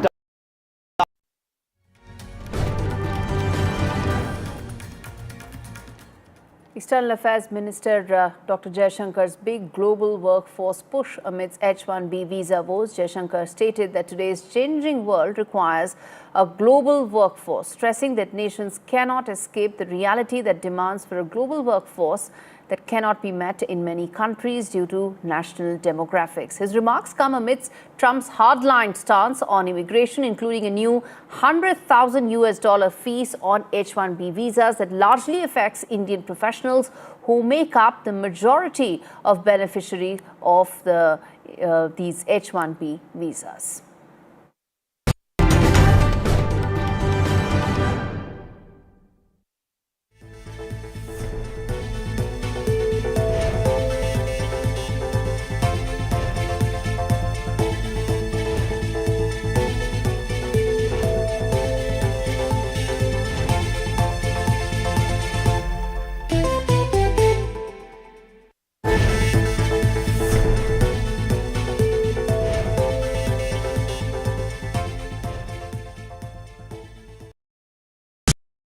Rajasthan is history, culture and much more.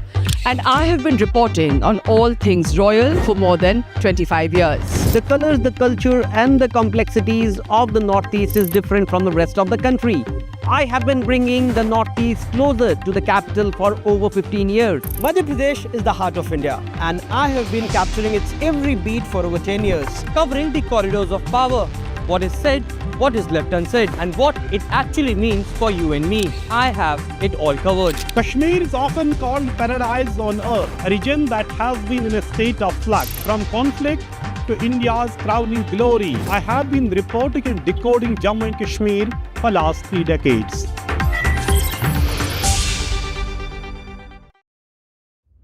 Vanakkam Tamil Nadu. Now the battle for Tamil Nadu 2026 is open now. After Chief Minister Stalin rolls up his sleeves and Vijay